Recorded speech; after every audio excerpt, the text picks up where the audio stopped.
Hello. Dude, Daft Punk broke up.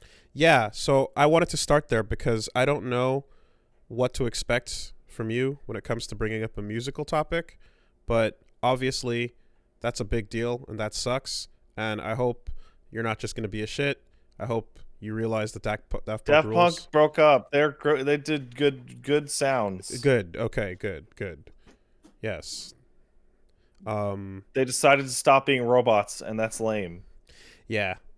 They did it in that epilogue video, which is a clip from their an older movie they did. It's a good that's a good way to send it off.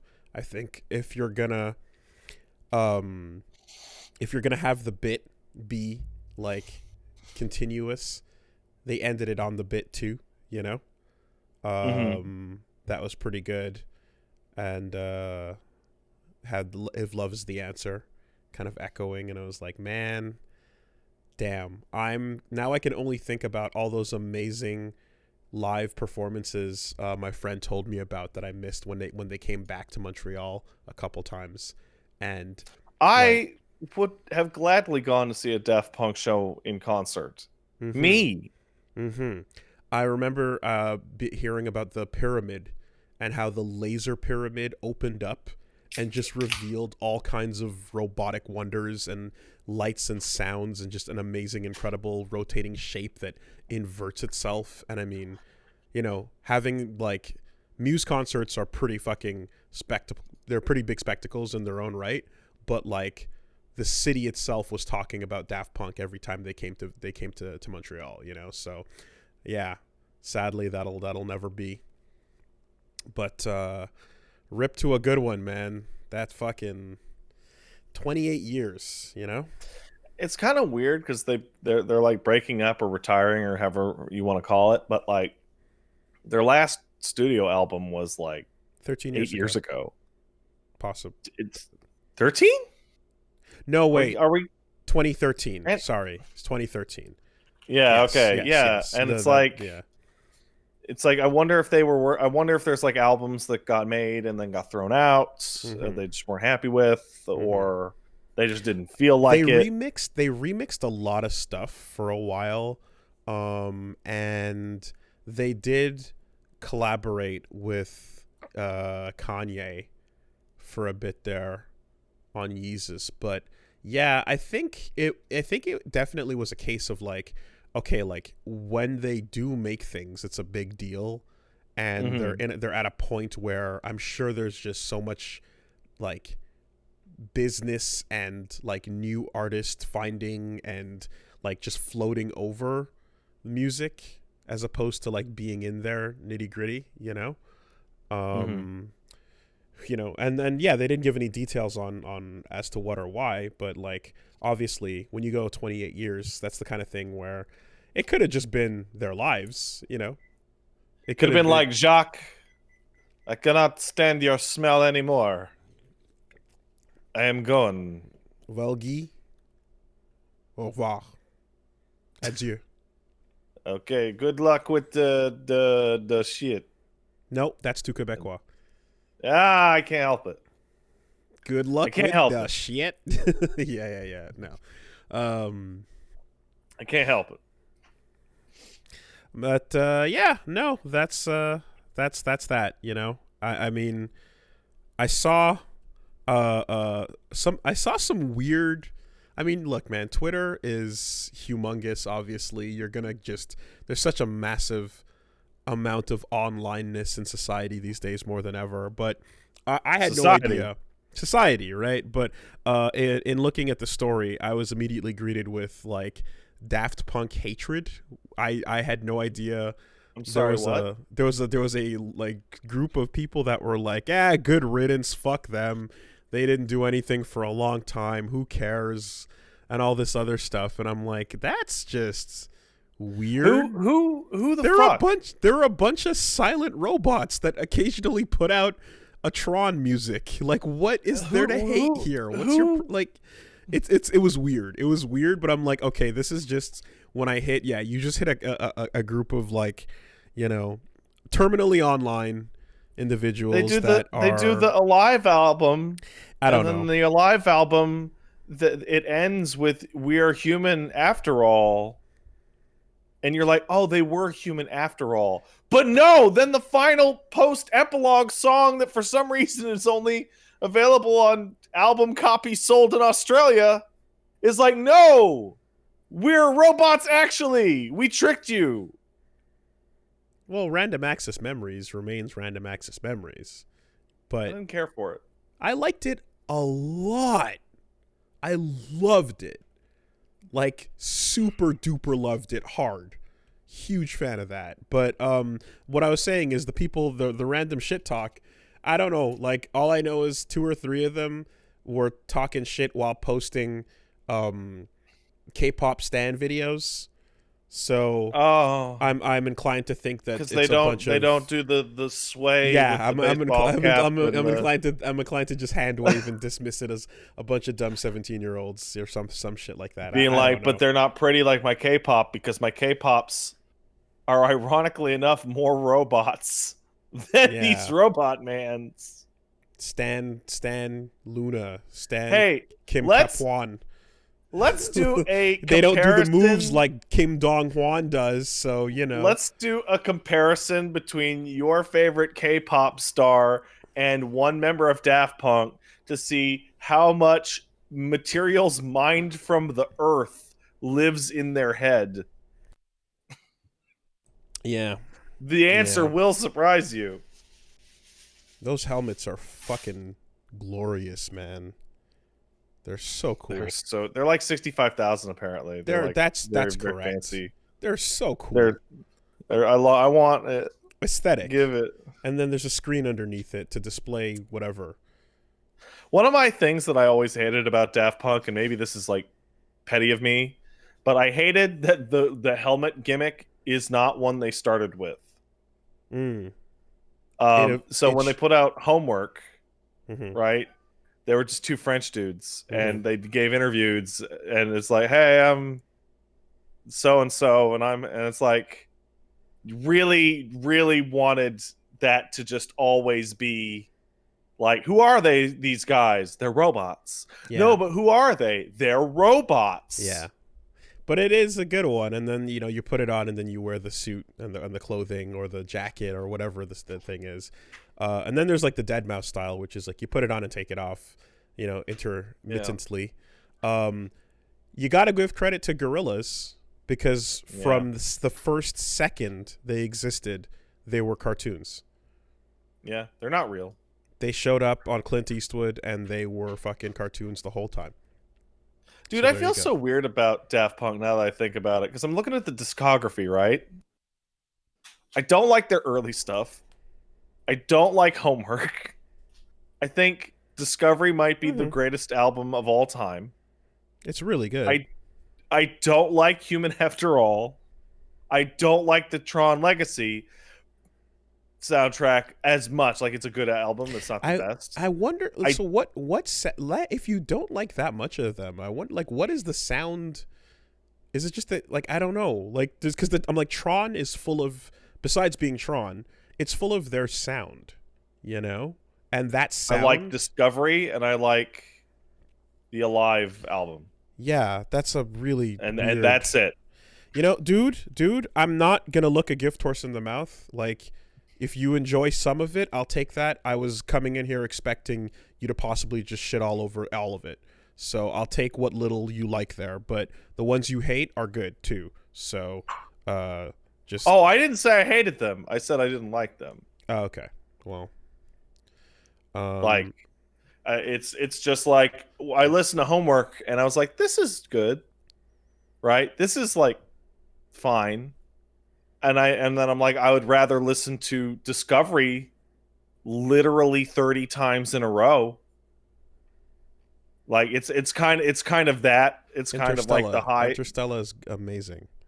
There's so much fucking quality. I mean, like that Tron soundtrack. I mean, it's the best thing about the movie, but like, anyway. It's their sound. Their sound is consistent, especially towards like there's a thing that happens with, well, it's consistent for the most part, but there's a thing that happens with like random access memories where like they just kind of dial up and introduce funk into the equation, and who the fuck hates funk, you know? So you Get just, Lucky was great, but I didn't you care mix for the rest funk of the with album. robot and you get fucking just like such easy listening, you know? So anyway, that's happening today. That's what we're waking up to. And you know, so be it, man. That's how it goes. You can always go back and listen to it. I wonder if they're gonna actually make things on their own with different projects, or if they're gonna That'd be weird. It would be, but it depends. Someone just has to do it, right? Which one gets to be Daft and which one gets to be Punk? Right. I wonder if they like I would expect they would like the move would be like, oh, go on to be like someone that like, I don't know, again, like has a is like a producer of some kind, or like, you know, finds talent and then like puts it out there, or does something in the background in the music industry. That's kind of damn it. That's kind of where you expect to hear it go. But they could easily just not do anything. But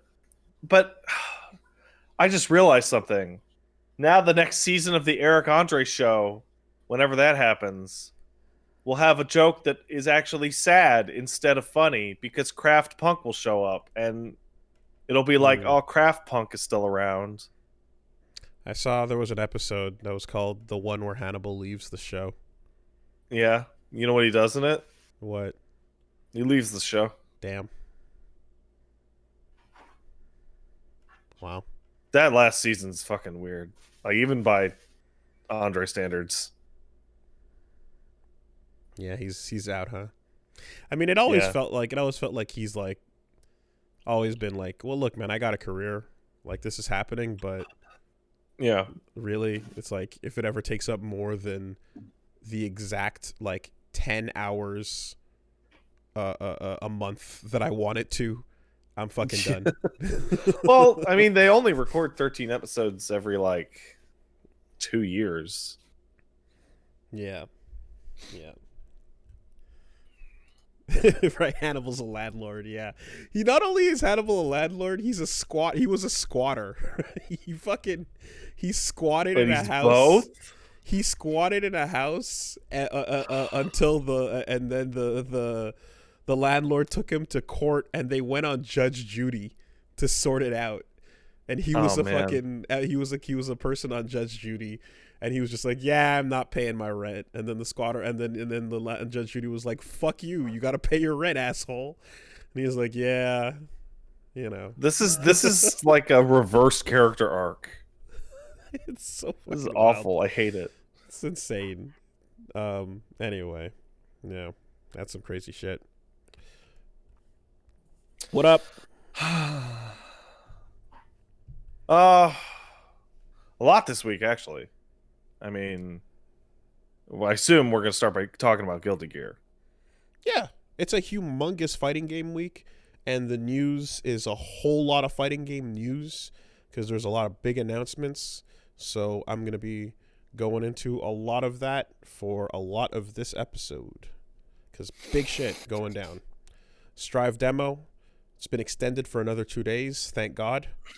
I think I played more of that beta than I have like all the fighting games combined in my life over the past like 2 years.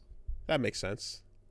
You were like, in a weird place, so it's like I think, had one mediocre match, and it was from a guy with terrible internet in Australia. Mm-hmm. It's just good. The rollback is just great. It's great. I had the only bad matches I had were when Min was accidentally uploading videos affecting my shit. What the hell? And I had no idea. So I was like, oh, well, that explains it. And then we stopped that, and then everything went back to being fine. So, yeah, It is flawless rollback. Everyone is feeling it. I've retweeted a couple of, examples of people in 2 takes just like, what's the big deal with this rollback shit? Oh, my God, it's so good. And, like, it works. Everyone it just works. Kind of collectively having this big, like fucking, like, oh, my God, orgasm moment with it.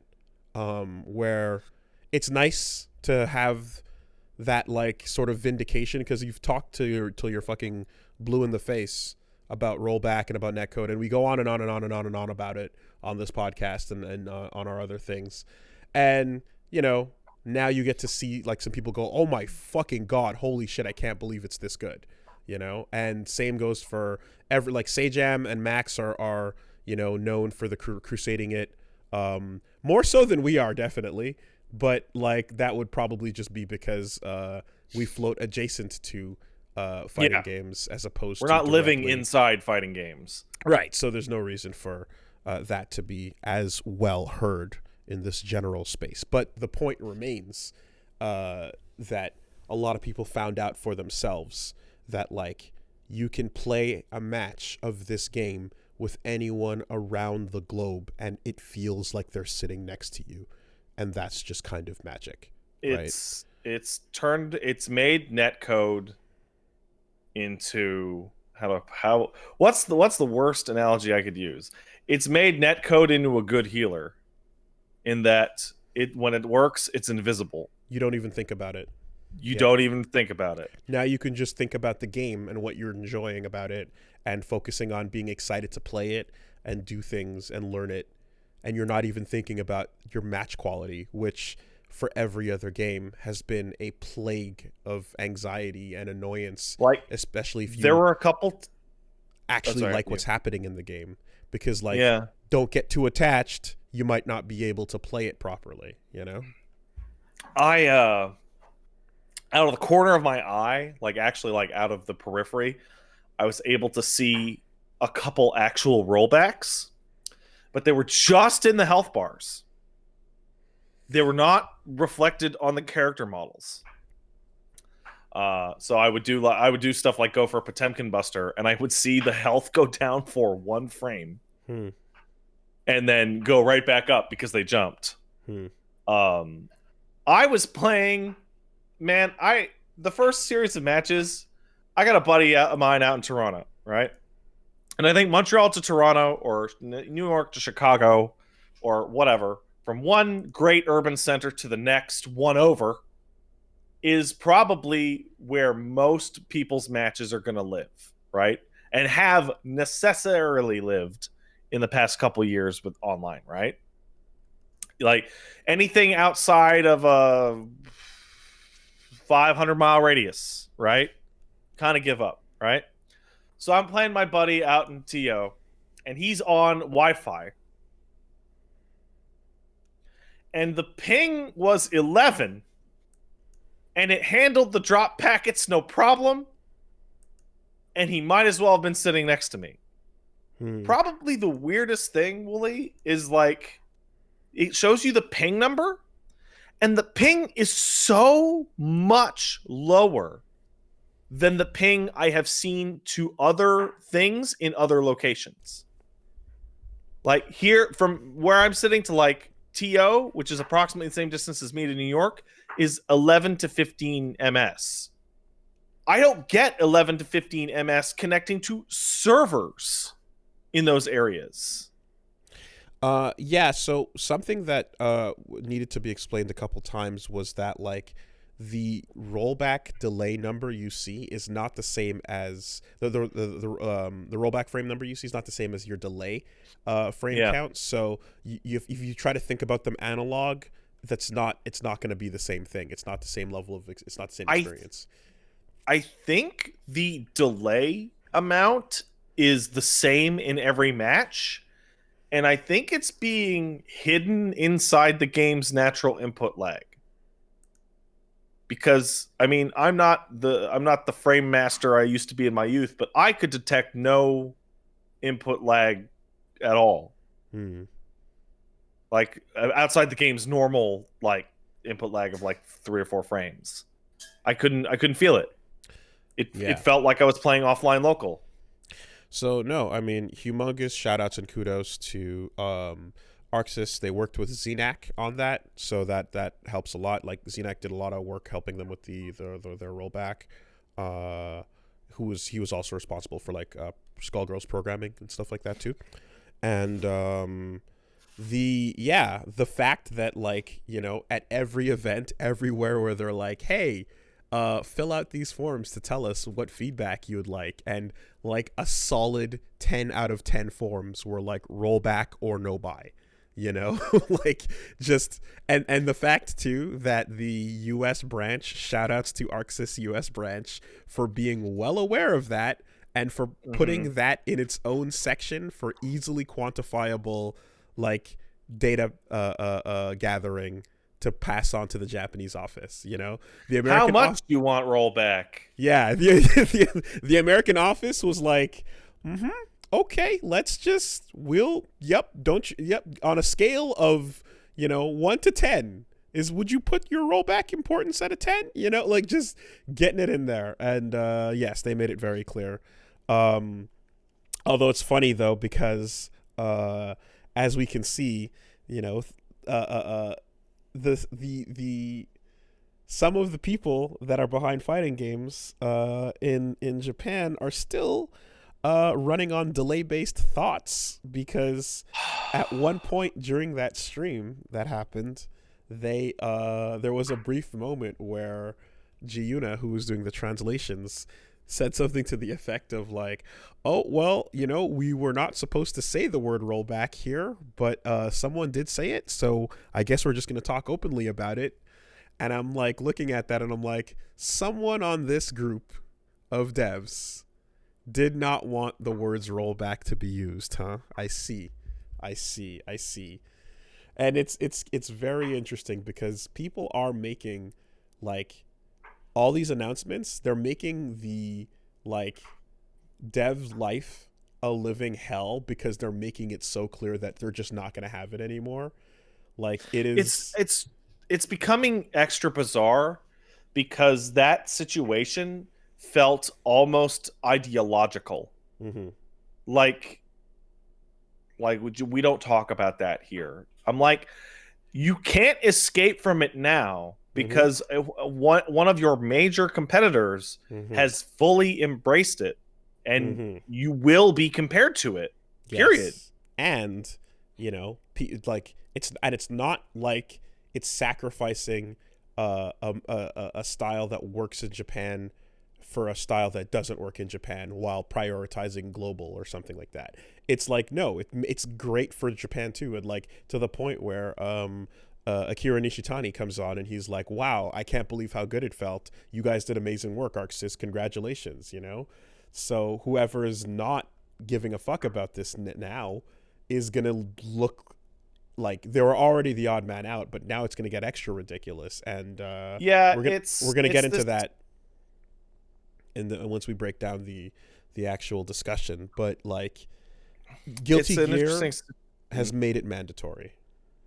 Yeah, because like, okay, Skullgirls gets rollback. Oh, Japan rolls its eyes at Skullgirls, right? Power Rangers gets Skullback. Oh my god, rollback. Whatever. Street Fighter 5 gets bad rollback. KI gets rollback. Mortal Kombat gets rollback.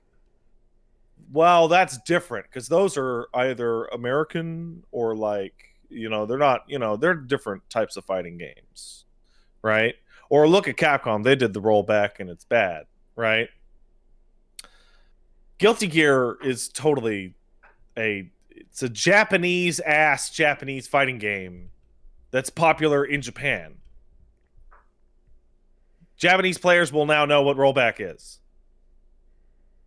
And they will understand, hey, it's cool to be able to, like, you know what I did for fun? And I'm sure you did this too, Willie. You just went and hung out in the Japanese lobby and played Japanese matches. Most of the time. Like, why not? Yeah. Why not? And that's why Lil Bussy was hanging out. That's why Imagine Obama was being so toxic, because he's like, what are you doing on the 10th floor of the Japanese tower? Who do you think you are?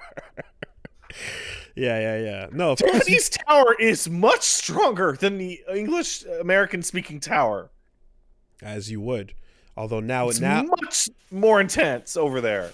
Nowadays though, it's about the celestial floor. Yeah. So it's heaven, it's heaven now. But yeah, so that's it. There's no reason not to. But I think you're like you said, like, it is a matter of not being concerned. But there's other parts to it, like we've discussed it many times. But you're looking at like there's a comfort to the fact that they've been doing it this way and they feel comfortable with the delay-based code that they've always used. There's the fact that you not only have you always used it, but in many cases they're implementing it into their arcade version of the game. So when you look at a game that comes out in Japan these days, for the last 10 years, they've made net play, they've implemented delay-based because arcade cabinets are going to be using it, because the cabinets will have like each machine seats a single player. Then they'll be linked up with another one on a group of 8. And then there will also be cross-Japan net play. So if someone is sitting at a cabinet in a completely different arcade, if you have no one to play against here, you'll match up against them. And so it'll already have this delay-based system implemented and tested by the time they're ready for the console port. So it's almost like they're like, well, fuck you. What do you mean we have to like do this twice or change it from the get-go, or you know what I mean? Do your like, job. Yeah, so it's this whole thing. It's this extra level of resistance because they've already got arcade versions implemented in the way they do, and on top of that, now they have to do things like, you know, consult with someone from another office. Like in this case, yeah, they have to reach out to GGPO people, ZNAC, all these like non-Japanese developers, and work hand in hand with them. But you know, again, as we see here, it's like, well, there's nothing more worth it than not having to think about the quality of your online matches, you know, ever again. So it's such an interesting situation because like Dengenki Bunko Fighting Climax, that weird anime game, is getting unofficial rollback by a patch, and the devs don't like it because it's an unofficial modification of the game. Sure. And it's like the game is currently basically unplayable. Same thing for Melty Like, Blood, you know, like this is bordering on like a consumer law of like right to repair or something like that. You know, like right. I'm literally just taking the thing you sold me and making it work by sawing off this table leg, or you know, whatever example you want to use. I mean, parsec is not as invasive, but it's the same idea of just like, we're gonna do it, someone else will do it for you because your shit sucks, you know. No, stop it. Yeah. So I mean, that aside, which needed to be said, the game itself is fucking glorious. It is really, it's very fun. It's very fun. It feels very good. It's got just all these little details that are really like feel good, and I like that. Like, not everyone. There's a lot of people that are still upset about what this has become. And to be fair, every new iteration of fighting game has had this. Every single iteration of fighting game series has been, okay, but here's why it's watered down and why that sucks. This game is a little watered down. Even I can see that. Like, the air dashes are not the same air dashes as your old Guilty Gear.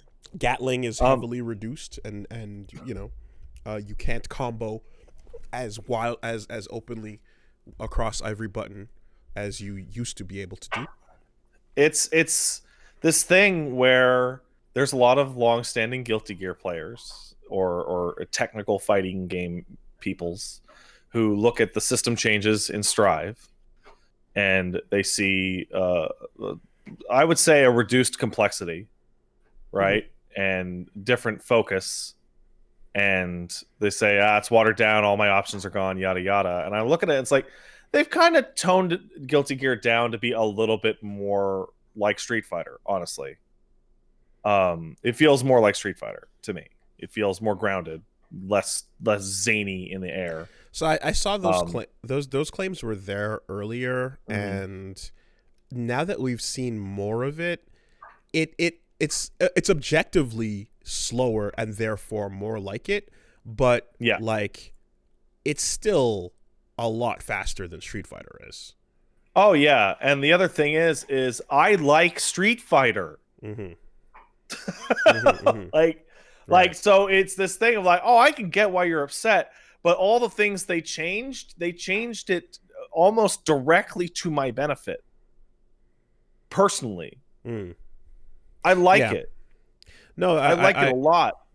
I think there's I think most people are falling into that window of like, yeah, the changes are thing like the changes are not going to be ones that are going to negatively affect what they want to do in the game so much that they can't have fun with what it is. And there are, again, for those that are like, it's I've seen a couple folks on my group of friends and stuff that are like, yeah, I'm gonna stick with plus R, or like I'm gonna go back to fighters and stuff like that, and that's totally understandable. Going back to fighters after this is gonna hurt because of the net play situation. Oh, it's gonna be painful, primarily, but there's no like, oh, like, what are you talking about between that? Because it's like, no, like I can see what they liked in the older game, and I can see it's less hyper. I can see it not existing here. It makes perfect sense. Yeah, absolutely. But yeah, personally, but I happen to like this thing. I fucking play Samurai Shodown, dude. Like yeah, I'm more than fine, So yeah, it is, just stylish and visually over the top. All that stuff is really, really great. But I love the changes to Roman cancels. But the RC system is so. I mean, like, RCs over the course of time, from game to game, from Guilty Gear to Guilty Gear, have gotten progressively slower. The first RCs were instantaneous blips of red. The first RCs were like execution stress tests. There were instantaneous blips of red, and you just heard the word romantic. And that was the only real way to know for sure that you did it. And then they eventually had the bigger pops, and then there was eventually the in Exurge you got the slowdown effect, and then here it's a big exaggerated drift or a big exaggerated pop. Like, it is like, yes, there was slowdown in Exurge and so on, but I think the way that I described it was that the Roman cancels in Strive are so extreme. It's like, did you do something and then correctly get a Roman cancel? The game now like puts you into training mode for like 2 seconds to do whatever baby combo you can baby out. And as a baby who never used Roman cancels prior to literally Saturday, ever. No, sorry, not Saturday. Friday. Really? Not even never used one prior. They were always accidents. You didn't do Hammerfall, RC, Popbuster? Well, no, because I want to save my meter. Okay. And I know I'm gonna screw up the Roman cancel because my brain was like, Roman cancels are in Guilty Gear XX, and I'll just save my meter. And so I started using Roman cancels on like Thursday and Friday for the first time ever. And within a couple days, I'm like, oh, you can do all sorts of stupid shit. And it makes it really, really easy because it does your huge baby slowdown for babies like me. Sure. It also you. It also conserves momentum, which is fun. I like there's weird stuff happening with that. Yeah. So you can do for example, there used to be something back in the days of Alpha 2 where you would do these I think they're like gachi cancels or so, but like these things where you would effectively start moving in a direction and then cancel into your custom combo, and it would preserve the momentum and swing you way in the direction you were going for some ridiculous movement, right? And what you would end up seeing is like nonsense trajectory jumps. And in this particular case, you can do exactly that with some moves, some characters. Nagoriyuki has one where when you do his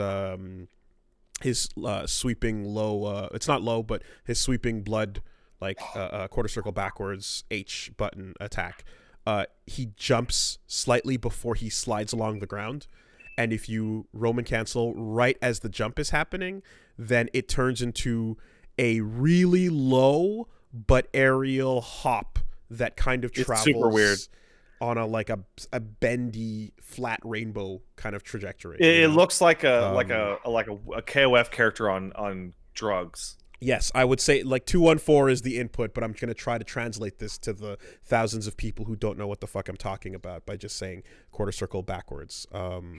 The way you gotta get that going, and Chip has some wild shit as well. It's kind of like interesting to see that, because it means that like when it comes down to the lab, when it comes to people figuring out how this is gonna work, you're gonna see some nonsense in the first couple weeks, where one move at one point has like an extreme jump or an extreme like push in a certain direction. You're gonna find that exact moment and see your characters just go flying. We're also seeing a bunch of zany shit. Like, did you know that Kai on counter hit can just hit 8 Shoryus in a row? Yes. From the wrong corner. So I've tweeted this out many times. I'll mention it here again because it's going to need to be repeated often. But if you are jumping in, this is your one of your first fighting games ever, and you're seeing people use numbers to discuss what like directional inputs they're doing, or you're seeing people use like things like 236K and all that shit. I'll just break it down real quick. It's numpad notation. It's the right side of your keyboard. So when you see 214 or like 63214 or things like that, all it is it's the right side of your keyboard, the numpad. So just imagine 5 is the neutral. It's the stick just sitting at rest. And all the numbers around it are the directions the stick can tilt in. And it's just... so 2, 3, 4 punch is a fireball. Exactly. It's down, down, forward, forward, punch. That's all it is. And... there's no math involved. You don't have to add or multiply the numbers. You just do it in the number directions according to looking at your numpad. And the reasons for that is because when we have international conversations, someone from another country that speaks another language can type out a combo and you can understand it. So it's nice to not have language barriers be in the way of people discussing tech and fighting games. So that's all it's for. 2, what just 3, happened? 6 and punch 2, is 3, 6. Fireball, not 2, 3, 4. 2, 3, 4 is no input ever.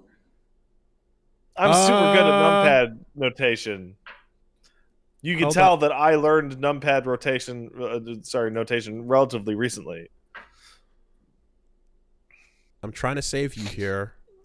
No, there's no saving. Technically, and I even said it. No, you do go from 3 to 4 when you're doing a raging demon. Excuse me, a raging storm. You do the pretzel motion by going diagonal over from 3 to 4. Then you go 1, 2, 3, 6. Then you go 1, or other way around. But yeah, you can actually do it there for the pretzel. 1, 6, 3, 2, 1, 4, 3. Man, you know what the best part about Guilty Gear Strive is? We're finally back to the natural order of things, where we sit down and play a fighting game, and I win and you lose. The natural order. The way it was always meant to be. Right on. In which I get to steal the joke from my YouTube comments from a gentleman named Mutang, who suggests that you change the name of your Friday show to get back into training mode with fighting games. Yes, I intend to spend a whole lot of time in training mode. Now that the trash talk is over and I'm sated, dude, Nago's fucking blood shit is a suicide button. Yes. It is a suicide button. Like, holy shit. It appears like to be... you just die. It appears to be a... Like, the fact that it does all that crazy damage, if you manage to, like, land that big super and like, you know, hit the guy with your sword button, it feels as if that is kind of like It's just a little compensation thing to be like, okay, you're not dead yet. If they fuck up really badly, then you can somehow bring this back. But you can do 0 to 100. But otherwise, but like every single match I played against Nago, if his blood popped and he was anywhere but right next to me, he was dead. That's correct. Yes. Like every single time. It's rare that I can think of a character having a state that might as well just kill them. It's as if like there was a puppet character, but like, I don't know, you could kill the puppet, you know, or like kill the puppet dead. Yeah, or like you know, even like Ibuki has limited kunai, but she can look for more, you know. Yeah. So yeah, there's that. There's definitely that. And then something else too is there is a like from tuning into a bunch of streams, like there's some talk about how the battle designer of this game is a huge fan of grapplers, and is a humongous pot fan in particular. And what are you talking about? And you know, I think you're going to fucking, well, if you haven't already, like you're gonna see some insane things that character can do. What are you talking about? Have you been checking the clips? What are you talking about? He's a beast, dude. Pot is like, I learned to do his Kara throw in like 30 minutes, and it's a really good Kara throw. He's fantastic. It's really good. Yes. And it's an easy input. And it's almost like his forward kick was built for this exact reason. Mm-hmm. Not that it necessarily would have made a difference in our set. So no Johns, I'm still learning. It didn't, because I didn't land one. I didn't know how to do it then. But yeah, I'm the stuff that I'm seeing, because I had similar results. You know, I fought Octopimp, and then I continued fighting a bunch of pot players online and trying to figure it out. And it seems like it's a similar situation to Exert in that, like, there might be no real answer here besides like, don't fight him. Like, do your play the fighting game in such a way where you're doing your best to not fight him. I had the issue. You can't win the mix. When Chip and Milia were on me, I just it felt like I was in some kind of goddamn anime in which I was like, I literally can't see what their character is doing.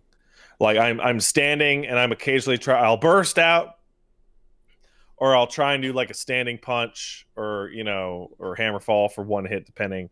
But like getting pushed in there is like, oh. Mm-hmm. When I feel like I get to play Pot's game, like, I can't be stopped. So even block strings are terrifying with his fucking guard break move. So I remember learning, like, throughout the years, like, different approaches to, you know, kind of grapplers, and like Street Fighter 2, you would still fight. You would be wary of the zone, the danger zone, but you would still take the fight, you know? Because a lot of that was about Geef's buttons, right? In addition to the threat. So it was when Street Fighter 4 came around that, like, I remember we were doing, like, I was doing so many sets with the Montreal guys, and I was fighting against the Geef players there, and I was having such a rough go of it. And I, like, something kind of just, like, clicked one day when I did, like, a 1st to 20 or so with this player, PTS1, this really, really, really strong Geef player. And I realized at one point, like, this dude was so godlike, he would jump in the later versions of the game. He would jump and, like, grab my up ball out of the air with Siberian Blizzard. Oh, right, like that level of beastly. like just in your head terrifying, right? What I realized in those matches was that the war games situation was the only way to win. You just don't play. And it was like, all right, all games that Blanca or whoever you're playing that needs, like if I'm playing a character that's usually in your face rushing you down, a lot of the times that's what I'm doing. I'm playing a Makoto or a Blanca or someone that's trying to mix you up or get something fast and you know, get some shenanigans going. None of that works because you're spinning and you're getting grabbed, and that's the end of that, right? So then you just kind of realize the only game here is keep you at arm's reach, out of any distance where you can do anything about it. And which is hard because Potemkin's distance is actually enormous. And then he has like the tools, right? But specifically just going in the Street Fighter sense, like with Blanca, I had my big long crouching fierce. I had my slide when you were like, you know, doing a lariat or something, and I had up ball for your jumps, and then every once in a while when you're sleeping, hop in, do a throw, hop back out. But that's it, right? Otherwise, it's like I'm just not even playing the game with you, and that like that worked, and it worked well enough that I was like, okay, that's the matchup. And Geef players would like that the Geef players I'm playing with were like, man, this is getting really annoying. And I was like, so it reverses, it goes the other way with it, because like the moment I stop playing the game with you, now you don't have a way to get your thing going. I want to get in and I want to hit my buttons, man. Yes. And it was such a like a it was a moment that I was like, no other character in the game required me to actually think about not playing the game, you know, so to speak, because every other character you're having an exchange in neutral that consists of you win some, you lose some, you know. When you use this button, I can low profile it with that, or there's little rock paper scissors things happening. But it was never a situation of like, no, rock, and your tools are gone, right? You know what beats you standing there? Rock. You know what beats you jumping? It's rock to the upright.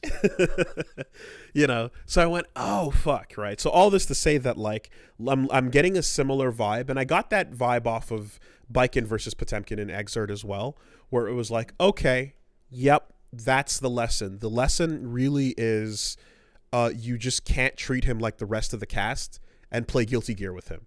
You have to choose to not play Guilty Gear with him.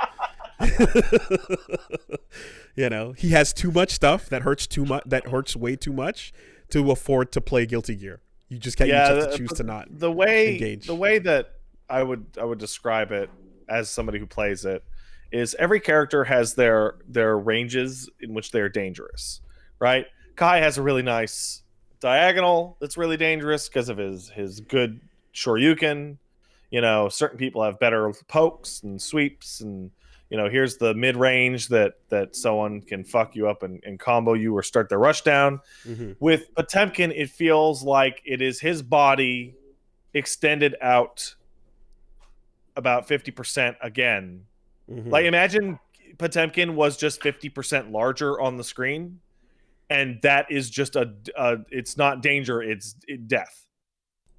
If you are within one character distance of Potemkin, you will probably die. Now, because even if he's in the corner and he can get you to block once, suddenly you're in the fucking 50-50 of the guard crush versus the car throw versus the whatever. Now, he's not the only scary character on the roster. No. Ramlethal is getting played a whole lot because she's better than she ever was in Exerd, and her big girl buttons are fucking duffing everything that you put. There's a great feeling because I was playing pot and I was fighting against a lot of Ramlethals and a lot of double counter hits. We both have big, almost full screen buttons that we want to hit at poke range, and we're gonna knock each other over. Yeah. So a thing too is that like I'm looking at it and I'm like, okay, like something that like they gave Nago Ryuki a massive anti-air swiping crouching heavy button, right? Where he just like, it's crazy. It's humongous, right? Because it's meant to be like, if you're in the air, fuck you. But you don't get to jump in. But if you have a double jump, which everyone on the roster except him has, you can 100% just hop over it safely and like get a free punish, you know? So then I was like, oh shit, okay, like this is not as like, this can be predicted and they can nimbly move out of the way or dash out of the way in a lot of cases if I'm trying to catch where they were a second ago. And then I was like, maybe I can react to the dash of the air, the sigil, the glowing sigil on the air dash. Yeah, but the button's too slow for that, unfortunately. Yeah, it's not gonna happen. And plus, once you're in like Mega Fist range, it just, you can't. It's too slow. Mega Fist comes out down. Oh too man, fast, for example. You know what's a really hot top tier combo that I discovered? It's really hot, good combo with Potemkin. Mm-hmm. So Mega Fist, somebody Mega Fist. If somebody goes to dust you or sweep you, yeah, and you do Mega Fist counter, and then you hit the counter hit, which is a free Mega Fist. Yeah, and then they wall splat, and then you do a third Mega Fist. Sure thing. And that's 55% right there. Yeah, absolutely. That's Fafnir, Dolphin, for sure. But yeah, Ram Lethal is also really scary, and if you go watch Sonic Fox's footage, you can see they put some tech together where like you see Ram do her big beam super, Roman cancel it, and then jump over you so that you now have to block the beam backwards, and it's quite disgusting. By the way, since you mentioned that, I am now going to, in the other monitor out of the corner of my eye, watch a Sonic Fox versus Nagaruki fucking match with Ram Lethal, and I'm seeing stuff that people did to me. Just crossing me up. Yes. Don't like it. So, you know, she is also quite a terror in the game right now.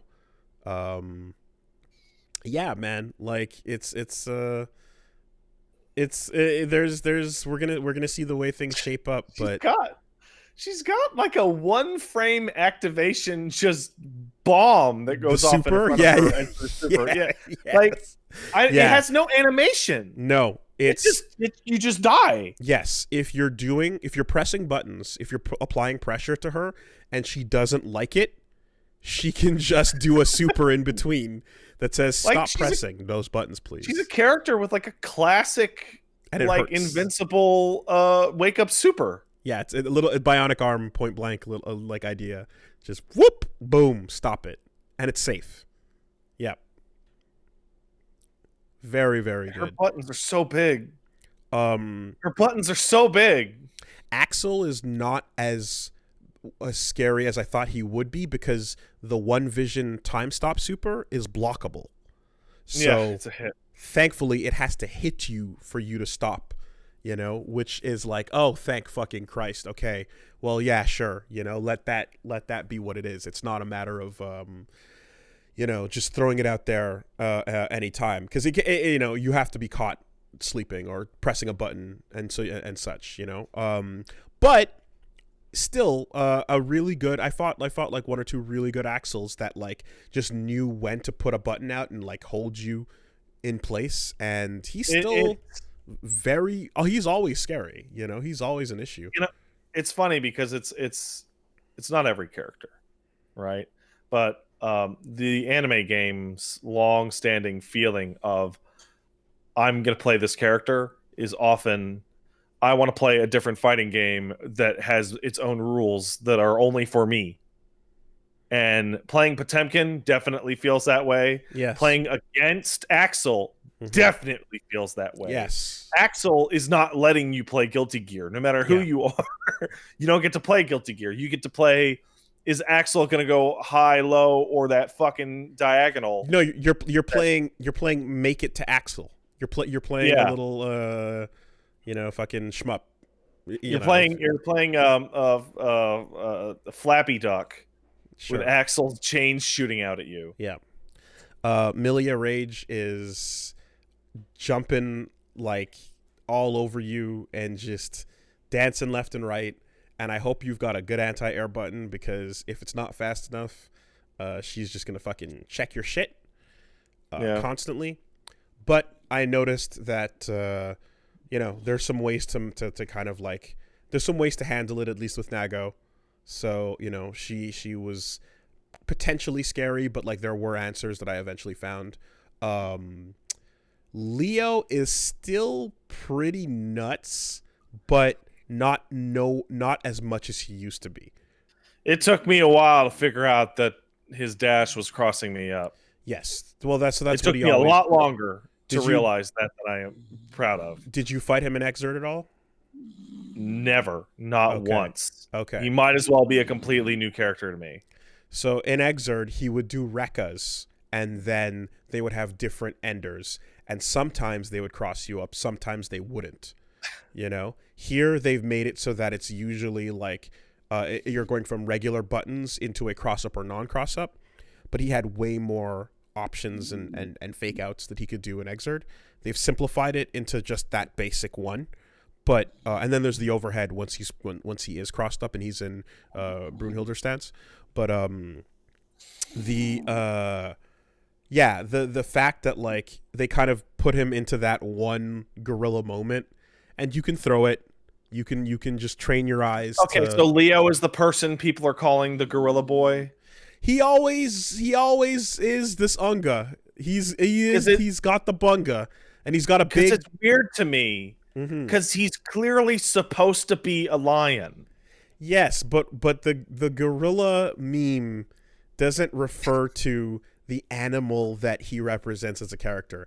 Anyone can be a gorilla. Anyone can be a complete chimp. Anyone can be a complete fucking whatever analogy you want to use with it. Orangutan. Rush down filling. Yeah. The idea is that you are brainless rush down. I don't know what I'm doing next. I don't know what you're doing next. I hope you don't block it, but I'm just gonna. I don't know what it's gonna be. Yeah, there it is. That's the character in a nutshell. I hope you don't block it. Yeah, and I'm gonna keep doing it. I'm just gonna keep trying until something happens. No game plan. Just raw return to monkey. Go on your instincts and see what happens. And then he's got that command grab, which. Not it seems like it's slow enough that you can call it out, so you're not seeing it get mixed in, but it might catch someone sleeping every once in a while and do a big old dunk. Yeah, I played a set of like 30-40 matches with a Leo, and he threw that command grab out like 4 times, like on average, like once every like 8 or 9 matches, but it hit every time. Okay, yeah. No, the thing with it, Leo too, is you gotta know that the main thing to know is that like you can throw the cross up when it happens, and he's got a flash kick, right? That's what you wanna look out for that too. So I have never been happier to learn safe jumps in a game than this game, because everyone's flash kick, like no one has a low flash kick or shoryu. Everyone's shoryu or flash kick makes them go way up and come little slow down. And it's like, oh, man. Not true. He does have a shorter version of it. He literally has a high one and a short one. And that short one is not that short. Yeah, there's reversals that are not quite massive in their upwards trajectory like that. But yeah, that's the cast we're looking at, and that's how it's shaping up so far with like the scarier members. Soul is the wild throw is still the scary thing you want to look out for. I feel as if that's the main concern that I had during the early version of the game. During the first versions, they toned down the damage on it, but he still can just run up to you, do his dragon punch kick attack, and just like grab you, slam you to the ground, and that does the 20% or so, maybe even 25 And something that people also need to get used to with Guilty Gear, that if you're not used to the game, is the concept of guts, which is your life bar is not an even distribution of damage. Your life bar's a lie. Your life bar is a lie. The last it's an aggressive lie too. The last half of your life bar is way more dense than the first half, right? So yeah, the last 25% of your life bar is actually like half your life. It's the guts system. Like you can just if you were familiar with like Photoshop or video editing tools, where like you would have a 100% thing, if you could go to the 50% mark and drag that 50% mark actually to be somewhere around the 75% mark, then you'll be looking at a real more accurate description. So the first couple hits you take are massive, huge, and then the last few end up being like, it takes a while to like whittle it down, you know? When you get hit with a super towards the end, it might not even kill. It does nothing. You know, even though it looks like it should. Yeah. So it's Meanwhile, you hit a good super on first hit, and you're like, was that 60%? Yeah. I think it's a decision made on like the tension of you almost being dead but not quite dead yet. Like I think they want to elicit that feeling earlier. It's very dramatic. They want to increase that feeling of tension. And I think it's also that they can give because different characters have different guts levels. So like the reduction on your damage or the increase in your defense, it's character specific. You know, Potemkin has a higher one. Chip basically doesn't have this system at all. Yeah, Chip just dies. He has very little defense up before his life bar goes away, whereas a lot of other characters, they get a sizable increase, and it's made to reflect how like sturdy, how big, how strong the character is, but also like create a sense of tension in the matches. You know, I think I think I just prefer clean damage numbers because it makes it easier to calculate things. You know? Yeah, I get it. Okay. Hold on 1 second. I'm just gonna mute this. Yep. Because baby is snoring directly into it. Big snores. Baby, why? Why you hamburger? Why you big hamburger boy?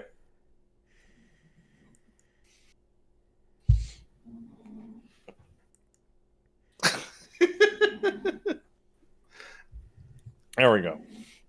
The hamburger has been slightly de-emphasized. Yeah.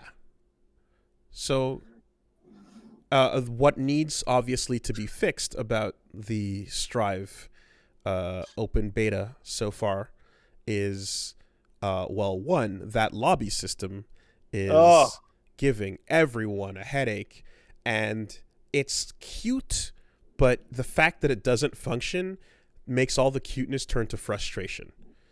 When you are running around with your little character dressed up and you stick your sword out at people, like that is a charming thing on paper, but because it leads to so many hiccups in teleporting and placement and trying to rematch somebody that you just got a fight with, it ends up being so frustrating that the cuteness kind of like wears off, you know? All right, step 1 to fix the lobby system. 1, hit a rematch button. Just literally put a rematch button. Yep. Or go for the Street Fighter and KI style of like, you can even have a default 2 out of 3 set. Yeah. You know? But like have the rematch button right there for sure. Okay. Step 2, make it so that the option to challenge to a fight, even if it's grayed out, is always the top option. Because if you click on somebody and they're not available and you like tap it real fast and you decide to download their R code, yes, and it takes like 35 fucking minutes, yes, to download their fucking code that I don't give a shit about. Yeah, well, so that's not really... Step 2 should not be put the option there grayed out. I would say fix the R code system, because right now it takes a full minute to download someone's R code. and it should take 2 seconds, right? So the fact that accessing the R code takes as long as it does is the real problem, as opposed to, accidentally hitting the button, I would say. It was really, really annoying when you hit it and you're like, well, I'm stuck in this for a while. I guess I'm out of games now, I legit don't understand, like, the old-fashioned lobby of just your name in a series of boxes that rotates through. Yeah. Like, so that was fast and easy, and it worked. It worked. And did you ever touch Accent Core plus R rollback? No, I don't think so. Okay, because you just hit ranked, and then it goes searching for a match found, start. And they said that will be a function in the release game. Yes. So this is where I go into the solutions, because the Exurge system of like having cabinets worked fine. It was okay to sit at a cabinet, and then like whoever was sitting there was pretty much like, again, you're almost locked in and readied up in this way. But in this case, the free movement and all that shit creates some confusion, as opposed to like the idea of, because like there seems to still be cabinet placements, but they're invisible, Yeah. But what I did to get around it, and what I suggest everyone do, is enter the floor and the room you want to fight in, and then use the wait in training mode option. Because when you press start and you go to wait in training mode, it'll automatically just feed you matches while you sit in training mode, and it seems to grab the next available person who doesn't have a partner.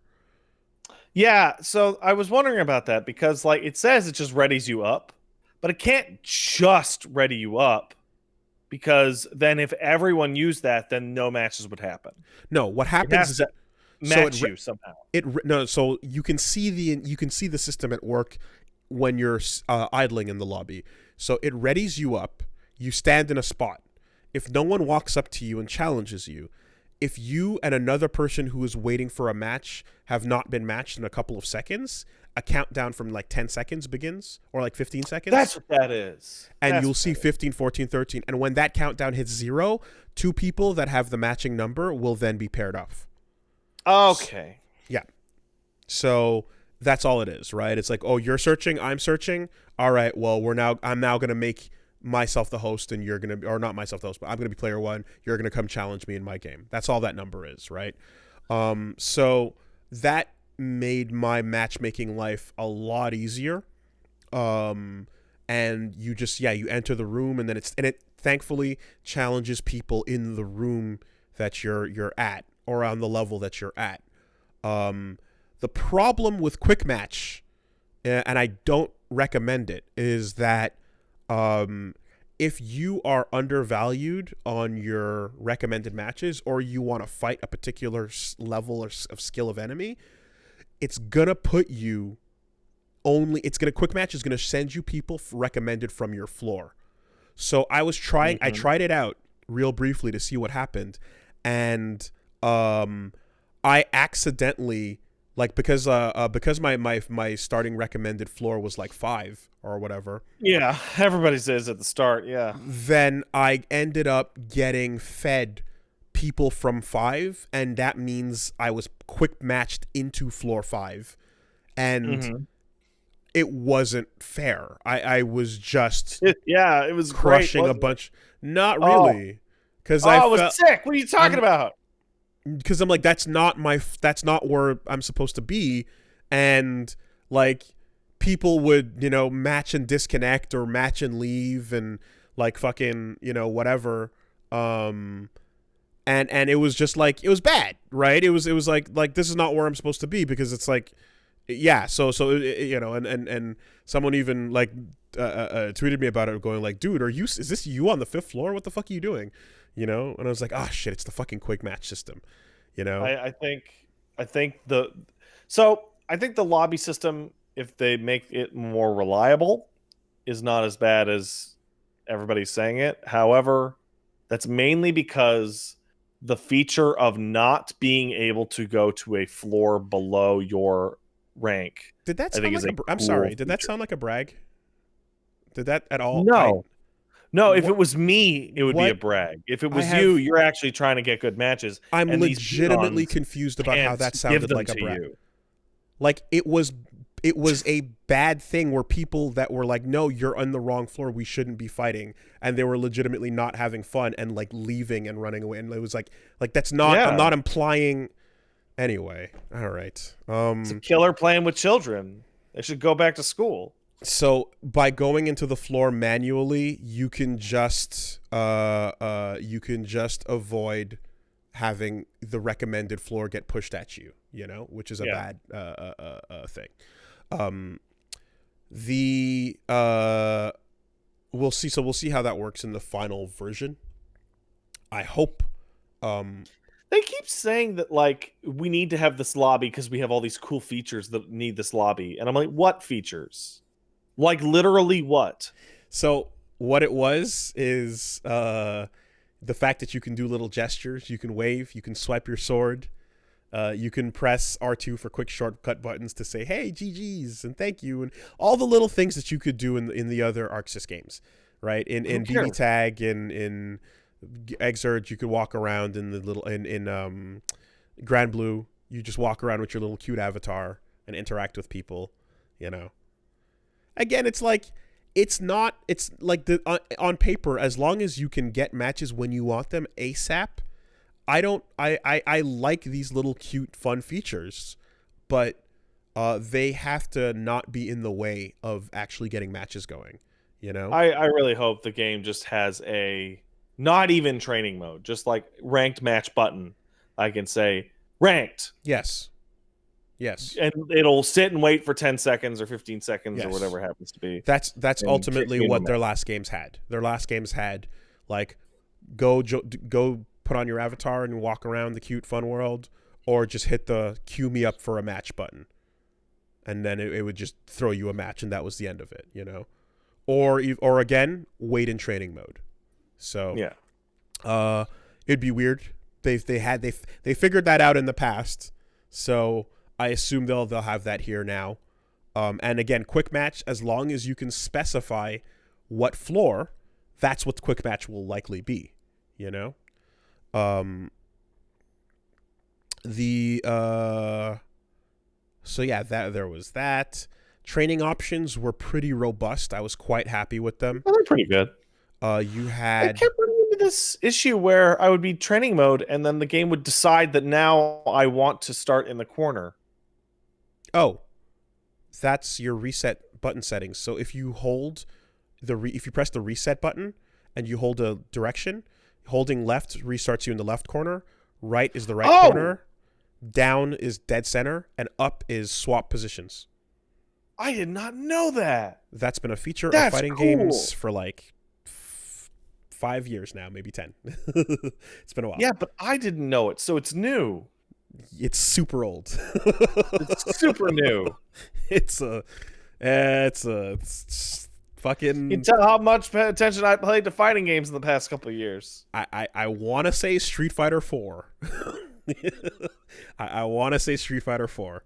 But yes, you hit the reset the training button, and then you hold your direction to choose where you want to reset from. And up again swaps your positions. So it's good.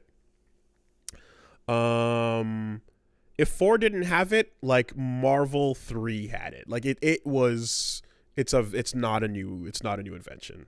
Definitely at least Marvel 3. So there's that. There's reversal options. There's quick change of character and stage is a nice thing to have too. Not have to go back to the character select screen. It's also nice that this is obviously unique to the PS5 version, but man, those load times are fucking zero. Yo, that bird just takes off and vanishes.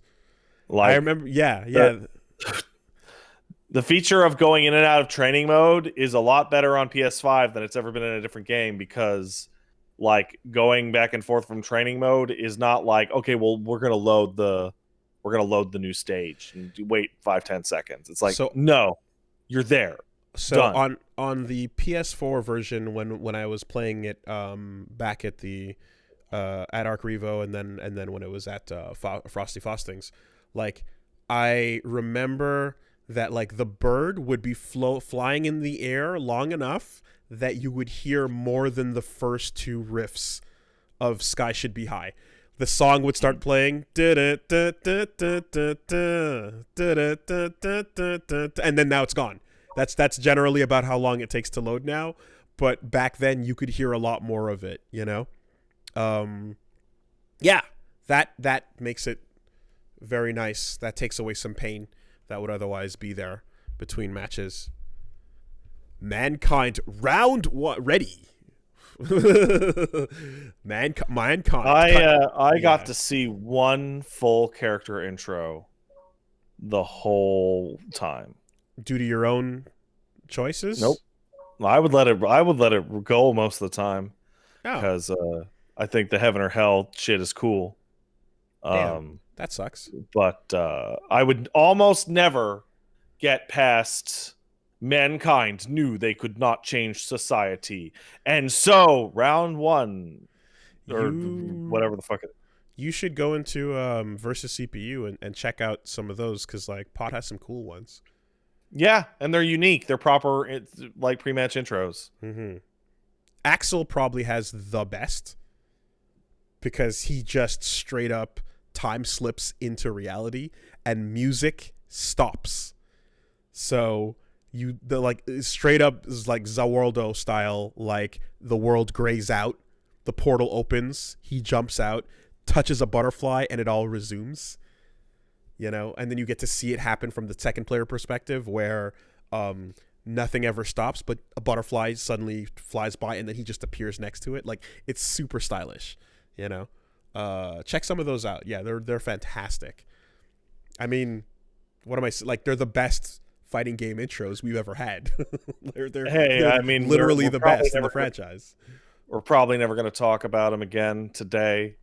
I just want to say Eddie looks really cool, and that his voice actor combined with the straight up Dio colors is appreciated. Unfortunately, no one's picking those colors, are they? Nope. They're picking the 2P colors. Yep. Which need to change. They're not milk. It's not milk. There's one color that Eddie can pick. Sorry, Zato can pick that turns Eddie from black to white, and it looks like he's attacking you with a sperm monster, but also it's legitimately harder to see than the black one. In the snow stage, I imagine. It is bad. It is actually really bad. Yeah. Like, Zato with that white and purple color scheme is a slightly better fighter than the other color schemes. I'm getting flashbacks to Hakan Color 12. Hakan 12? Oh, man! Is he oiled up? I don't know. I just straight up don't know. They didn't plan for this. Shit, let's patch the game and make him glow white. That'll do it. Yeah. I think trying to think what else is there to it. Pretty basic front end and UX to it, like single player, network, and just kind of divided into and story. So just divided into like the three big things people are going to care about. You know what? I do have a legit complaint about Strive. And that is, I don't know if it was viable, if this was something in Xrd, but I do know that they switched to primarily vocal tracks in Xrd, right? So the vocals are coming through and society, right? Those songs are all really long, and you will only hear the first 70 seconds of them. Ever. Like I listened to the full version of Smell of the Game. Like it like they drop out the fucking instruments near the end, and like do just a pure vocal version. And it's like, wow, it's really great. That's 3.5 minutes in. You will Well, never hear it.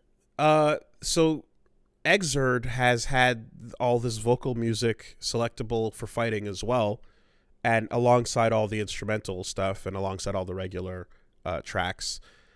I'd be very surprised if you weren't handed a robust list of stage music and a healthy mixture of instrumental tracks, vocal tracks, and then possibly even like karaoke versions as well.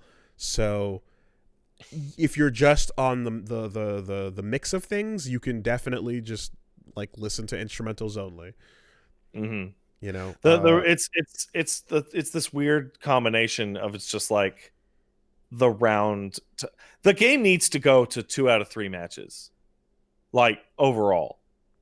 Like Virtua Fighter did that a long time ago, where the Virtua Fighter standard just became 2 out of 3 matches, and I think this Guilty Gear should as well, because fuck, most of my matches did not last 50 seconds, the whole thing. I mentioned it a little earlier. It would be great if they figured out how to do, not figured out, but it would be great if they implemented sets into ranked play, because KI and Street Fighter already do that. They could do 3 out of 5. We would have to see. I think it seems like looking at the timing of it, they like 3 out of 5. Guys, hold on. I need to clarify something. I didn't mean 2 out of 3 rounds. I meant 2 out of 3 matches.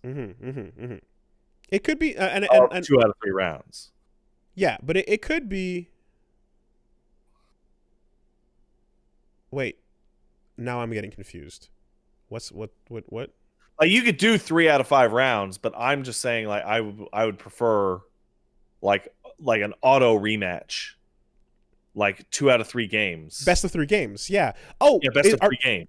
Okay. Yeah. No. 3 out of 5 rounds would be weird, and like also not like the meter carryover situation would get really weird. Like, no, don't fuck with the rounds. Don't do that. Just play longer sets. Just first person to win 2 matches. I think what we're gonna see is we're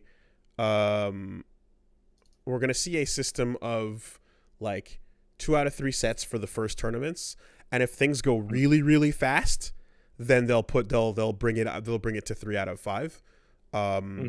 When you get not meter carryover, burst carries over from rounds, guys. Yeah. Anyway, when you make a tournament where like Skullgirls, for example, was like, oh fuck, the high level Skullgirls play made the game go twice as fast as it used to. We got to do 3 out of 5 now. Like, these sets are like nonsense. You're getting touched and getting blown the fuck up, you know? So when you have like games like that where they realize that it's things speed up, then they eventually are like, okay, yeah, we got to make it last. You know, Marvel needed it. But this feels like 3 out of 5 might be a nice place to land, because people are going to optimize. They're going to get their combos where it'll be about 3 touches, you know? Yeah, I'm doing bullshit with Potemkin out of my ass, and it's like 2 touches, 3 touches. Like, if I guess right 2.5 times, let's say, like, the shit's over in 12 seconds. Like, it's just done. It's crazy. But yeah, you know, pretty phenomenal. I think the new standard Gatling is like replaced with SHH, right? Or SSH rather. That's the new close S SH is a universal string for the entire cast or so.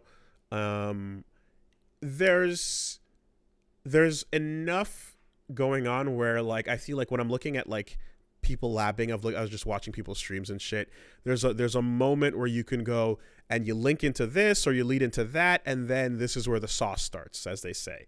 You know, this is where you get to you're now in a juggle state. You're right next to them, and you can do what you want. And You can do all sorts of stupid zany shit. yeah, and like I found some, for example, Potemkin specific Nago combos where you get like some wall bounces involved and like launchers into like just nice damage that doesn't take blood, you know? Yeah. And so like I'm like, And okay. and Potemkin's nice and big, so you can get some of them on him where you wouldn't otherwise be able to. There's absolutely character specific and size specific things, which is like brutal to remember in the long run. It's annoying as shit, dude.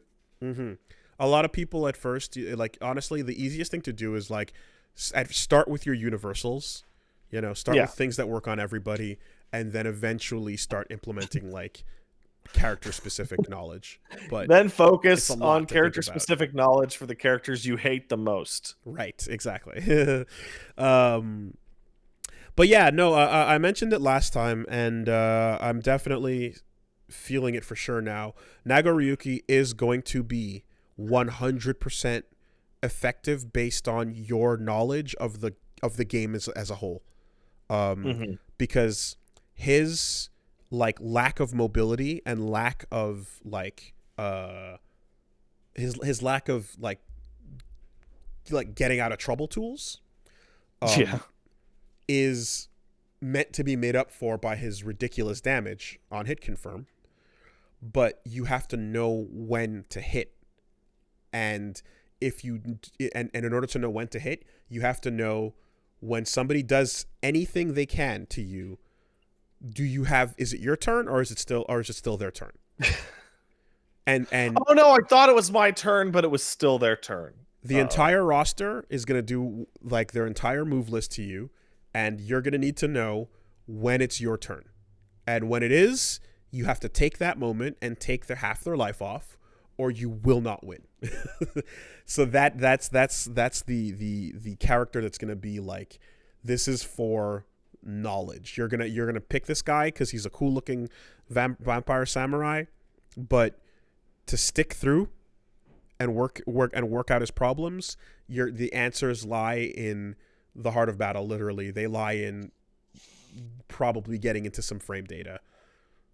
It relies on looking at somebody like Chip or Milia or Eddie and being like, where in this nonsense do I get to hit a button? After the second string of the Rekka. He does 2, and then if he goes for that third little hopping fucking chip kick, right there. Blam! And then he just dies because it's Chip, and Chip just dies. Mm-hmm. So yeah, that's Guilty Gear Strive. And playing Chip feels like playing Russian roulette. It just feels like any random out of control button could just kill you. So it's not just that they did it, that he dies as fast as ever, because he always did, but the fact that Gamma Blade takes damage too, and if you hit them both, he takes double damage. I had a moment where I did my raw Potemkin super, like the shield on Chip, and I thought it was gonna do 100% because it hit his Gamma Blade too. If I do Nago's Blood Rage super on him and his Gamma Blade, it is 100%. Yeah, apparently Ramlethal can do it too with her super. He eats the full damage twice, you know. So just be careful with that move. Yeah. I feel bad, you know. We'll see what they balance and how they tweak things. So we'll talk about the other things in the announcements when we get to the news. But beyond Strive, I did do something else. What's that? I watched the first couple of episodes of WandaVision. Oh, did you? Yeah. How's Wandavision? You know what? It's pretty fun. I like it. That's what I heard. Yeah. It's a really, like, there's a bit that they're going with, and you're like, all right, we're doing the bit. And the show's like, yeah, no. We're actually doing the whole bit. Like, it's here. We're gonna be spending time with the bit. And It's not gonna be over by the end of the episode, and we're gonna move on to the more normal plot. We're gonna be doing a thing here. And I think it's rather cool. You know, it's a fun concept to be like, all right, like, let's make a show about the bit. You know, gonna keep going to see where things go, because obviously this is the type of story that will, probably go places and do things heavily related to the MCU, and it's meant to be, it's meant to, unlike the Agents of Shield thing where it kind of became its own TV universe. This is firmly in the movie. Yeah, shit. This will work. This will carry. This happened right next to all those Thanos memes. Yeah, and then Wanda's gonna go, some more mutants, please. And then Hugh Jackman will show up on the set. Mm-hmm. And then they'll be like, Kevin Feige will be like, did it, fucking nailed it. Mm-hmm. Now, admittedly,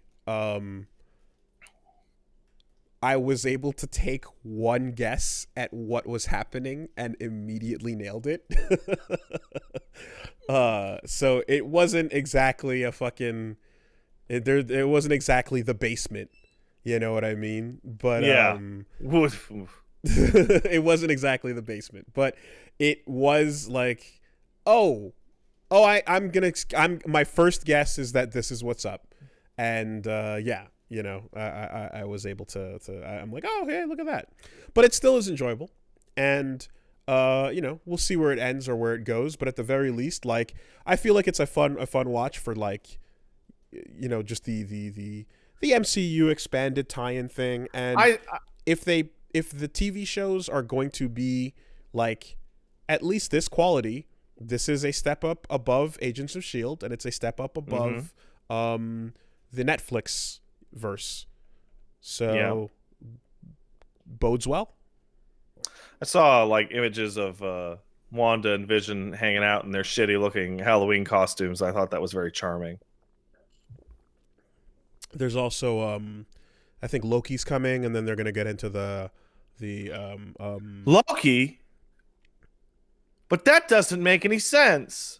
Yeah, well, you saw it happen. Right, you saw the exact moment where it's like, and Loki exits to the TV show, right there. Eggsy walks off stage onto the Disney Plus set, right out of Endgame.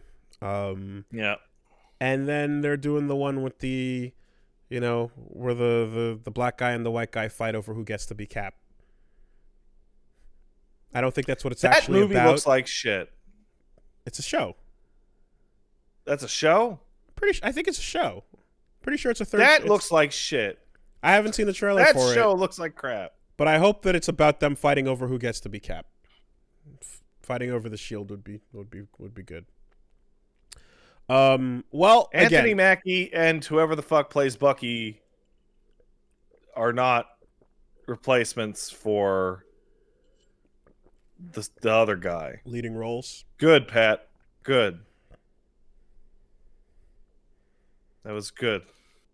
Evans. Yeah, Evans. Christopher Evans. Nailing it. Seriously, I don't care for either of them. We'll see how it goes. What I'm saying though is that, like, at least as far as WandaVision is concerned, I'm like, yeah, so far it's pretty all right. We'll see if the show ends up if the shows plural end up doing a decent job. I remember when they announced the next phase as a series of shows, I kind of rolled my eyes and went, all right, sure. But this first start is going well. Loki is a pretty charming character. It's not very hard to put him in a bunch of charming adventures. I'm assuming he's going to be showing up in a suit, and he'll be saying witty little things and winking at the camera. So that'll and probably they'll reverse a couple movies worth of character development so that he's still evil.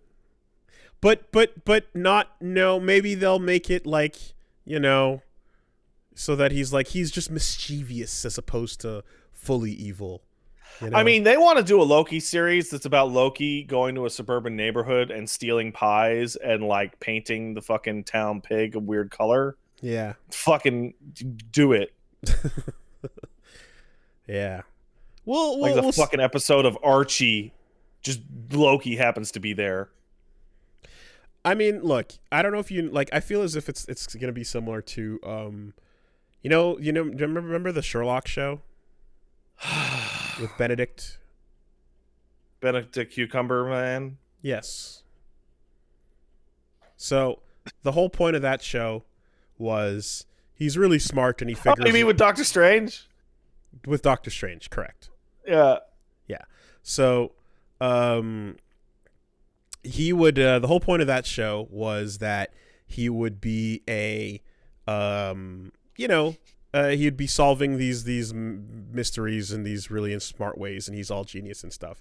But really, it's just about like the quirky behaviors of this charming British man, and I assume that Loki will be going for the same thing, just the charming adventures of this charming British man, and it's basically to get a bunch of people to make GIFs on Twitter and hard eyes of Tom Hiddleston doing a little face. Exactly. There it so is. if they do that, then mission accomplished, right? That's true. And then then you just gotta find something for fucking the two Caps to do. Kiss. I mean, sure. Although there was a moment where it was like, oh, is Bucky gonna have a thing with like whatchamacallit in Wakanda? Well, yeah. What? Is Bucky gonna have a moment with I forgot her name, but whatever. It's great. Black Panther girl, So. Shuri? The sister or the lieutenant? Shuri. Yeah. So, Oh, no. You know what? They shouldn't kiss each other. They should have the shield. And they should be like, there's enough shield here for both of us, and then just start going in shield. And just start smooching on the shield. They should do that. That would work. Sure. That would be. And then his drone films it. That would be the best like ending to the first episode, where it's all normal Marvel movie, and then like somebody catches them and they're just like in their suits, no, they're both in Captain America suits. Yeah. One's like classic, from the war. One's darker and grittier. Mm-hmm. And then the little Falcon drone can film it. Yeah. Caught you in 4K. Wait, what do you mean caught you? That's his drone. Yeah, I know. It's just that's what they say. That's what they say. Is he saying it to himself? The kids say caught you in 4K. All right. So the kids are talking to the Falcon? I hope the show's good, but I don't know. We'll see. We will see. But yeah, that's pretty much it. Okay. All right. So what I do with my week? Oh man. Oh, it's been a big one. So, I would take a TV show about M'Baku. That'd be cool. No. He seems kind of limited. I dig it. He seems kind of limited. All right. So things I did with my week. I actually had like a relatively big week. So I'm gonna skim over it. Then we can talk about whichever you guys find the most interesting. Played Persona 5 Strikers. Watched The Mandalorian, or some of it. watched some of The Mandalorian, beat Bowser's Fury about halfway through, and then I asked Paige to marry me.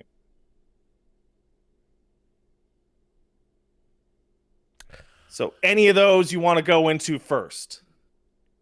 Why don't you start at the end there, buddy? Why don't I start at the end? Yeah. Oh, okay. Hey, honey, come here for a sec. Where? This side. She just happens to be standing right here.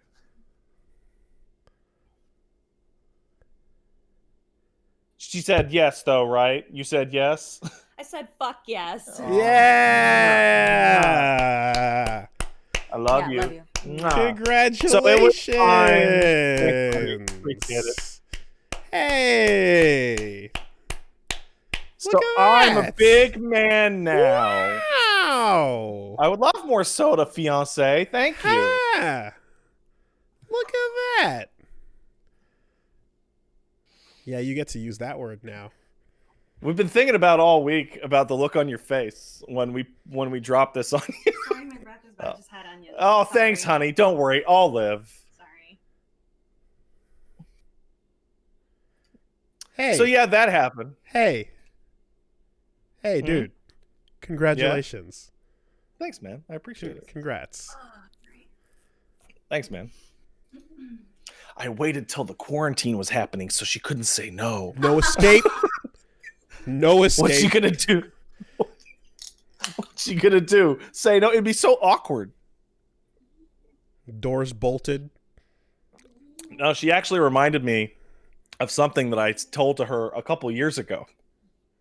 Where when we were on our first date, maybe I got a little drunk and asked her to marry me on the first date. Yeah. Maybe a little Kind bit. of. Maybe I was a little smitten. Maybe I was a little bit madly in love. You did that. Like right away. Yeah, you did that. And then that was like an ongoing joke where I would like nudge her in the ribs.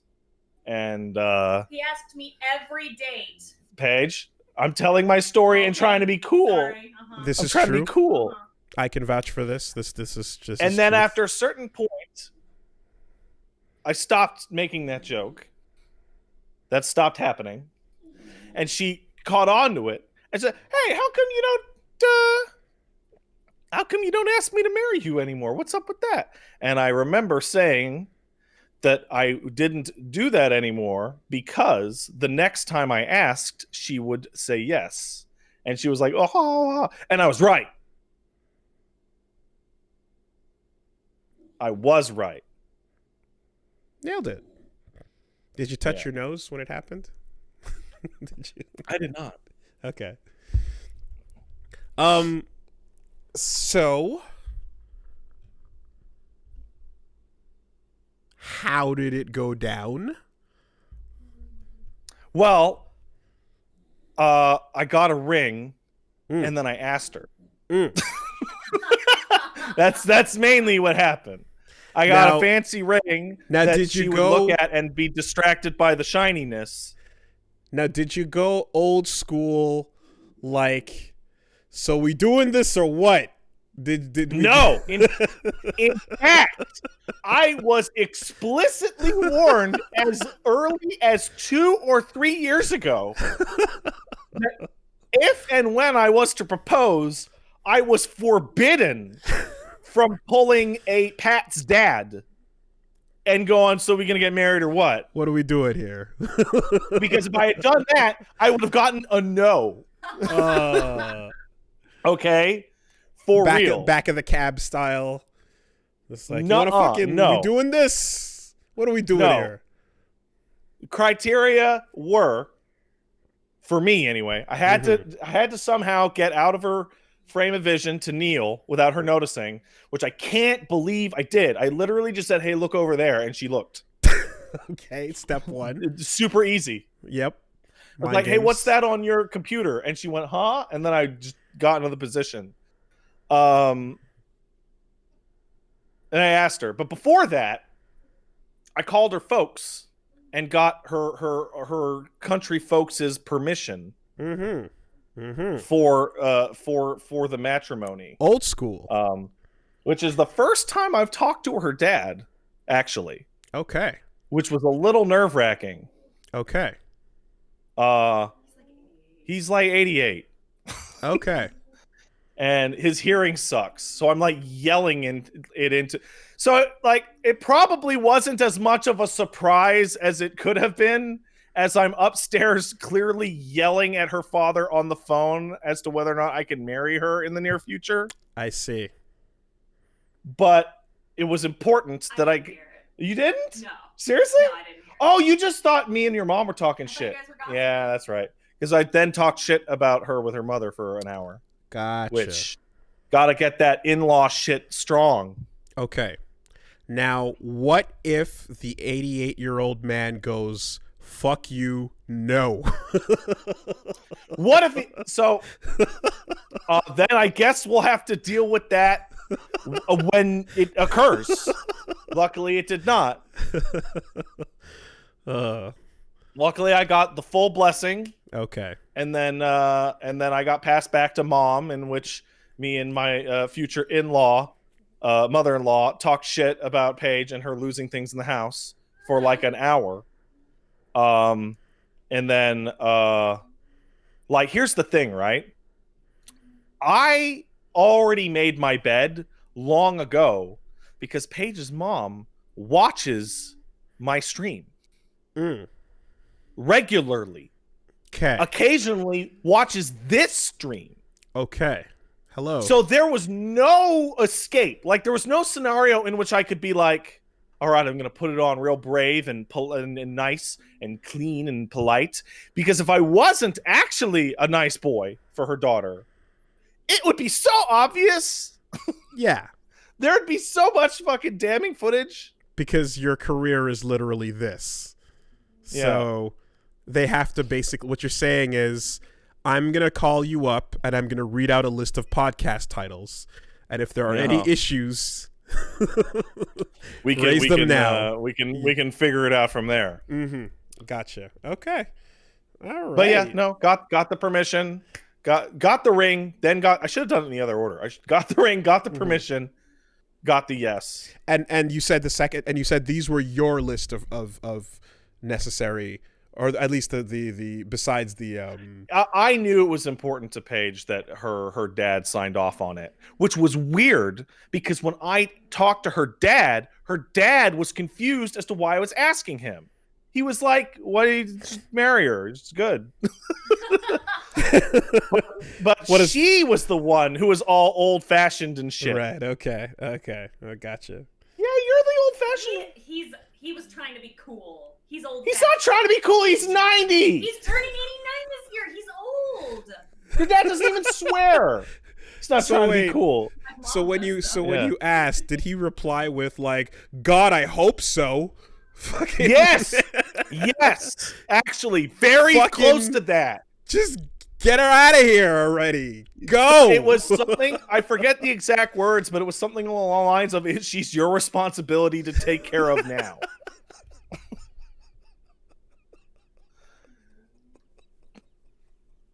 Aha. You deal with that shit. Oh yeah. That's great. No, but can't tell you. I mean, you obviously know the feeling. You knew it long before me, of the feeling of like, man, better make a good impression with these people. Gotta do it. Because they're gonna be around whether they like me or not. Gotta turn it on, but not like just be, make a good impression. And be the most charming version of yourself possible, Mm-hmm. And so yeah, that's a pretty big deal for me. That is a humongo deal. I told somebody earlier today, and their response was, "I'm so happy for you, Pat." And I sat there before I went, "Hey, wait a second. What does that mean?" Come on. You know what it means. You know what the fuck it means. Don't pretend you don't know what it means. You know exactly what it means, bitch.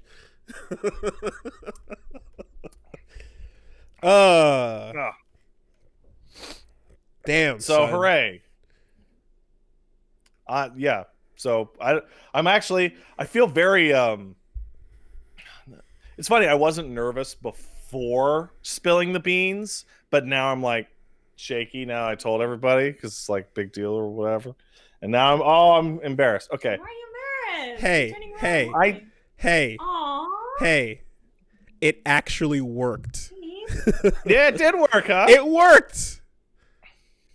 You shot your shot from the base of Mount Everest. Mm-hmm. And you hit the summit. Not the base.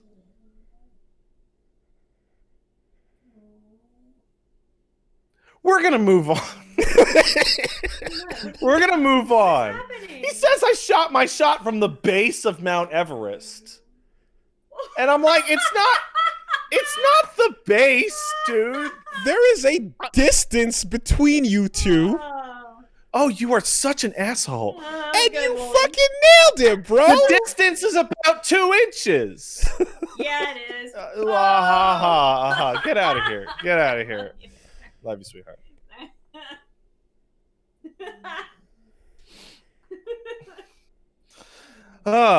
Okay.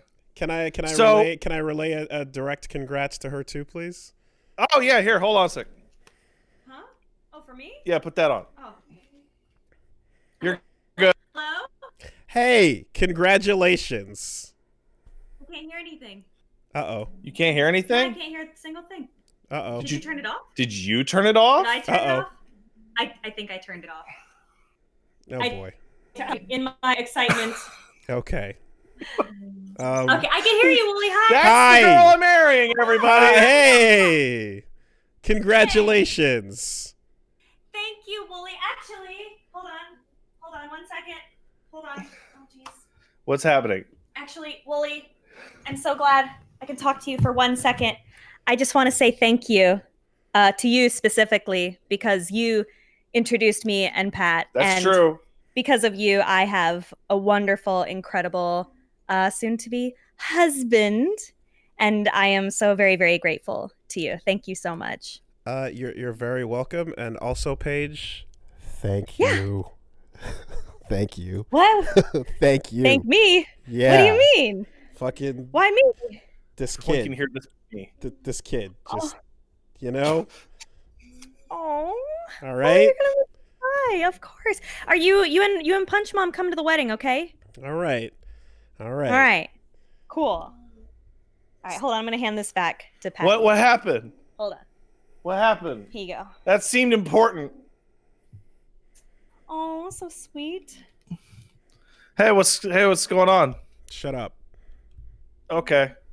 You know, I'm gonna just go back and look at this later.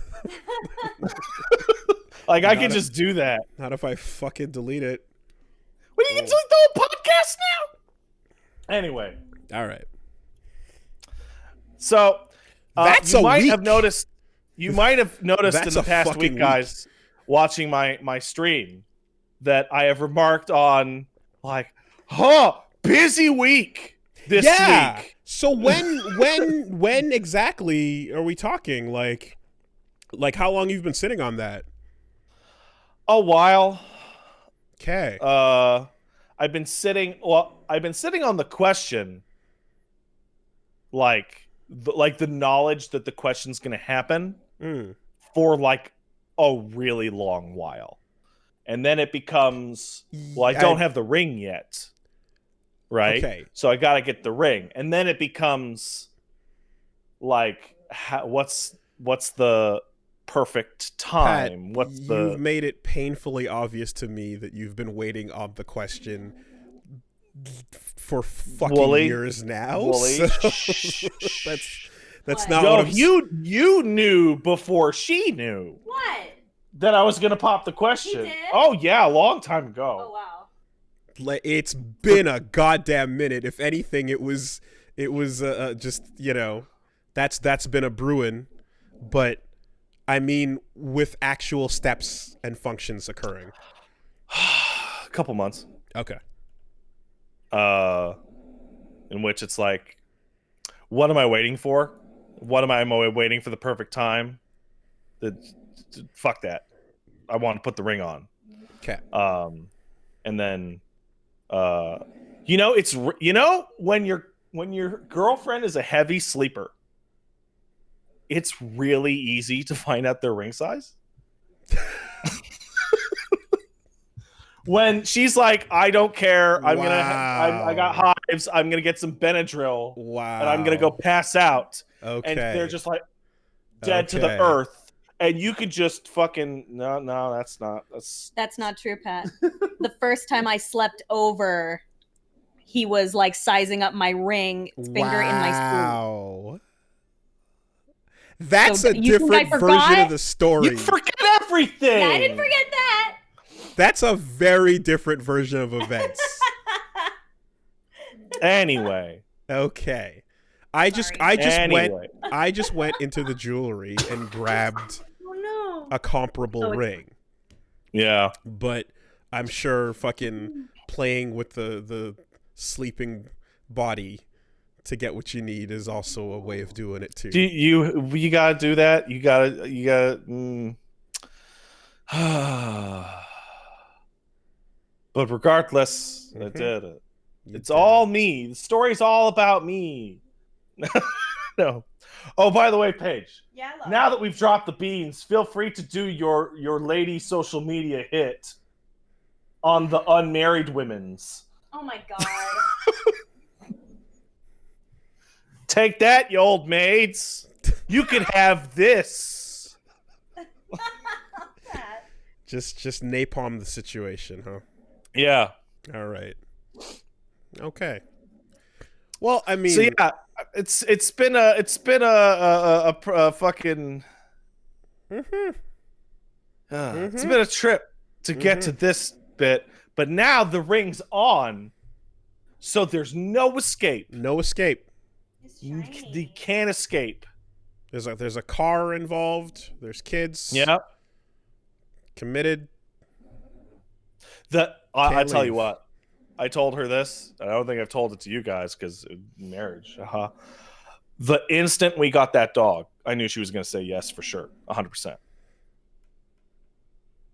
Getting that fat piece of shit, that disgusting mongrel that is sleeping and snoring into this podcast. As soon as that guy came into the house, I'm like, oh, she's going to say yes no matter what. Yeah. And that you got to stay together for the kids. And that's exactly the mindset, right? That's what you know going in. But like, I was listening to a podcast where some comedians were talking about this, and it's just a thought of like, but how fucked up would it be if she said no though? I mean, it's a sure thing, but how fucked up? Like, listen.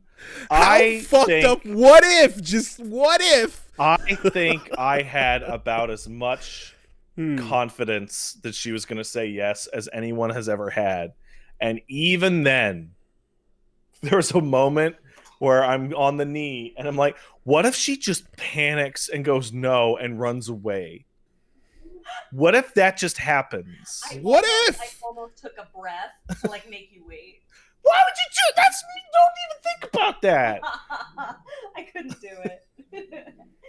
Like the what if is always there, and that it is physical. It is a physical object inside your body in that moment. It's impossible, but is it though? It's 99%. It's 99%. But is it though? But what if though? Yeah. What if? Yeah. You guys wouldn't hear about it. That's for sure. Oh man. All right. So you rocking a rock there? Am I rocking a rock? No. Did you rock a rock? Did you? I don't know what that means. Something nice? Some nice ice? Oh yeah, it's pretty nice. Do you want to see it? Oh, they want to see it? All right, yeah, hit it on the camera, babe. Okay, hold on. Kind of embarrassed. Okay. Can you see it? I can't see. Yeah, that's big. Can you see Yeah, it? that's big. That's a big one. That's a big size. There's a lot going on there. Pretty? Yeah, his exact words are, "That's a big one." It's heavy. She cut me with it yesterday. It's big and round like my husband. Oh, seriously though, she cuts me with it. I do. I'm sorry. Okay. So Like we'll be hugging and she'll like draw her arm away and like it will leave a slash. So for the next couple months, right? Low key. Yeah. Just observe and peep as like at random you will notice her just staring at it. Oh, I don't need to be low key. That was a like 45-minute process yesterday. Okay. Cause you see it? Just the flashlight on the phone out just constantly. Yeah. It just starts becoming a constant thing. And you're just like, yeah, all right. Yeah. Mm-hmm. Good shit. What you doing, honey? Nothing. Just looking at shiny sparkles. So big, shiny. Just reacting to the trick that the human brain plays on the ones that you try to keep by showing them same trick that works on crows and squirrels. Yep. You just works for girls too. Shiny, sparkly. So fucking video games, what?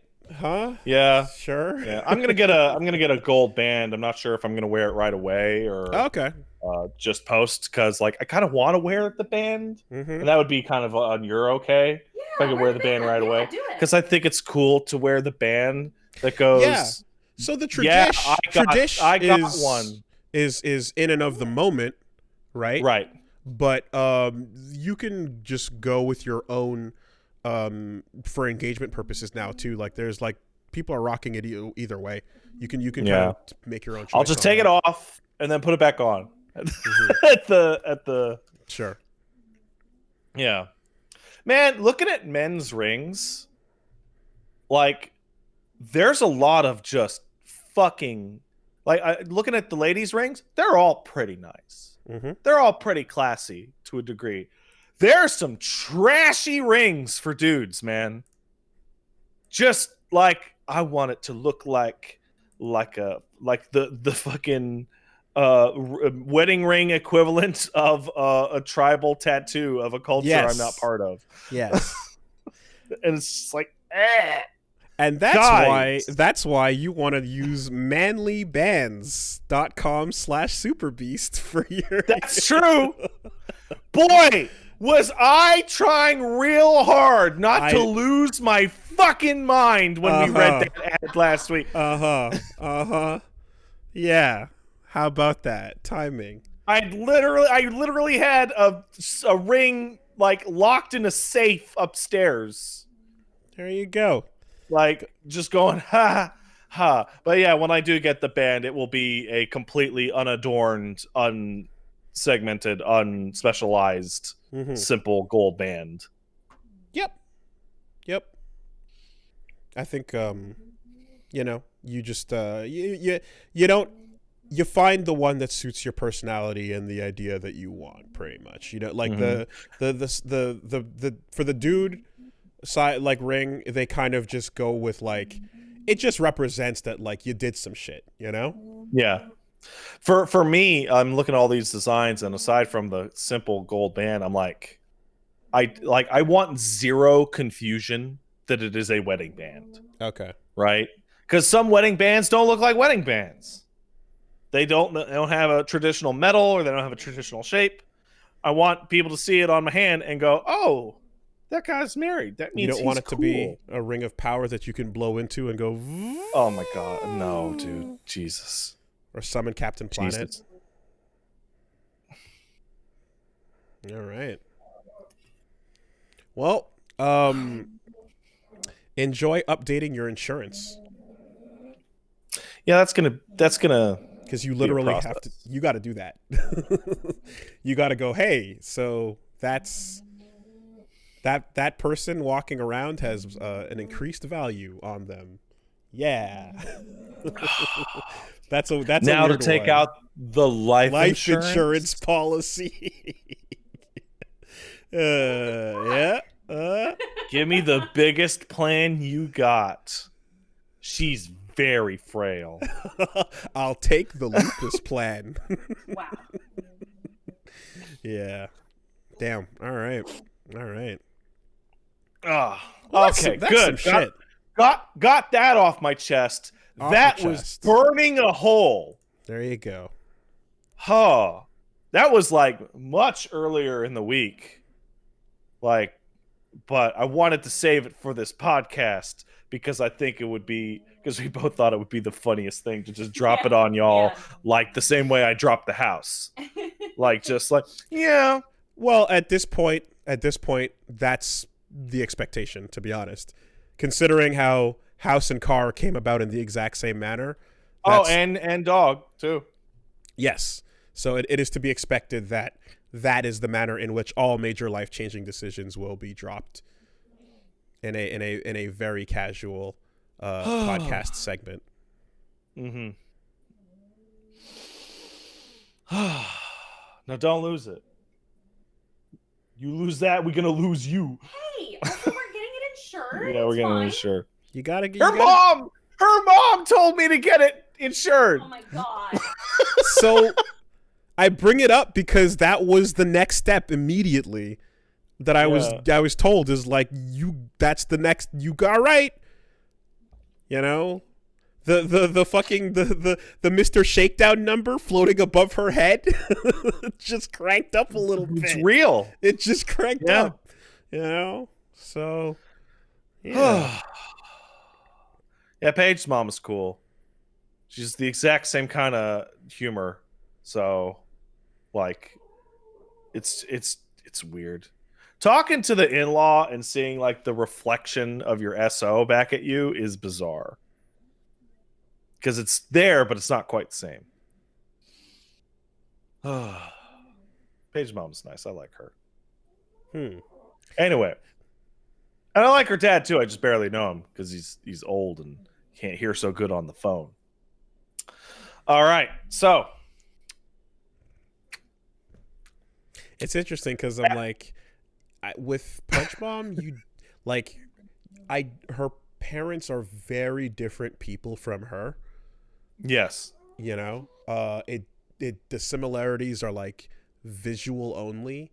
Personality wise, it's not a thing. But then like you can see where like deliberate deviations were taken. So for example, like Punch Mom is pretty laid back as a result of like her mom being really, really overbearing about stuff, you know? Yeah, okay. And she has like 2 siblings, so like she had to kind of play the chill parental role at times to opposite what was going on there, you know? Yeah, meanwhile, over on my end, I'm thinking about Paige's parents' anniversary of like what? How many years? Oh god, like almost 38. 30 plus 40 years, right? She was texting her mother and said, "Can you believe that? Oh, I tell your father, what was it? Your father's the luckiest guy in the world, or so I tell him anyway." Yeah.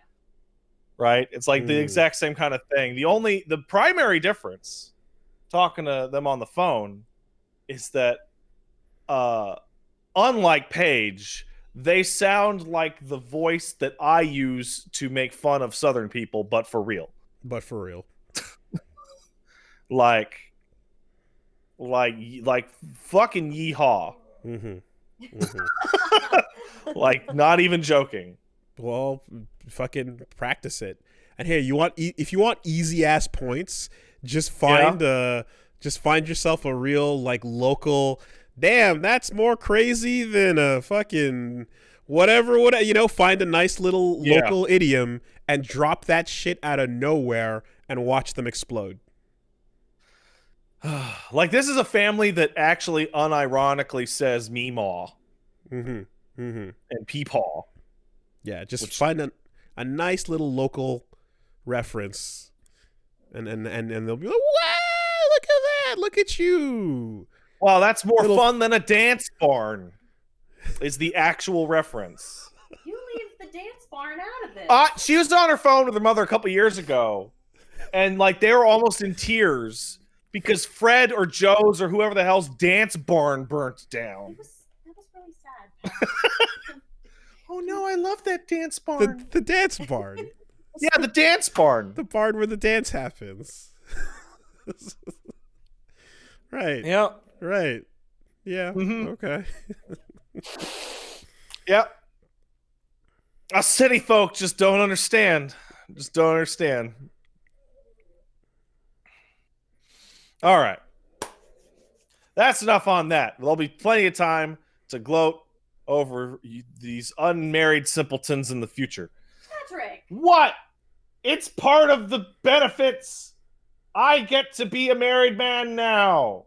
That makes me better than these people. And much better than the divorced. Awful. Much better. 50%, am I You right? hear that, Dad? 50%, am I right? Took 2 shots for you to find the right one. I got the right one right away. He totally watches this shit. What am I doing? I'm going to get a phone call. I'm totally going to get a phone call later Yep. today. Yeah. Oh, shit. Yep.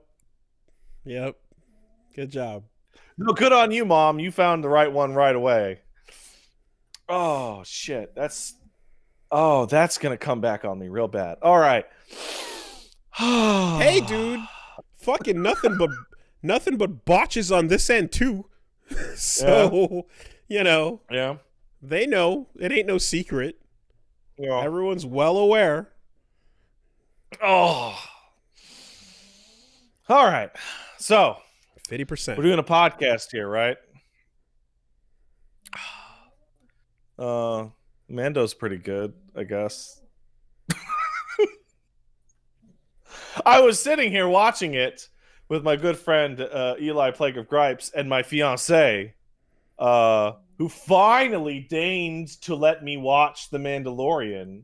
I had to give her a ring before she let me watch Mandalorian. And kill Daft Punk. Yeah. How much did you watch? About 5 episodes? Yeah. Yeah, it's good. Makes me hate those new movies a lot. It Like, should. The simplicity of the story and the simplicity of the story allows the world of Star Wars to just breathe because it's interesting enough on its own without having to get too convoluted and put expectations through the roof. You can just keep it simple and the world itself in the background is interesting enough. it's just like thinking about like you watching this and it's just like we were watching the second episode. It's like there was no dialogue for like 10, 15 minutes or something like that. Mm-hmm. And just like, oh, what a pleasant, nice watch. And it's like, oh, that's a cool shot. And it was just like, oh yeah, it wasn't this giant stupid mess. And you know what? And you know what? Fucking like when it's time to throw in the fan service, you catch them pulling out the pearl. Yeah. At the end there, and it's just like it's a fucking crate dragon. They pull out the pearl just like KOTOR. Yeah. And that's it. And it's like, hey, look, they made reference to the pearl. That's cool. That's crazy. They still they kept they look at Hey, that. look, we're gonna land in Mos Eisley, and it's gonna be the bar, Mm-hmm. and then we're gonna leave the bar, and that was it. Mm-hmm. We went in, and then we walked away from it. A little bit. And the bar was quiet, no music. I forget which episode the 5th one is, but I don't want to say too much until you're actually done. The 5th was the gunslinger. It was about the jackass other bounty hunter. He was a stupid guy. That guy looked like he was a Friends extra that fell into Star Wars.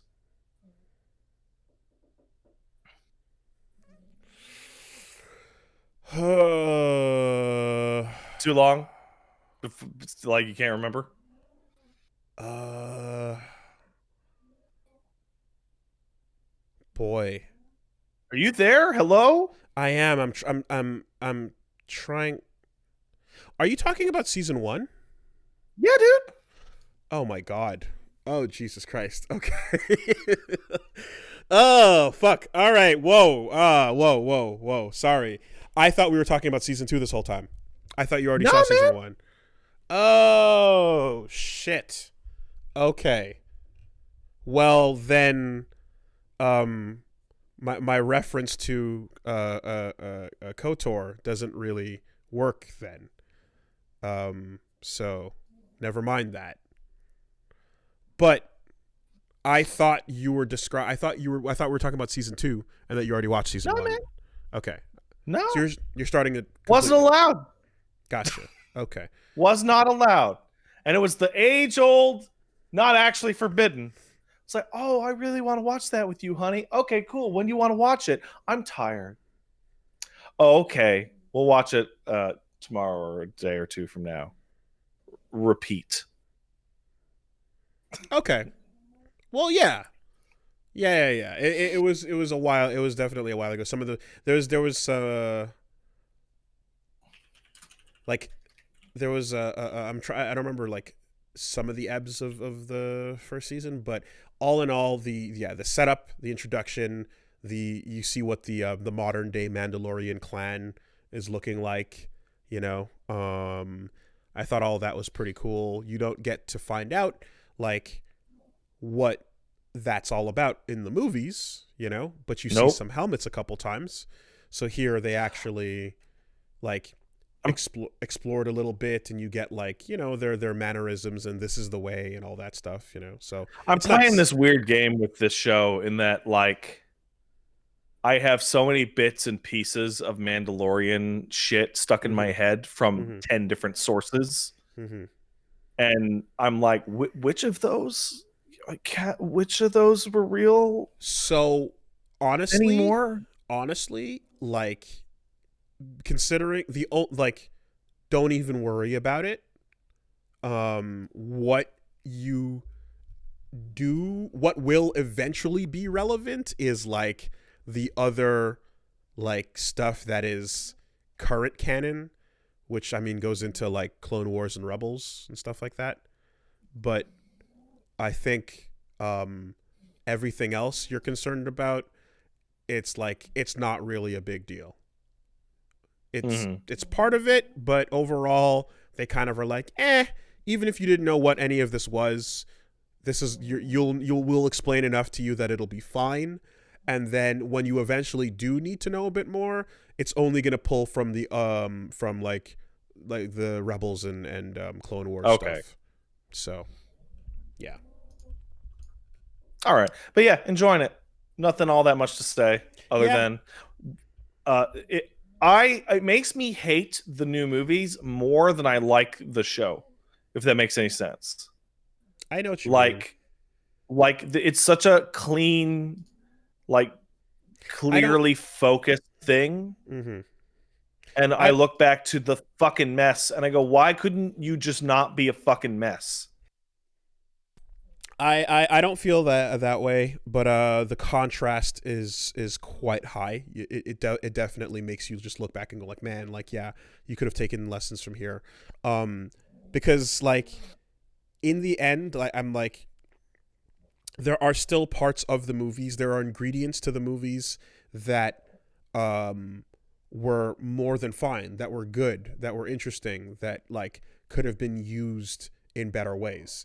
I think that's kind of the takeaway, because like I liked Force Awakens and I liked the pieces and the characters that were introduced in it, and that sort of like new group of kids, I was like, yeah, this could go places, this is interesting. It was in the end, it was ultimately how they were used, you know, that like that ended up being disappointing. But like the characters themselves as they're established are like, you know, Finpo and Ray, like I like those characters, you know, like it's just implementation that sucks. I like the part when Kylo got kissed by Rey or whatever.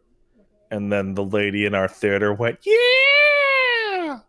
And then they fucking died. And she was like, no! I think That you was said my that favorite last part. week. I love it. It's my favorite. I don't care. You can tell me I said that one last week, and I'll remind you of the amount of times that you and I were rendered near tears by you bitch. You can't. That's old internet. That doesn't exist That's anymore. Older than people listening to this. Dude, But if you want to experience some type of fucking weirdness in your chest, go follow the Twitter account Ancient Memes. I follow that Twitter account. Oh boy, is that hard to fucking follow sometimes.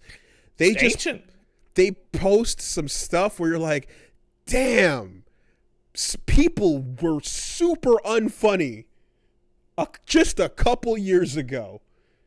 Like, the whole joke was... I don't know. The majority of these are like 10 plus years ago. But, like, there's some of them where it's like, the whole joke was, I used a 9gag face. Yeah. That's the joke. I pasted the funny joke face. Then there's some classics, like those dogs with sunglasses saying, Mom, the plural is anime. Which I'm retweeting right now. Sure. Because it's a classic.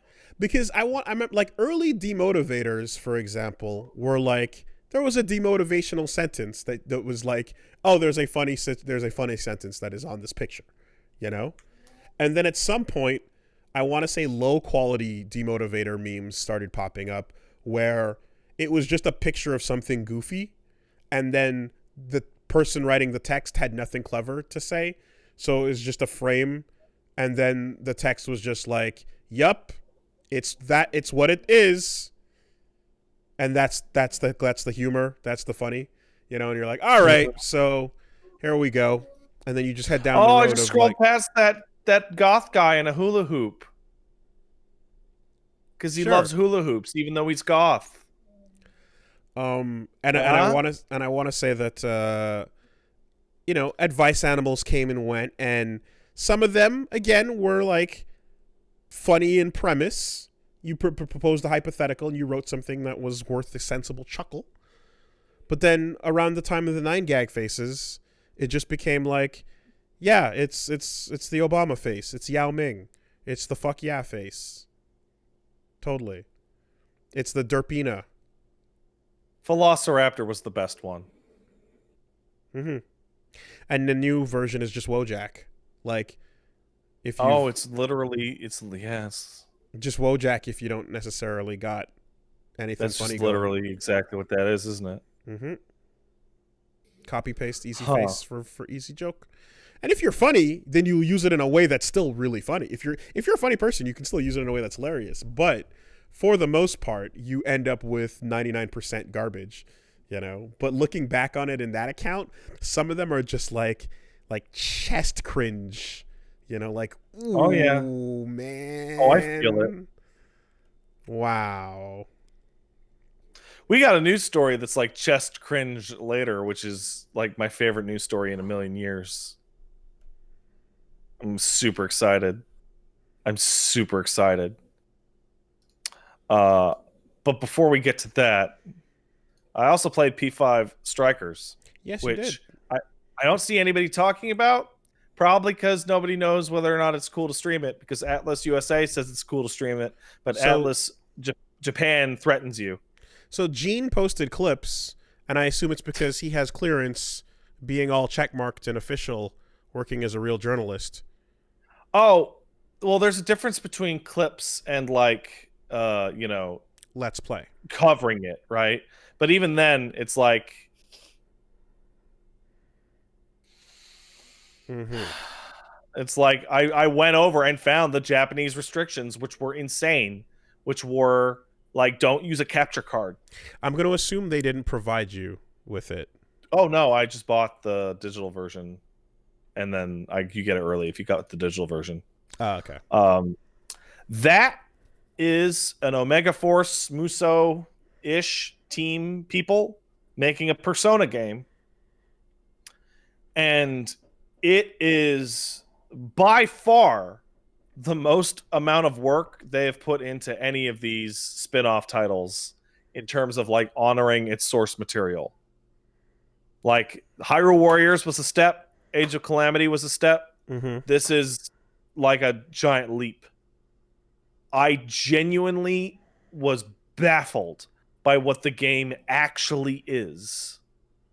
Have you actually looked up how you actually play that game compared to like say just Hyrule Warriors? I just saw the trailers, and I saw that clip that that Gene posted.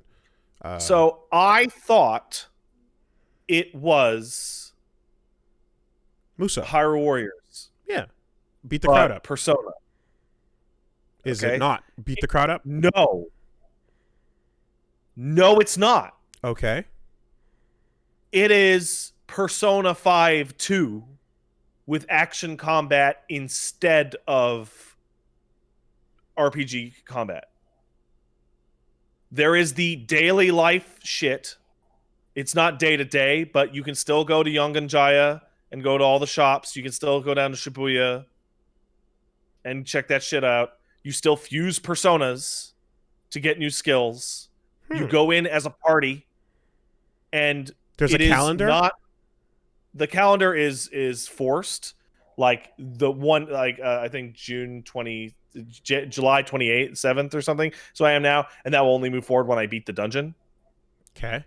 But like, it's a dungeon. Also, it is not a field, and it's not a series of battles. It is literally, we're dropping you into a Persona 5 style palace that's got slightly wider streets for your party, and you will encounter random battles that you can sneak up on and pull the mask off. And then you get into the random battle, and instead of using turn-based combat for your moves, you're holding a button down to cast your weakness spells so that you can hit all-out attacks, and then you beat the random battle and you get money and experience. And occasionally there are gigantic style like Muso battles, but those are treated like mini bosses.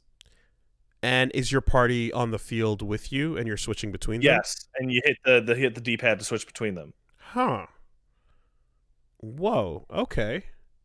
It's crazy. Well, that's nice to know that it's like not just a cut and paste. It's also all the cast came back, and the story's a direct sequel.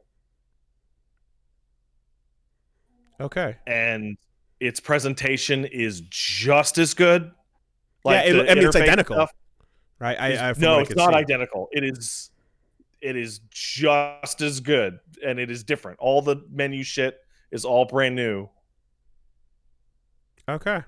It is. Yeah, I'm seeing people in the chat. It is reverse Yakuza 7, where they went from action game to RPG. This went from RPG I was like, to I action don't follow. game. And it's so more. It's closer to Persona 5 than it is to a Muso game, I guess is the way I would say it. Is it picking up Royale, or is it picking up original? So they made it during the development of Royal. So the new characters from Royal are not there. Okay. Apparently, it does at some point go, yeah, Royal totally happened. Okay. But like whatever, just pretend it's 99% if you didn't didn't play Royal, you won't be lost. Yeah. Okay. And it shows a lot about like that shit, because in Royal and in Strikers, the first thing that happens is you meet a new character that's a redhead. Like also, literally the first thing that happens in both games is like, here's the new redheaded girl. In Ultimax also. Christ! Here's the new redheaded girl. Right there. She's got 2 swords. She's cute. She's got a scar. Look at that. Redheads are saved for the extras. Redheads are the Virgils of Persona, only in the Sure. special editions. Sure. That's cool. Okay. I mean, it looking at the trailer, it was just like stylish jumping around all out attack style shenanigans. So, it could have ultimately have been anything. And my brain just assumes that, we're going to get burr, burr, burr, or like every time Omega Force somebody asks, gets a license. Is there a capture these areas thing like in a Muso game? Like they drop you on a map and it's, go capture this. And it's like, no, it is functionally identical to a Persona 5 dungeon. The only difference is the fights are action instead of turn-based. And so the you're going around. The party's already formed, and you have to manage them jumping in and out of the dungeon. Dude, I have to leave the dungeon to regenerate my SP. Okay, yeah, there you go. Yeah. Like, all right. and maybe I'll go down to the vending machine next to the hot bath so I can get some SP items. Like it's on point. It is nuts. How good's the PC port? It's pretty good. I have a very fancy video card, but unlike the other Koei Tecmo games I've played, it runs great. Feels good. The music. Hey, guess what? Do you want more Persona 5 soundtrack? How much of it is new? A lot. Okay. The parts that need to be old, like Hanging Out in LeBlanc, or the mystery music, they're the same, but the battle tracks are new. Like there's a new version of Last Surprise. There's various new music for new scenes.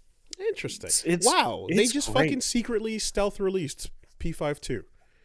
Damn. How about that? It's good. It's real good. I'm shocked. Why do I wish I could stream the whole thing. Why do they have to be so fucking dumb about this? God, what a And to those of you who probably say, "Hey Pat, but Atlas USA said all you have to do is say don't put the spoilers, put a spoiler tag in your stream and don't show the final boss." I will tell you that I spoke to Atlas USA last year, and when asking them about, "Hey, can I get confirmation that Atlas Japan will not go after my Royal stream?" the response was an emphatic, "It should be fine."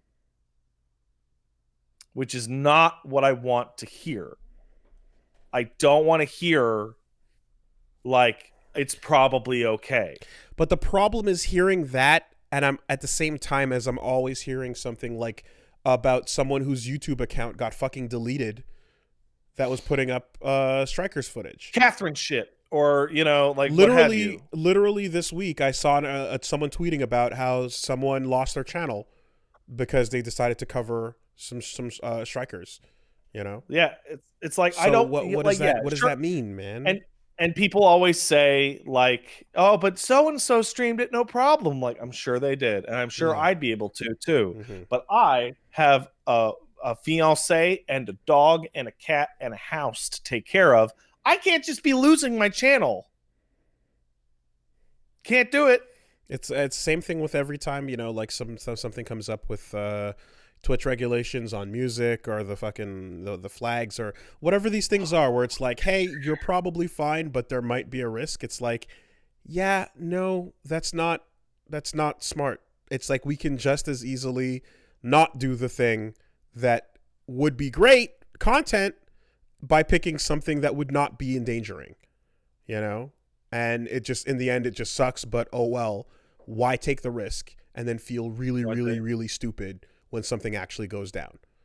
I've gotten flagged for Dragon Ball footage that I recorded at the official Dragon Ball event when I was invited to fucking record that footage and put it out. Like, they invited me to come in, get footage of the game, and then upload it, and I did, and that shit got flagged. And I was like, hey, can you help me out here? And they're like, yeah, sorry, it's the process. It's an automatic thing, You know how it is. Yeah. It reminds me of when I got DBZ Fighters. I was really excited to play and actually stream a bunch of DBZ Fighters, which I did. Though, stupid me, I bought the DBZ Fighters Special Edition that includes the anime soundtrack that fucks your stream up. Of course. There you go. Yeah. There you That, go. oh, sick. Sick. Whatchamacallit? Jonathan Blow getting flagged yeah. for his own fucking game. Yeah. You know, like you just can't. There's no reason to take the risk. You know. So I won't be covering Persona 5 Strikers on my channel, but hey, it's cool. So cool, I guess. And what else? Oh, and then I beat Bowser's Fury. That game's really good. Got the 50 shines. There's 50 more that the game gives, like open, like there's 100 total. And when you beat the first time with the 50, it then pings the location of the remaining 50 all over the map, so that you can go clean it up. That's great. Super great. Good week for video games and media and me and Peaches. good week. And if you want to check out more video games of this brand new fiance man and hanging out and crap, you can go to twitch.tv/PatStaresAt. Is that all you played this week? Mario, Persona, Guilty Gear. You didn't play anything Am else? I missing anything? Am I missing anything? I don't know. I thought maybe there was other games in there. Hold on. I thought maybe I played KOTOR, Mario, you got a little Hitman. Swinging done. Christ, I completely forgot. I literally completely forgot. So I was on the Capcom USA stream the other day. Were you now? Yeah, they asked me to be on there and said, hey, pick out one of these great arcade games to play on the Capcom stream. And I'm like, man, I love Capcom arcade games. I'm a huge fan of Capcom arcade games.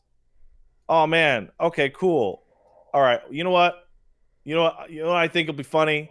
If I really like Bionic Commando, and it'll be funny if I go, hey, Wooly, I'm playing Bionic Commando on the stream. Ha, ha, ha. But also, like, that Bionic Commando is a great game.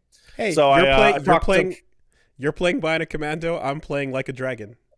Yeah. So there you go. I have a question to ask you about that later. And they send me the code for the Capcom Arcade Stadium, and I download that, and I'm setting it up. I'm getting the custom overlay from the Capcom man, and set it all up. And I'm starting to play to turn on the Bionic Commando, and I'm set to go in about 20 minutes. And I'm like, what the fuck is this? What the fuck is this? This isn't There's an arcade version of Bionic Commando? Oh, shit. Fucking pleb. You did not know that the original Bionic Commando was the arcade version that's super hard. And that is what they talk about when they're doing arcade classics. And that's the game before Rad Spencer shows up. That's the one about Super Joe. And then Rad Spencer has to save Super Joe. That's the guy you're saving in the later Bionic Commando. So I load in and I tell that story, and everybody how'd laughs that go? at me. And then I look down to the chat, the private Capcom Discord, and I see a couple people in there, one of which is the person who was just on before me, who is Proton John, and goes, oh, he didn't know it was the arcade version? Oh, man, he's screwed. And they're talking like, oh, I don't know, they got the rewind function. He might be okay. And I'm like, okay, so I got to test out the rewind function on the Capcom Arcade Stadium. It's really powerful because I beat Bionic Commando with 0 lives lost. or maybe 1 life lost due to time. It's basically In save 45 states. minutes. No? It's stronger than a save state. It's a full-blown rewind. It's Okay. really powerful. Okay. I beat it. Yeah. Oh, super good. Oh man. Oh. And then upon beating it and having like 12 minutes to go, I was challenged by the Capcom staff to beat it again without using the rewind. Which I totally did. Ah. Because I discovered that there's a secret to Bionic Commando for the arcade. And that secret is being wealthy. Because when you put a new coin in after you die, the character starts at the top of the screen coming down on a parachute. Mm-hmm. And you just mash it out, and now all of a sudden you're a full screen up. So wow. actually, the speed runniest way to beat Biocom on the arcade is to pump quarters in. Put a quarter in and jump right to the top of the screen. Wow. And I beat that shit in like 11 minutes. Wow. Okay. Like a rich kid. Any percent. Damn. Hey, it's what works. What works. I felt very stupid. Yeah. You fool. You Everyone had a good laugh at my expense. That is the original Bionic Commando.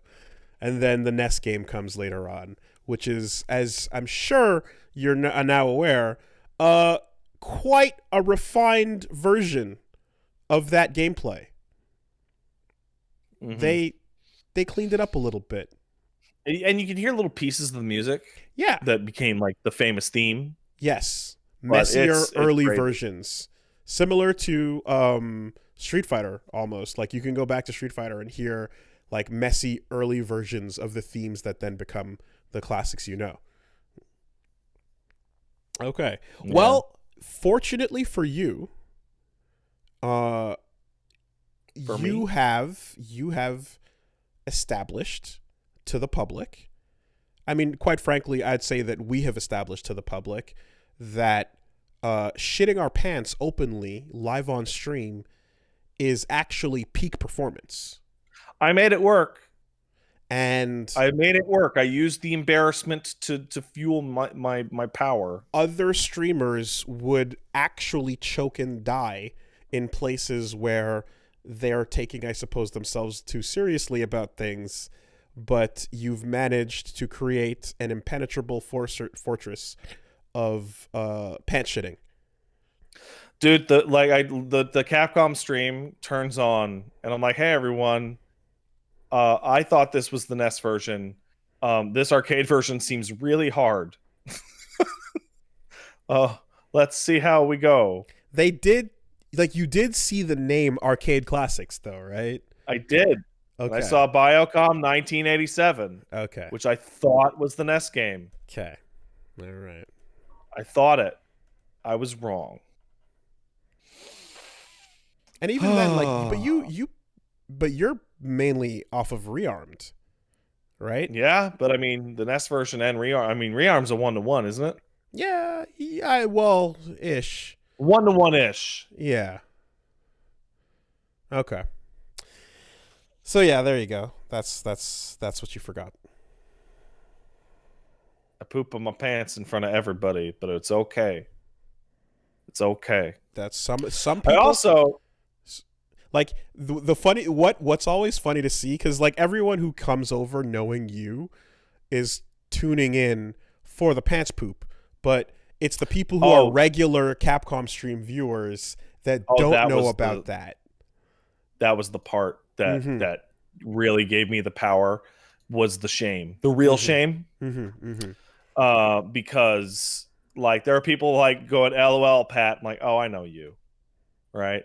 And then there were people like, who the fuck is this guy? Why doesn't he know what he's doing? And I'm like, that's what I'm talking about right there. That's what, Why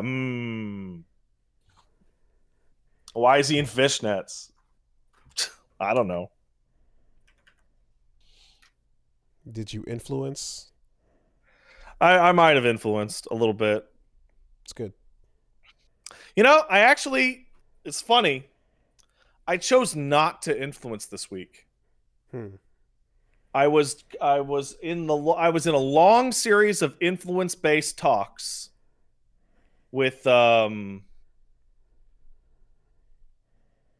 let's say the game is called Pillage Dark Tales. And I actually turned it down. Just, I thought I would want to do it, but I didn't want to do it. Too complicated.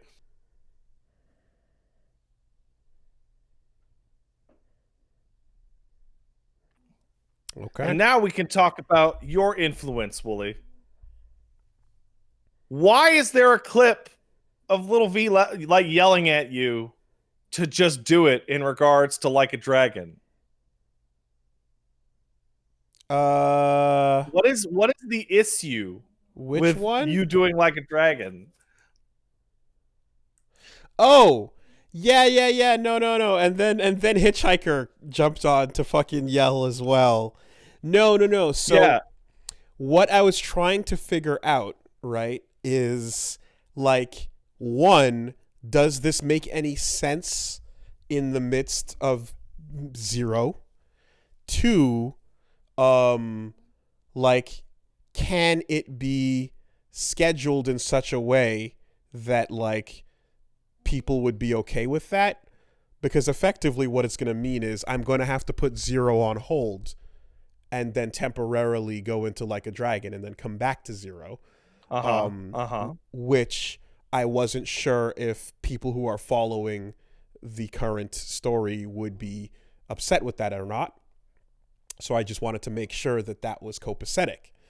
And then, of course, there's also the, like, and whatever comes down the line later that is clearly a reference to stuff from, 0 to 6. I just want to make sure it's not like a complete nonsense jump in to the middle of a thing, I mean, it's kind of nonsense, but the game is coming out soon on the PS5. Thankfully, most people, if not almost everyone, has been like, it doesn't fucking matter. It's just funny. Just fucking do it. Shut up. Right? It really doesn't matter. And like anything related to the old games is like at the 80-90% mark. I just like, ultimately, of all those things, the biggest one is everybody cool with the current LP going on hiatus? And the answer is yes, because it's going on hiatus for the bigger, newer, shinier version of the current thing. Hey, Wooly, you know who's cool with it? You know who's cool with the hiatus? Yeah. Me, I'm doing the thing with my fingers. I'm doing the money thing. Yep. The finger thing means taxes. No, it doesn't. But still.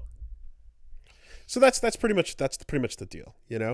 Is just the weirdness of like taking a break to fucking jump into the future and then jump back out, so to speak, which I also haven't really done. But I can't do, like, you can't just do a quick look at Yakuza. You gotta get in there. You gotta get your, it's gotta be a day. You gotta get your knees, like deep in the muck. So I want you to see that if you do that video, when you do that video, take a look at those bread physics, man. Those high-end bread physics. You'll see what I'm talking about. Yeah, it's going to be more than a video. It's going to be like sessions. Oh, yeah? Not the whole thing, I don't imagine. No, that's a big fucking game. It is that's a big fucking game. But it's going to be the first, like, while. The first little bit. Okay, cool. Yeah. So. Indeed. That, of course, will be happening over at Wooly Versus on Twitch and Wooly Versus on YouTube, where you can also tune in to catch the latest of Reggie versus Demon Souls. He's firmly halfway through the game right now. He's doing pretty well. I think he's found his way, and he struggles where is expected, but he's overcoming, so, he's growing up. Yakuza 0, of course, as just discussed, is going to continue for a bit before we switch over. get into fighting games. We just did our Guilty Gear Strive episode, and I also put up my first day of messing around with Nagoriyuki. So, pretty much like there's like a 5-hour stream dump of like the Tuesday that I just like jumped into the game and started pressing buttons. So yeah, you can check that out for like a little extra Strive action if you want to see.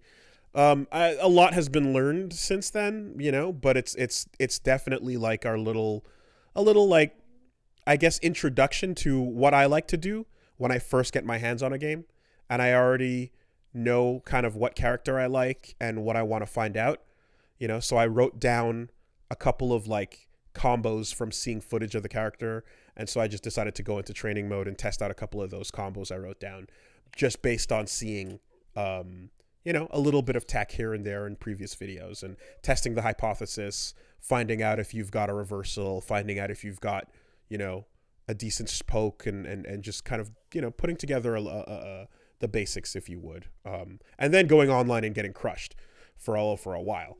So tune in to that if you'd like to see some extended hands-on first time stuff. Wooly, what's the deal with peanut butter? You tell me. Why have I been asked to ask you about peanut butter? What's up with that? I think it's pretty straightforward, but what did you do? I didn't do anything. Do you have peanut butter in your house? I do have peanut butter in my house. Is it nearby? Hey, Pabe. Do we got peanut butter nearby? Yeah. Can you get it for me? Yeah, sure. Yeah, okay. Yeah. I would just like to take a look at your peanut butter. All right. It's pretty tasty, right? You spread it on toast. Peanut butter's good. I think peanut butter is a friendly. Oh no, just the thing will be fine. Don't need to eat it. Yeah. What kind of jelly do you like? Jelly? I mean, I like strawberry or blueberry or yeah, we got some Kraft green smooth peanut butter. Yeah. Would you could you hold on a moment? Would you identify what you're holding as peanut butter? Yeah, this is peanut butter. I'm holding Kraft smooth cremeux peanut butter. It's got little bears on it. So, I was surprised. Yeah. To find out that because this is mine. Here's the visual. This is my peanut butter. Look, it's the same. Might as well be the same jar. It is literally the same big thing. So it turns out that a lot of Americans didn't know that Kraft makes peanut butter up here. Kraft makes the peanut butter. Yeah, that's what most people were reacting to, which was not the major point. I had the audacity, it would seem, to point out that are you familiar with the other kind of peanut butter? The shit that has the oil in it. No. The shit that has the oil in it that you have to mix and turn upside down and put in your fridge. Well, that's fucking stupid. Yeah. So at the end of the day, I was like, shit peanut butter. So at the end of the day, I was like, look, man, you say what you, and he's like, and basically V was arguing that that's the real shit and that this shit is nothing and this nonsense. And I'm like, when you Google peanut butter, this stuff is what you get. It is literally now what comes up. This is what you get. You get this or the crunchy version of this, and that's all there is to it. And then the old school oil-based mix upside down peanut butter stuff is not really what peanut butter. It's what it used to be, but it also tastes gross because I had it and it was nasty. So I didn't like it. No, so I like my peanut butter. Comes in the green bottle. So I was called out for pointing out that the peanut butter that is stocked on the shelves when you ask someone to get you peanut butter, that's what they point you to for pointing out that that's peanut butter, as opposed to the mixy, oily, upside down in your fridge shit. I don't think this went the way people thought it was going to go. Because I'm right there with you. Like, you get the green peanut butter. If you're being fancy, you get the Kraft yellow peanut butter, So right? The extra smooth. it went here's like so he took a picture of his peanut butter in the fridge and then tweeted out and went like, well, he doesn't know what peanut butter is or whatever. And people saw that and thought that he took a picture of my fridge. And they saw the weird upside down stuff and went, ew, what the fuck is wrong with Wooly? What is that gross shit? And I'm like, see? See? And then all I did was Google the word peanut butter, and then a picture of the green thing that we are both holding came up. And then when I went to any like grocery flyer and you go to the peanut butter section and it shows you a picture, it is a picture of this regular peanut butter. And that's what peanut butter is now. And then that for some reason was considered a ridiculous food opinion. And I'm like, okay. So when you let me ask you a question. Yeah. How do you feel about crunchy peanut butter? I don't mind it. I like it. Okay. I'm on a no thanks. I'm on a no thanks on that. I prefer smooth, but crunchy's fine. Like, all I can think of when I eat crunchy peanut butter is that you didn't finish the job. Like, you didn't finish mixing this, guys. I like it. I like it. It's a different style, but it works just fine. Sometimes I want an oatmeal cookie. Sometimes I want chocolate chip. You know? That's true. How do you feel about oatmeal chocolate chip cookies? I don't like both. You know why I don't like oatmeal chocolate chip cookies? I don't like them. Oatmeal chocolate chip cookies are fine, except they condition you for a later treachery. And that treachery is raisins.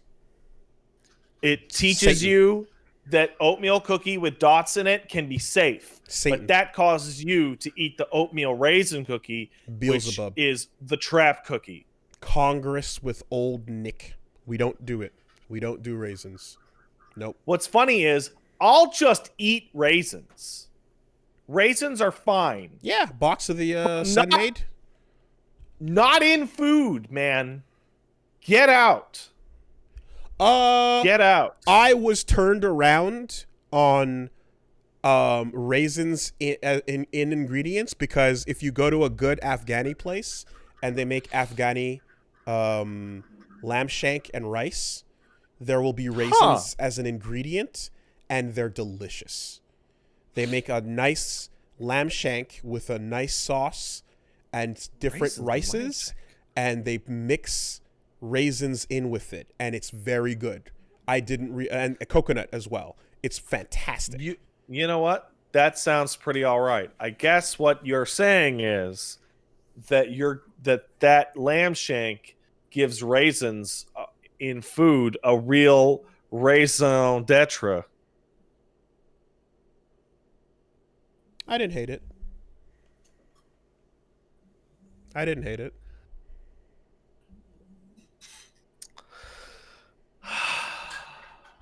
The problem is that the raisin process applied to make prunes is where we take a steer for the awful. Mm-hmm.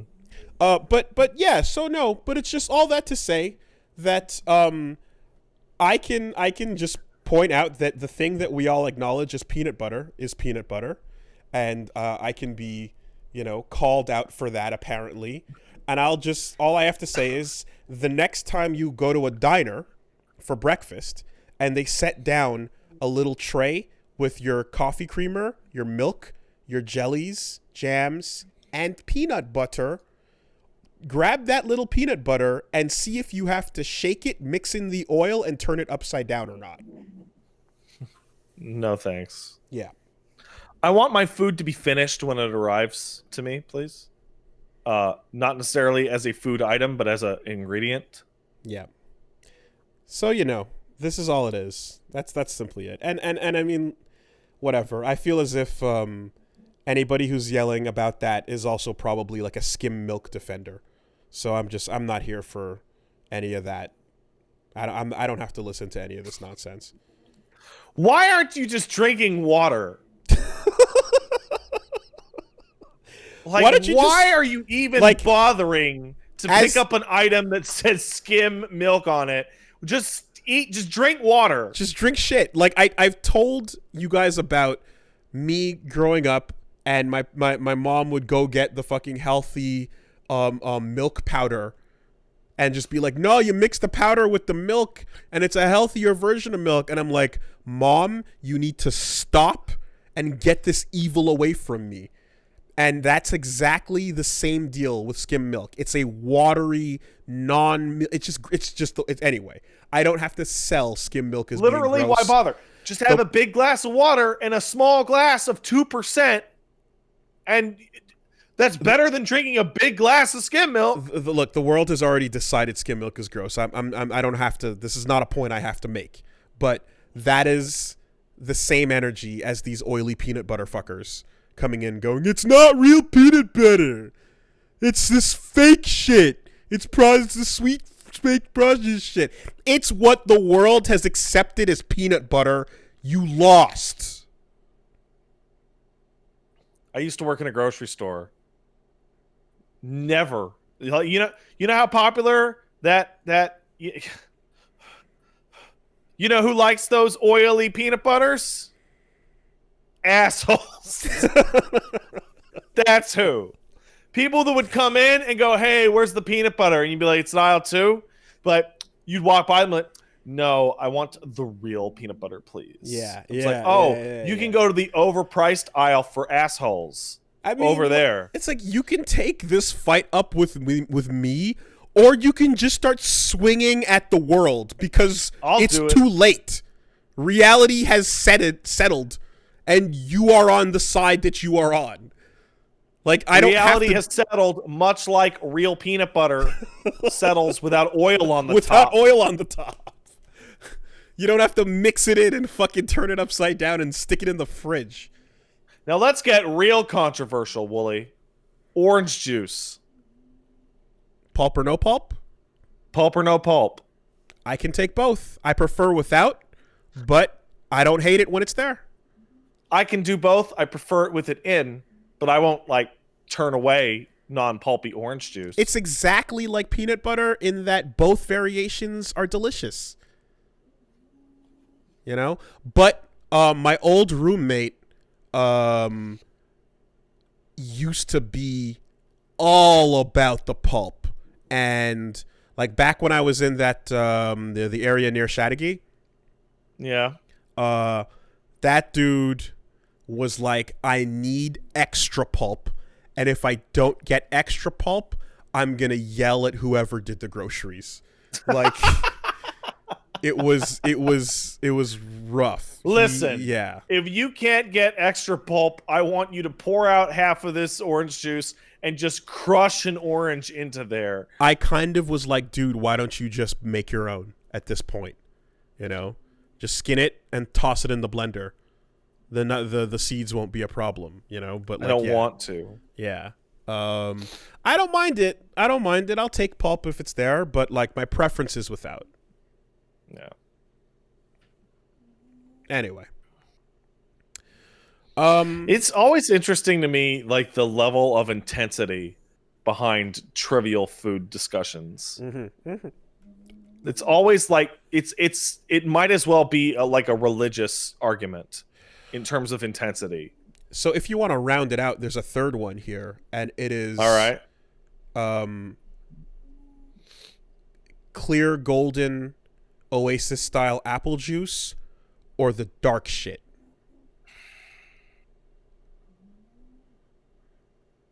I could go either way. They're as far as I'm concerned, they're like different drinks. The dark shit is the good shit. That almost cider shit, it's too good. I grew up like, and here's the thing. You can ask my mom. I was addicted to apple juice as a kid, and the shit that you get in the box, the clear golden drink, you know, your standard Oasis. I would be all about that. I would be like, I need that every day. Like, it was my only fucking, it was my obsession. Then one day I had the dark shit, and there was no turning back. Oh no, it ruined you. there was no turning back. It was so much more just everything I wanted just intensified. So much more of what I wanted. God. You're making me want to drink some apple juice. The real, like, coming from the farm, you know, and it's like, it's got that it's mixed in. There's probably skin in there, you know? That near cider shit. So fucking good. Yeah. And I'd rather drink orange juice than eat an orange. But I'd rather eat an apple than drink apple juice. No, I'd say the juice is tastier in both cases, but sometimes you're craving the different thing. Well, because for me, the biggest thing about the apple is the texture and the crunch. I'm not a big fan of the texture of a orange. I like a tangerine better, or a mandarin. I think those are a little more pleasant in most cases than an orange is. I did grow up with, like, my mom used to serve up, like, grapefruit for at breakfast, and, like, it was doable, but, like, she would, the way going in straight is pretty brutal. But, like, she would basically, like, give it, she would like put sugar with it. So she'd peel the grapefruit, cut it into pieces, and then, like, put, like, a little sugar, like, flat on the plate, and, like, that would, like, kind of make it good. So yeah, grapefruit with sugar works. Don't care for grapefruit. Just don't care for it. It can go. Mango's overrated too. Yeah, I said it. Yeah, see, that's just not going to work here. Islands. All right. It's not going to fly. That's not going to fly. Yeah, mangoes have islands, I'm aware. Wait, that's not what that. No, islands have mangoes. That's true. I mean, that shit grew up like that. It was in my backyard. Like, we lived on mangoes. Like, it's just that's lifeblood. You know. That's Kiwi's all right though. Kiwi's all right.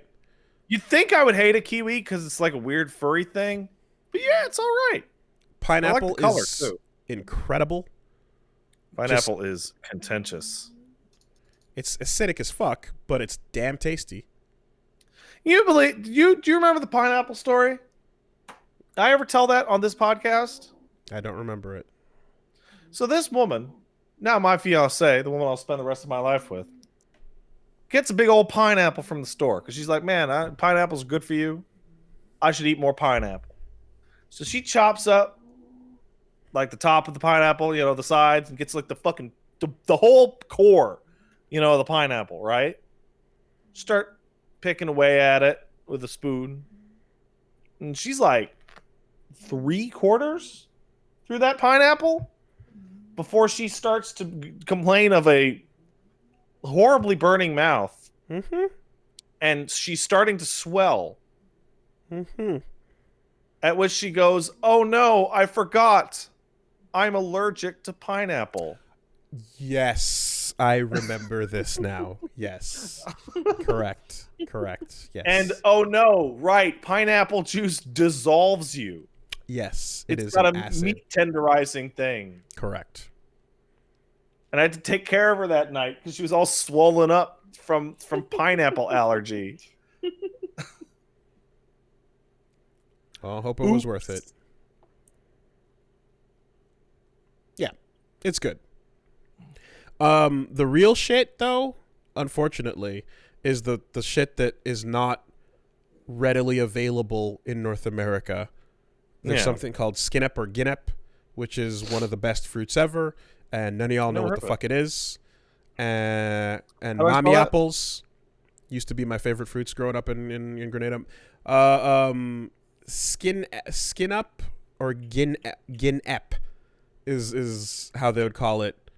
Gwynep. It's Melicoccus bugigatus. And it was just that's some island shit. And like, if you're lucky, the West Indian store nearby might have some, but that shit had to travel across the ocean to get to you, so it ain't gonna be as fresh as it was off the trees. Like, god damn, that flavor is unbelievable. I have never seen this. Looks cool. I like the orange. It's so good. It's like a better There are lychee. There are like 50 names for this fucking thing. Yeah. Everyone had a different name for it. Everyone had a different name for it. It's like a better lychee, honestly. Fantastic. And Mami apple. Mami apple was also a thing in Grenada, and that one was like I was actually like obsessed. Like when they were rare, but when mom would bring one home, like I would freak the fuck out. It was like the best tasting fruit to me as a kid. But yeah. Anyway, if you see some in your local West Indian store, try it. But again, I can't attest to how much flavor is gonna be, in the export, but it's good shit. All right. I think that's our weeks. There you go. That's our fruit segment. That's the Castle's Super Fruits corner. Next week, we'll discuss which diet sodas are better than the regular soda.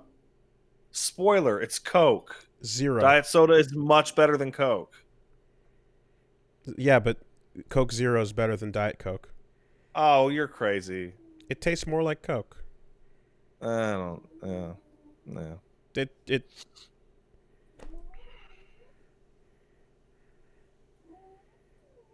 But admittedly, yes, the correct answer should be none. This is true. The correct and right answer is, in fact, none. So I hope you don't mind, but I'd like to take a 5-10 minute break to go pee. Yes, that's exactly where I was about to go. And then we are going to do the rest of the podcast. All right, quick break. We'll be back in 5:10. See you in a bit. See you in a bit.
All right.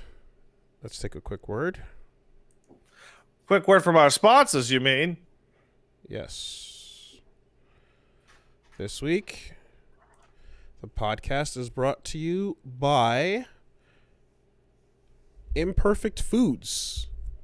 Imperfect Foods? Is that about food that looks perhaps aesthetically not ideal, but is still food, and it's still going to be chummed up into goo in your belly and give you nutrients just as good as regular food? Correct. In fact, I saw a story this week about imperfect foods that people were trying to get to, and where police showed up to stop the people from getting to them. And there was a whole hullabaloo about the hungry people trying to get the food that was still good. Well, just because it don't look weird, just because it looks a little weird, don't mean it's not food, guys. So yeah, every year billions of pounds of food goes to waste because it often doesn't live up to the strict cosmetic standards of the grocery store. You know, any shapes that are and sizes of unique peppers, that weird looking one, nobody's going to take it. So then it goes right in the trash, but it's still edible. It's still good. So yeah, Imperfect Foods is a great way to prevent all that waste. Basically, they're delivering sustainable, affordable groceries, including produce, quality protein, eggs, dairy, pantry staples, straight to your door. And they always add in a couple of new discoveries, fun and tasty things you can try out each week. All you got to do is sign up and create your flexible, personalized groceries plan, and then shop online each week to get affordable and sustainable groceries delivered straight to your door. I mean, you know, you see the basic shelving process of like, oh, turn the jars so that they always face forward. Package the shelf so that the product looks appealing and everything looks nice and good. I think you're familiar with that act. Yeah, I'm familiar with facing. Right. That's called facing? Facing. Okay. Yeah. So that's what it's called. And when it comes to the produce section, the facing part of it is like straight up, if it's not faceable, if you're like rotate, this has no face that people want to see, then you just dunk it into the trash bin. And that sucks. This vegetable looks like a dick, but not enough like a dick that some lonely housewife is going to buy it. Yeah, but if you took a picture of it, then you could go viral. So you should take the rejected weird imperfect foods. That's what I say. But anyway, this is about but it's about like getting yourself some affordable delivered groceries that are not being wasteful in the world. So you sign up, you save money, you save time, and you save food from going to waste. So it's a win-win.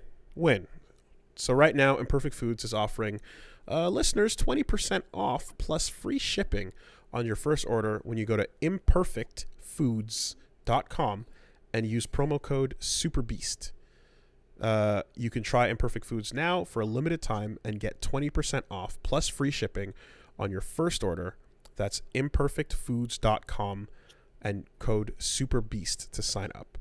Once again, imperfectfoods.com with the code SUPERBEAST for 20% off plus free shipping. Thanks, Imperfect Foods. Thanks, Imperfect Foods. This week, we are also sponsored by Green Chef. Green Chef? That about a big chef that's green? I mean, it's more of the idea of the Green Chef, because it doesn't necessarily mean the person is green. It's not like Giovanna when she has 2 stalks of tension. But is that what that is? Yeah. Yeah, when you're playing Guilty Gear Strive and Giovanna has 100% tension meter, she turns green. And if she were to start cooking food, then she would be a green chef. But that's not the Green Chef we're talking about. We're talking about The USDA certified organic meal kit company that sends clean ingredients, seasonally sourced for peak freshness that you can trust. And yeah, it's perfectly proportioned, pre-measured, mostly prepped, so you can spend less time stressing out and more time just enjoying the delicious home-cooked meal. And if you have a particular dietary preference, they've got you covered, because they've got meal preps for every plan, including keto, paleo, vegan, vegetarian, or just generalized healthier eating. All diets and preferences are covered. So as someone who is continuously eating keto-ish or keto-like meals, this is a pretty handy service. In general, I go low carb for preference, better feeling, and overall health. So yeah, this is a great way to handle that. So, and then of course, if you're going vegan or vegetarian, they've got high in plant protein and rich in omega-3 recipes, so you're getting covered on your needs. So that's it. Sustainable meal kit. 100% of its 100% of its direct carbon emissions and plastic packaging in every box are offset. So you can feel great about what you're eating and how it got to your table. There you go. That's a good list of qualities right there. Tell you what, I've been doing keto for a while now, and when I break keto, like I'm keto, like I said, keto adjacent, and that variety is pretty handy. So if you would like to get in on this, go to greenchef.com/90superbeast and use the code 90superbeast to get $90 off, including free shipping. Once again, that's $90. greenchef.com/90superbeast and use the code 90superbeast to get $90 off, including free shipping. Thank you very much, Green Chef, the #1 meal kit for eating well. You should eat healthy foods. Thanks. Good assist. Thanks, man. I'll be honest, my brain's a little fried. Is it now? Yeah. Well, not just because of all this stuff, but I was also on the Adeptus Ridiculous podcast this morning. Which one? Adeptus Ridiculous. It's a Warhammer podcast the Quiet Shy runs. Okay. Did you talk about Warhammer? We talked about Nurgle. So I'm doing like 8 hours of podcasting today. Wow. And announcing my marriage. Yeah. Okay, well, we can get going with it. But there's some stories here that we can't sweep. All right. So to me, there's two major segments that the docket breaks down into, and one of them is the fighting games, and the other one is the Nintendo Direct. So what's your story? Fuck you, Lars Ulrich.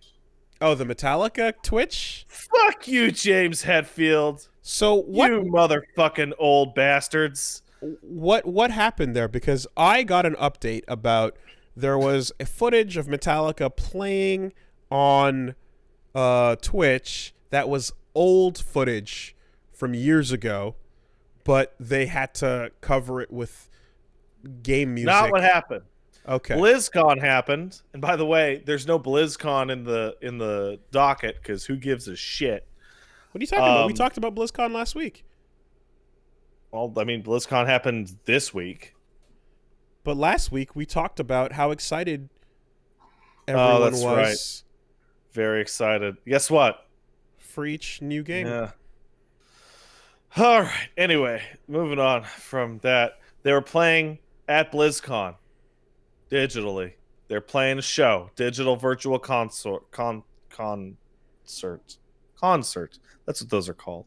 Not this year And though. Like there was it was old footage, wasn't it? No, it was this year. What the fuck are you talking about? I have no idea. All right. It was live. Okay. It was live. It was just the other day. All right. Min sent me the story, and then he sent me a correction on the story, and then I was like, "What? What is happening?" And he said something about it. Okay, being old no. footage. Wooly, Metallica did a live concert virtual thing at this year's BlizzCon. Okay. All right.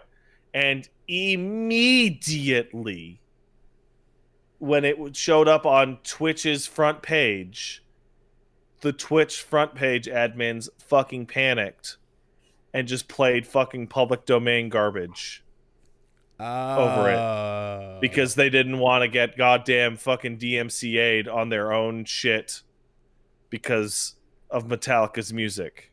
Okay, so implying thus that they have no control over the system affecting even them.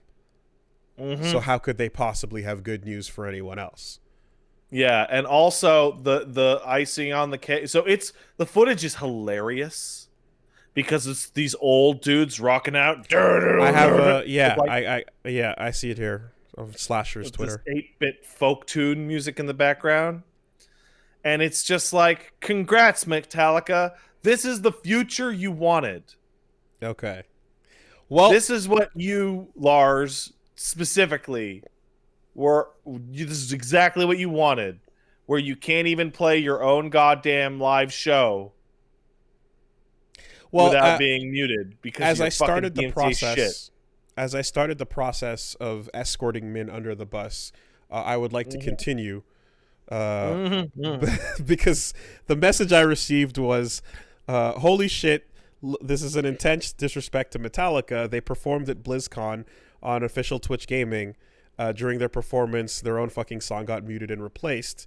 Link to tweet. Okay, I did a bit of research, and it turns out it wasn't a live performance.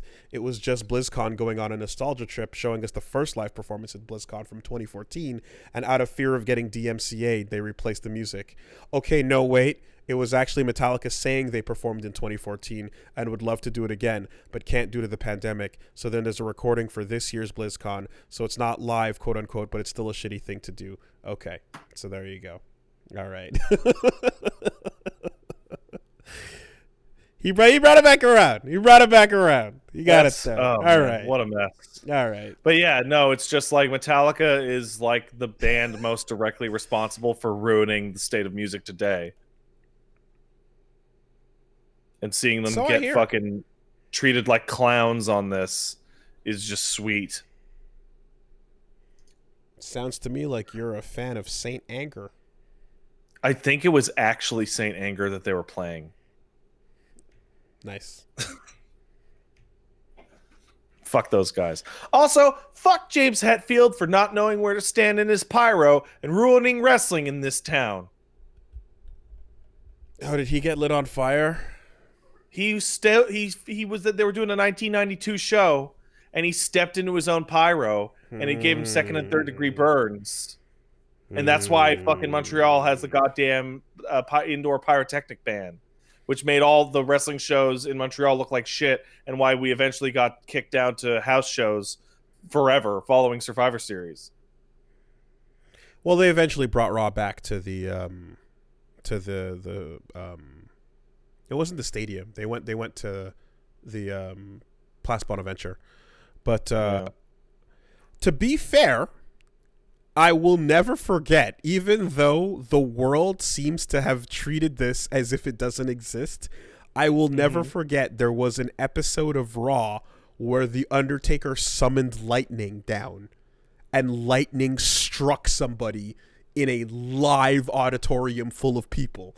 And whatever the fuck that shit was, they did not want people to see it again. And it does not get used in replays or anywhere. And it was a fucking a random insane moment that I never saw emphasized on any replays or used anywhere again, because it was probably super illegal. But Undertaker summoned lightning down and struck somebody. And it was probably not okay. and they probably were protecting their legal asses on it. But it's fucking nuts because that tech exists, and the moment I saw that, I'm like, we have the ability to strike lightning down from somewhere above and hit somebody. I found what must be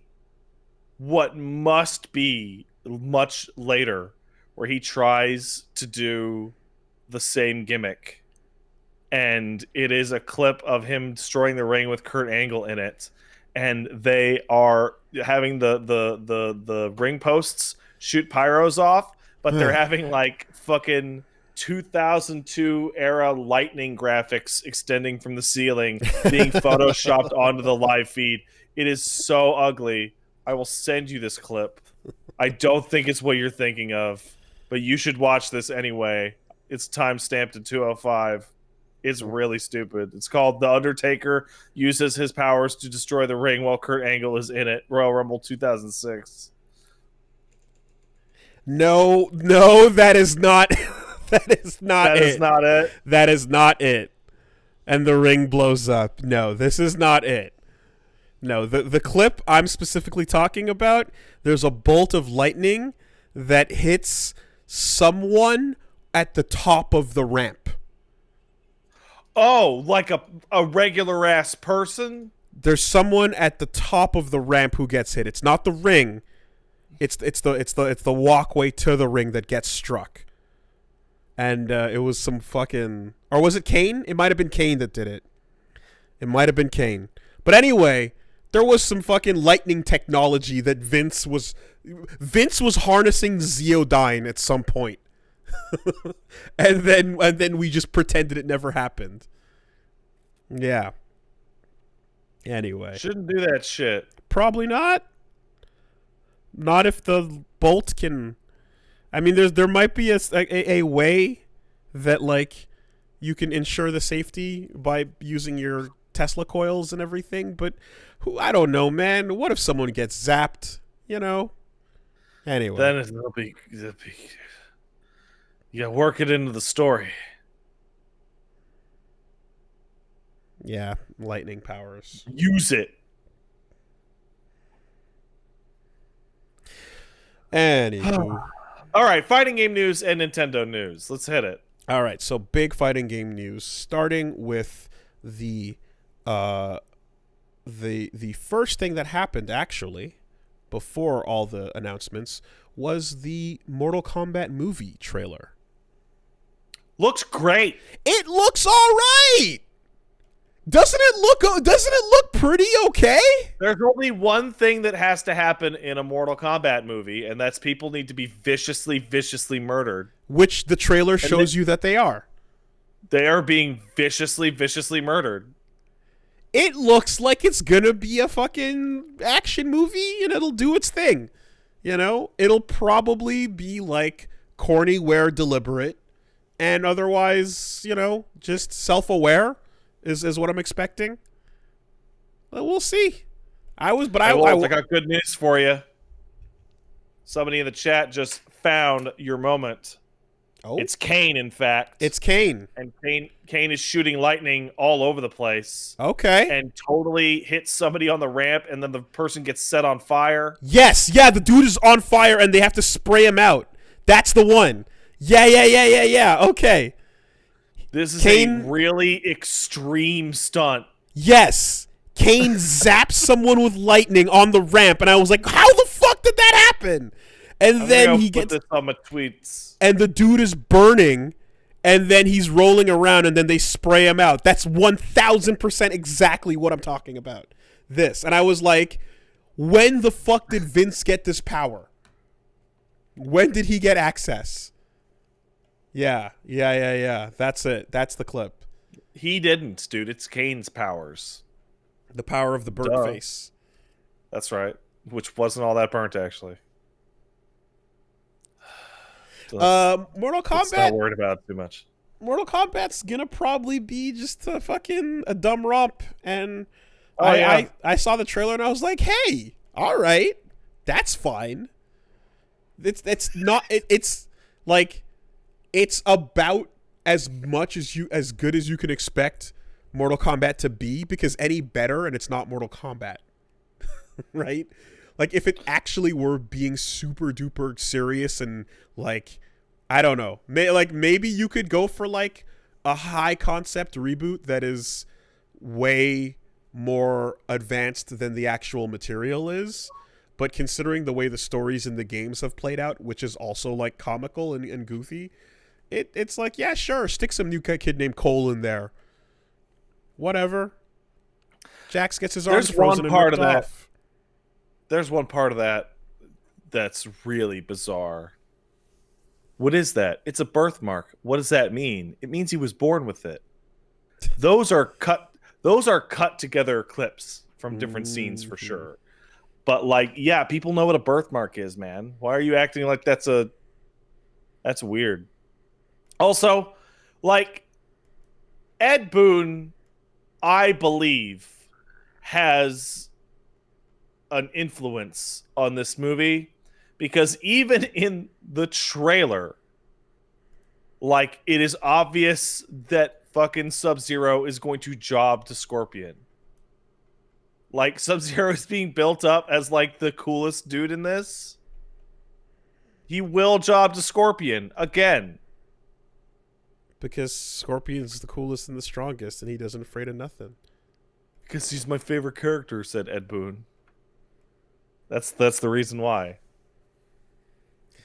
Yeah, it is what it is. You know, I think it'll be fine. And I think there's a high likelihood that Cole will get dropped into a game. Yeah, probably. At some point for the tie-in.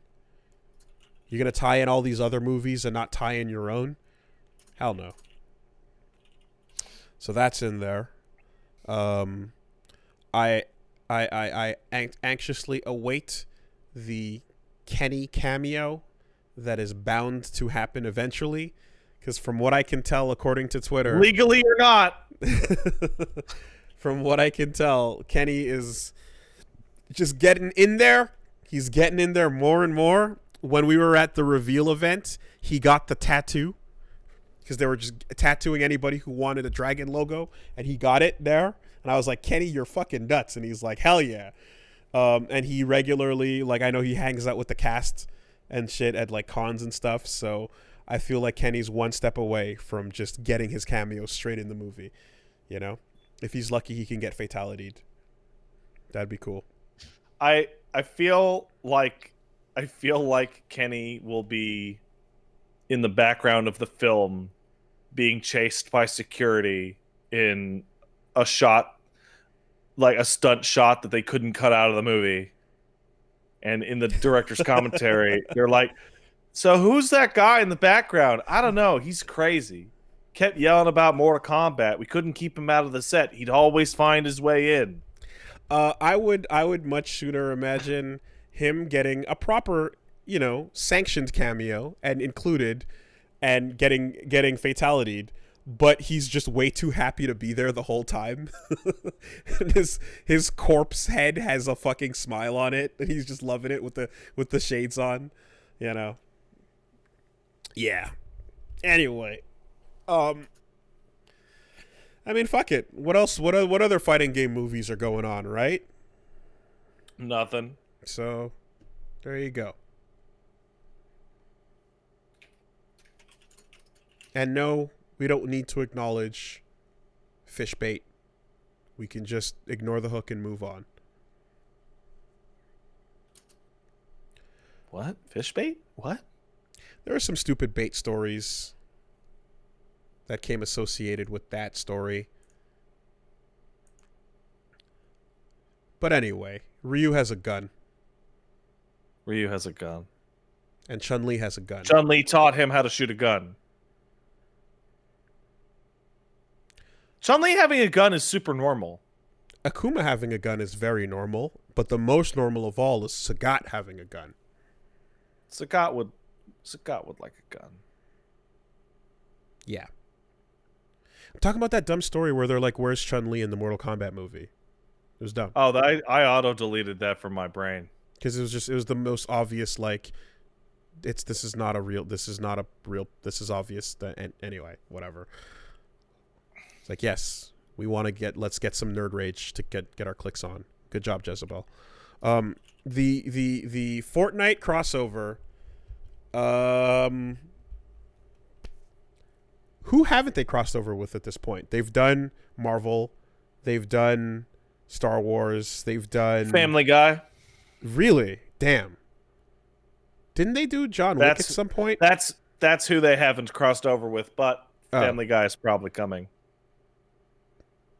Yeah. So, really, the story is less about the actual crossover, and it's more about seeing these characters canonically doing the goofiest shit we've ever seen them do, including same thing as Master Chief and Kratos doing them dances, including a picture of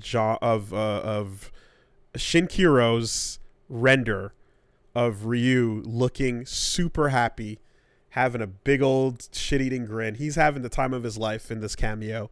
And you know what? That is a Ryu personality that, like, we've seen in some artwork before. He's pretty easygoing in some of the artwork. Other times, he's staring down a laundry machine like he wants to fucking Shin Shoryuken it. But sometimes when it's not about the fight, he's just chill. You know? I think if he, I don't know, in the end, if he can be convinced to, like, take a quick break from the fight, which they must have fucking, I don't know how you convince him that this is a good vacation, but either way, he's yucking it up. He's doing the fucking dances. He's doing the sax man, all of that shit, and the memes of. I think the best part Street Fighter characters with guns are flying. Is the tweet I saw from Dan Hibiki this morning, which was Ryu in Fortnite, and he said, "Oh, cool, Ryu learning to use a gun. Another thing that he can drop without having mastered, like wearing shoes and martial arts." It's like, geez, Dan.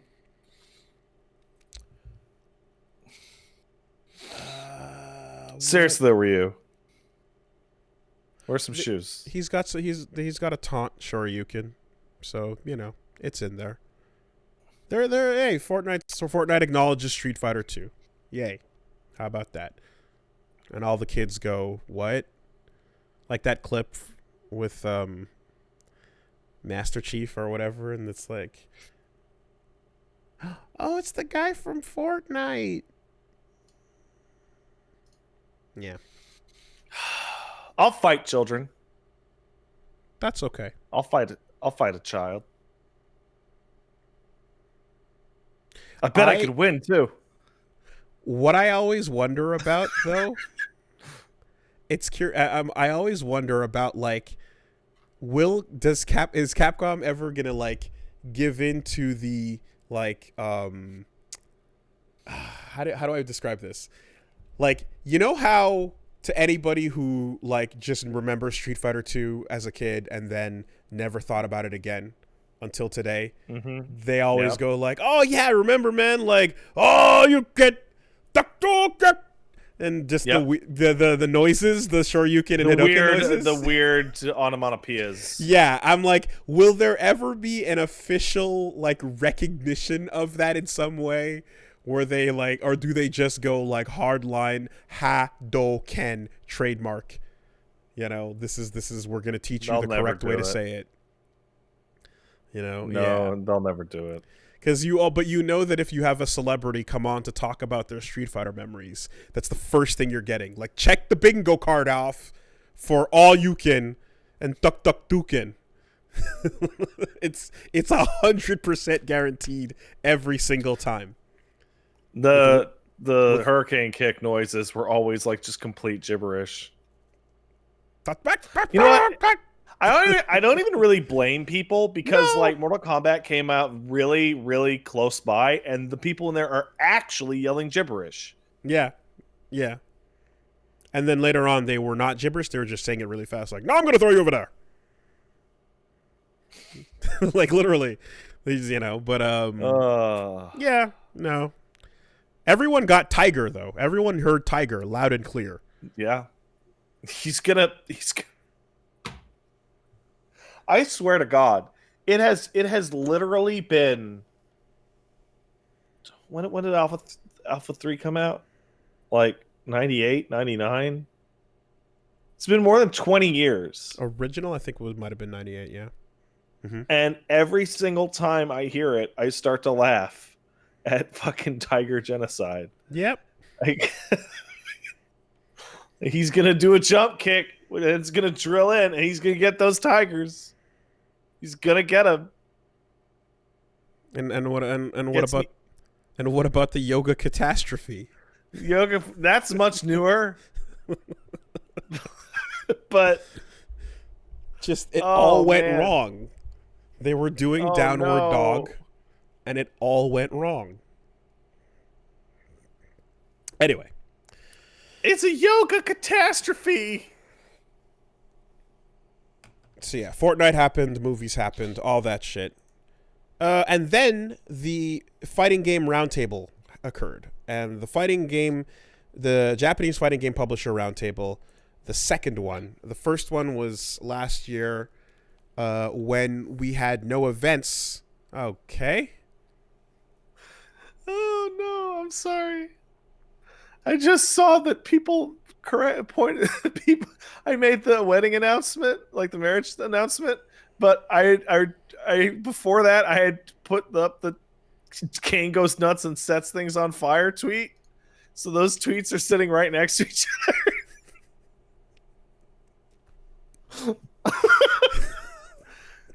It's good because I was like, "Oh, I'll put the clip up so people watching the podcast can find the clip." Yeah, no, that's just fucking.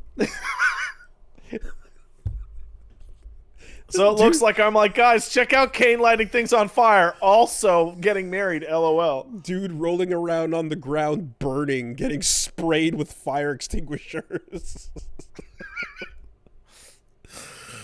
It's good. Oh man, what context?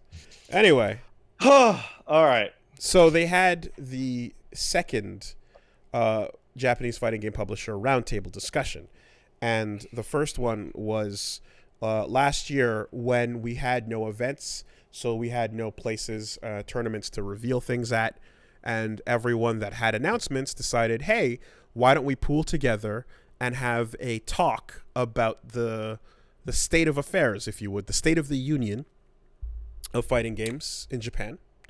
Mm-hmm. And while we're at it, let's show off some new shit. This is overall a trend that I'm happy to see continuing, because an open dialogue that is, public and streamed is it's nice to see it. It's nice to see that, like, yeah, this is the kind of thing that's happening. Because otherwise, this conversation happens anyway, but it happens behind closed doors, and it's with different groups of people at a time, so not everyone is there. Mm-hmm. One can only hope we continue so that, again, more people get invited. But they covered a couple of things. Essentially, Harada did start talking about the Wi-Fi connections versus the wired connections, and how the change in season led to some more people wiring up, in the end. And he kind of focused on that side of things. And I think, based on the way he pulled a lot of data out, right, on that. And it feels as if, like, he's very passionate about the Wi-Fi players, hearing about, like, hey guys, we want to try and have people not use Wi-Fi as much. It's a worse experience, and so on. But there's something else about the wired versus wireless thing. I think it's a polite way of allowing a developer who does not want to acknowledge rollback to talk about netcode and netplay without directly acknowledging the actual elephant in the room, but side-skirting it. Hey, I know you guys really want good connections in your fighting games, so that's why we're going to yell at everyone to not use Wi-Fi anymore, and that will solve the problem. Moving on, no questions. And it really is interesting because it starts out where you see like Akira Nishitani from Arika going, yo, your Strive net play is amazing. The code was so good. Wow, how did you guys do it? And they're like, thank you. Yes, we worked in conjunction with people who are familiar with GGPO, and we kind of got it, and we're happy to see that it's going successfully and stuff, And then that was like hot out of the gates, and then when Harada started going into the Wi-Fi stuff, and then it kind of opened up and it went around a little bit more, and it's like, if there's people here that are like basically like, well, we have nothing to say regarding rollback because we're not fucking moving on that, they can still chime in and go, oh yes, well, Wi-Fi is an issue, and we hope that we can, do better things to make sure that Wi-Fi players are, not feeling discriminated against, but also to find out that whatever, right? So it definitely feels like a secondary topic that, again, just it politely gives an escape as opposed to a confrontation, in a way. It feels like it. It's funny because we had, with the rollback thing, there were people who were stubborn, but not unreasonable, right? So I would consider the Guilty Gear team to be that, in that it was like pulling teeth, but they did do it, and they are like, no, look at this. This is actually very good, right? Now that some of those diehards have finally caught up, like I'm certain the next Street Fighter game will have excellent netcode, right? Marvel Infinite had good netcode, right? So Capcom and ArcSys are on board. It now makes like Namco look like petulant children when they just pretend, like they're literally pretending that rollback isn't there because they just don't want to do it. So Namco, Harada says that rollback is already in Tekken. I don't believe him. A lot of folks are uncertain about like if and how that works, if that is the case. But he says that it's already there. Now, again, it doesn't seem like it functions the same way it would if it did have rollback, because people are still having constant connection problems and hiccups, and you're not seeing bad rollback in the same way that like Street Fighter had it. But Tekken has like these freezes, these stutters that certainly resemble delay-based issues. The possibility, of course, is that there's always hybridized systems as well. And I want to say I always mix up Code Masters and Code Mystics. So I might be getting it wrong, but they showed us an example of how they have a mixture of delay-based and a mixture of rollback that like will shift back and forth according to what it assumes might feel the best. And we might be looking at something like this where it's like it has a mixture of both systems. I don't know, but a lot of people are like, if you do have it, it's not doing what it should because we're not having super smooth matches. Tekken's situation. Okay, Harada, fine. You have rollback. Okay, when people ask for rollback, what they're asking for is good rollback. Sure. So is that a specific enough ask? Yeah, and he did say that and the new season did introduce better net code. They did talk about how they were working on making it better. But Street Fighter is an example of having rollback but poorly implemented equals bad online. The other example would be Fexel, right? So Fighting EX Layer also made their own rollback, and it kind of works, but it has some issues. You know, it's not great. It's better than like Garbage Delay. It's an implemented functioning rollback system that opens up how many players you can play with, but it's not fantastic, you know. And he explained that they kind of did their own thing with that. So it feels as if maybe, I don't know if it's a cost issue or what, but like doing it on your own leads to questionable results, and working with the pros, working with the people who know how to implement it, leads to the good shit that we know and are currently enjoying. So we had that come up a little bit in the discussion. And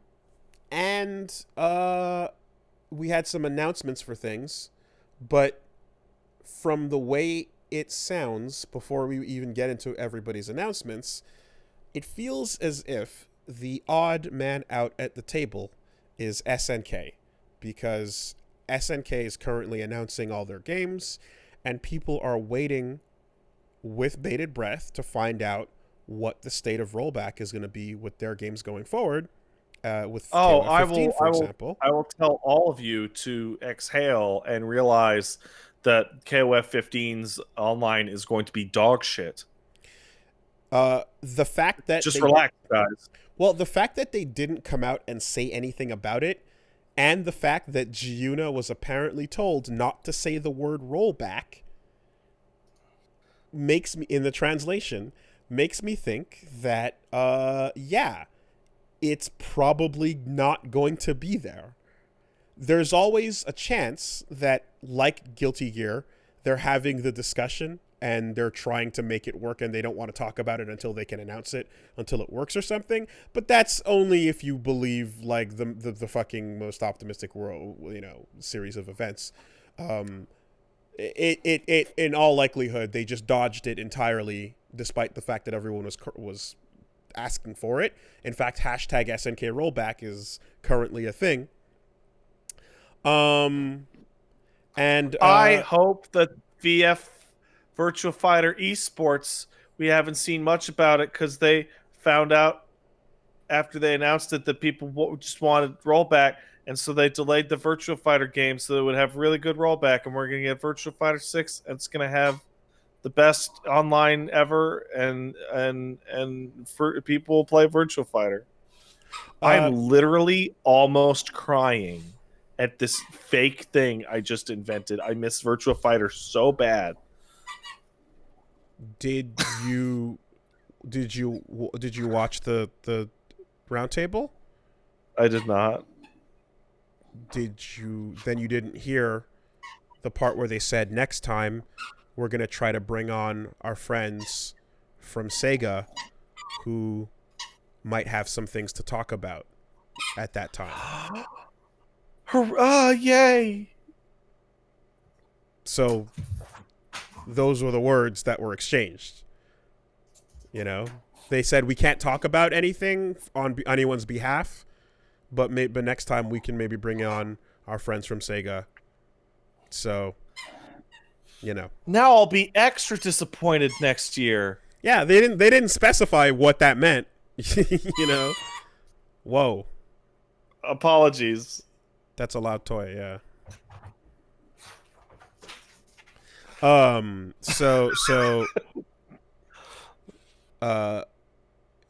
So it seems like they're dodging the topic, and again, I'm seeing lots of friends that I have that are pretty much just reiterating, being an SNK fan is pain, and just the suffering of all that Dead on Arrival stuff, so who fucking knows.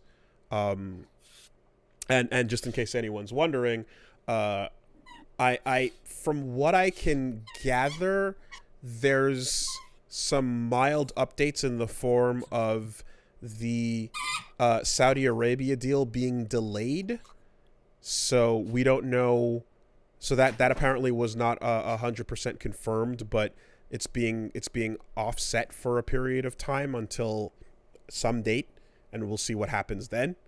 and apparently it's also based on them acquiring not the company directly, but the Chinese company that owns that 33% stock. So it's getting a little bit harder to follow what's happening here, but I'm trying to keep up to date on it. But there's not as much reporting going on. So anyway, just to let everybody know what I Even their buyouts are delay based.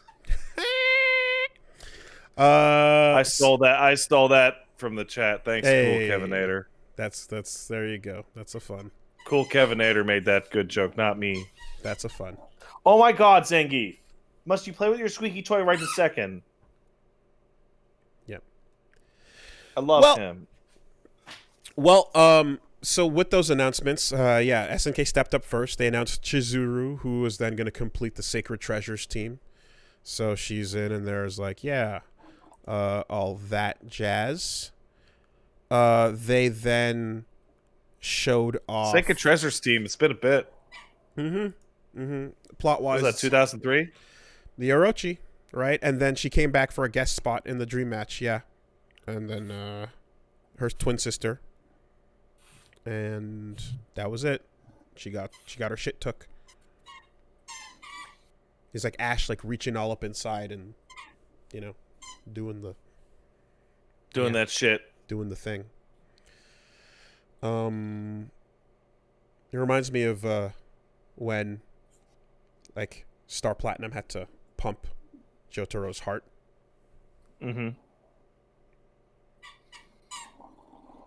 Or something else in anime involved like a creepy hand melting into someone's body.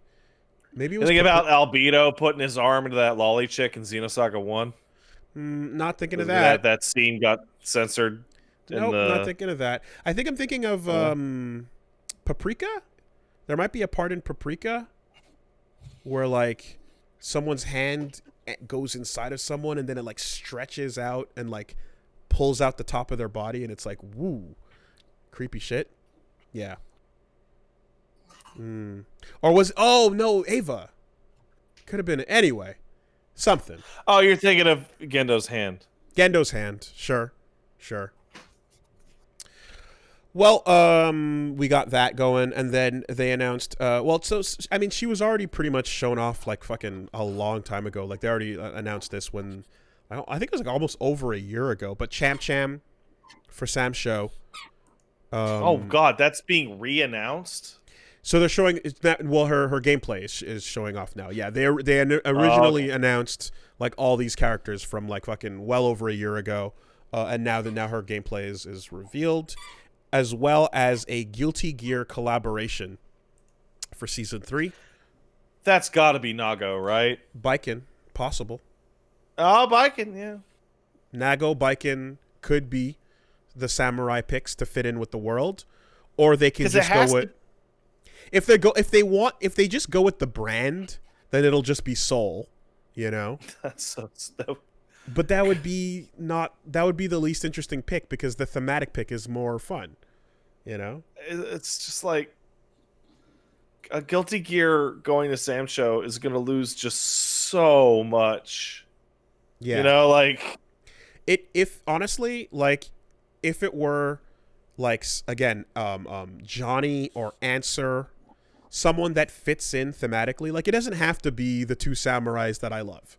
It can be anyone that would fit better than actually Soul or Kai would, I hope so. But Justice. I mean, dude, like the fucking the Warden is in, as is that like gacha game character, so who knows? I've literally said Justice as the next Guilty Gear character, I think, every time. I think Justice is really cool. Justice is fucking fantastic. Justice is one of the sickest fighting game character designs of all time. Free. It's got that Jehuti energy. Yeah. Cliff would be a fucking fun pick too. That could be a thing. But no, I think picking one of the samurais would be the right way to go. No, shut up, idiot. It'll be Abba. Yeah. With her key mechanics. It could even be Kum Hae Hyun, Old robot man. I doubt it would be Nago. I mean, it would be the modern tie. It would be the recent tie-in, but it also feels like it would not like scream Guilty Gear to the guest effect. You know, it feels like that the person you want to go for needs to like represent the franchise, and usually they need a little bit more staying power. So, I would not roll out Dizzy just because of popularity. That'd be super weird. Very. But I would not rule it out. You know, they've already got a bunch of...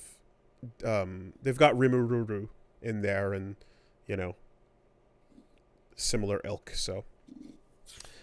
Anyway, that's a tie-in happening with season So how 3. about that man for Strive? So yeah, up next, the announcement of Ino. And she looks sick. She looks really cool. She looks cool. Yeah. Not who I wanted, but ain't nothing wrong with it, man. She's cool. She's fucking cool. I was hoping for a new character myself. I was hoping for a new character that exists in the lore. But that's a lot to ask. You know? We got, and it looks like Giovanna didn't snub Ino after all with the haircut, right? So the hat gets bigger, more power, but we gotta put a shirt on her because that vest is getting a little bit rambunctious in 3D. In 3D, it's gonna be a little there's a lot of camera angles, you know, but they did it in Exerd. They figured it out, right? They had her do all her win poses and everything that you know, just turning away from the camera. But yeah, cool new jacket. Just Marlene looks fantastic. The design is great. She's wearing the shades she wears throughout the Exerd story. That's pretty cool too, because in the story mode she was rocking those shades in the last game. So they implemented it officially into the design. And, I mean, what can I say? It's perfect timing, because as soon as episode 3 drops, guess what? We're going to spend a lot of time talking about her. Because that, like, it's almost as if it's, like, all fucking lining up for it. She got to live in the main antagonist role for a while. Mm-hmm. A big chunk of... And she's definitely a major antagonist.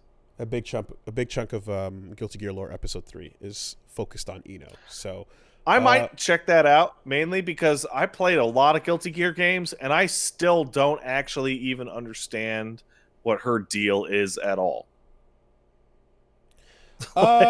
You don't get the answer immediately. You get the deal, but you don't get the whole deal until a little bit later. So which we're going to be visiting soon. But we do find out her deal. We do know what's up with her and what's going on. And hat controlling your mind, right? Yeah. And if I can take a moment and just maybe put this down there, I think our friend Susie, Sphere Hunter, has gotten the message.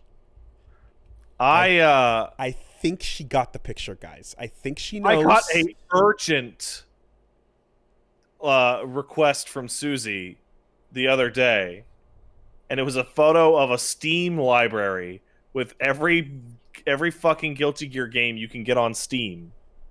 Going, what order are these in? Yeah.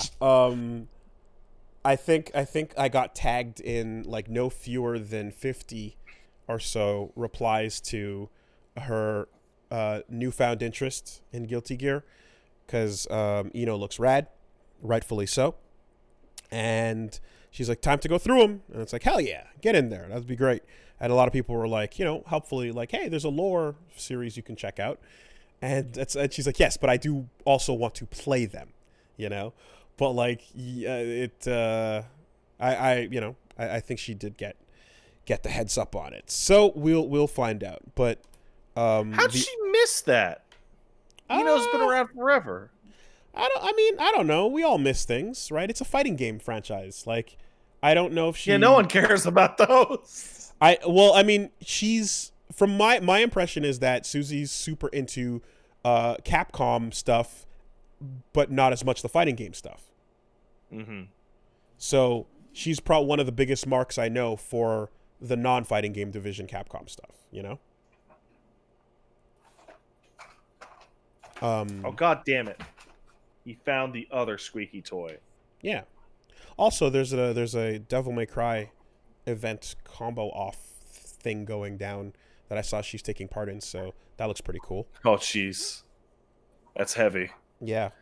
And anyway, shout outs. So they showed off Eno. And yeah, still no instant kills, unfortunately.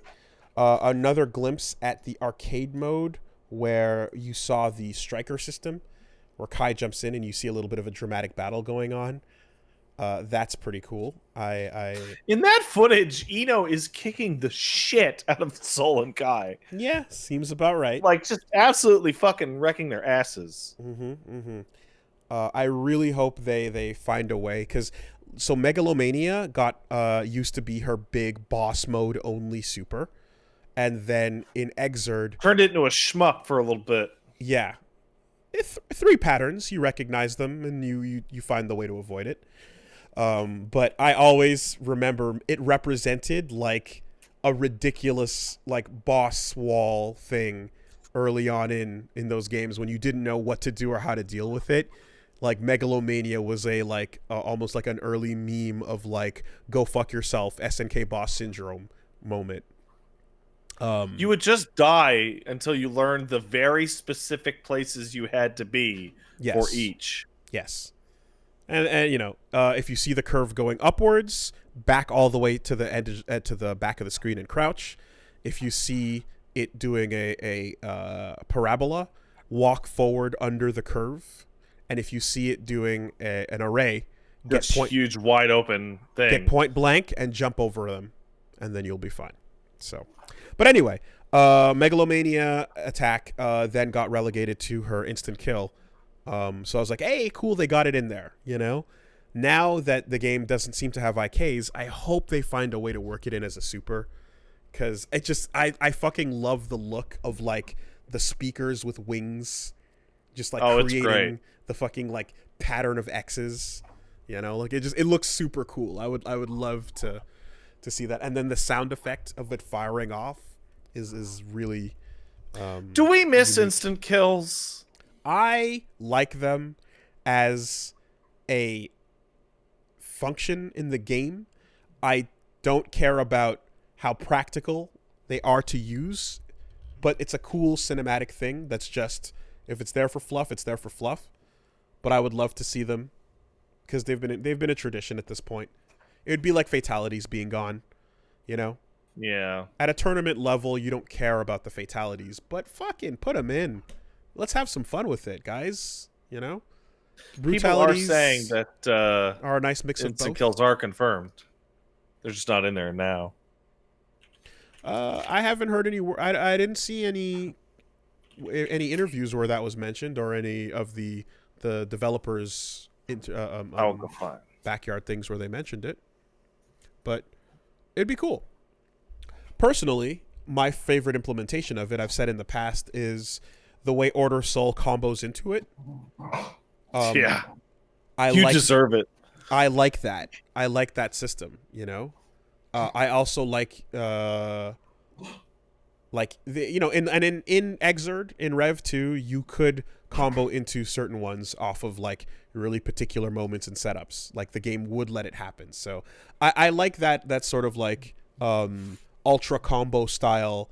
The conditions are right, you're about to lose, and now you botched it, so you're going to lose in style. You know, I'd be very down for that. I really like dramatic finishes from DBZ. Mm-hmm. Exactly, yeah. I thought that was a really good implementation. And just on a, like, just casual spectacle level, they're so fucking cool. Like, they're just some of the they're the coolest things, you know? Like, you see some of them the more elaborate ones, and you're like, what the fuck is happening? That's so fucking rad. You know, May sticks you in the cannon, and there's unique dialogue, and then you get launched out. Soul just like fucking unlocks the junkyard dog and goes to town on you.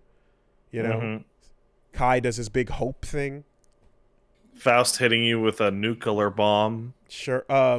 Dizzy shoots a nuke at you, and it misses because Necro is about to nuke you with a giant gamma ray, and Dizzy pushes him aside at the last second, and it whiffs your head, and a nuke goes off behind you, and the character turns around and just surrenders because it's like, okay, I give up. Yeah, they just give up.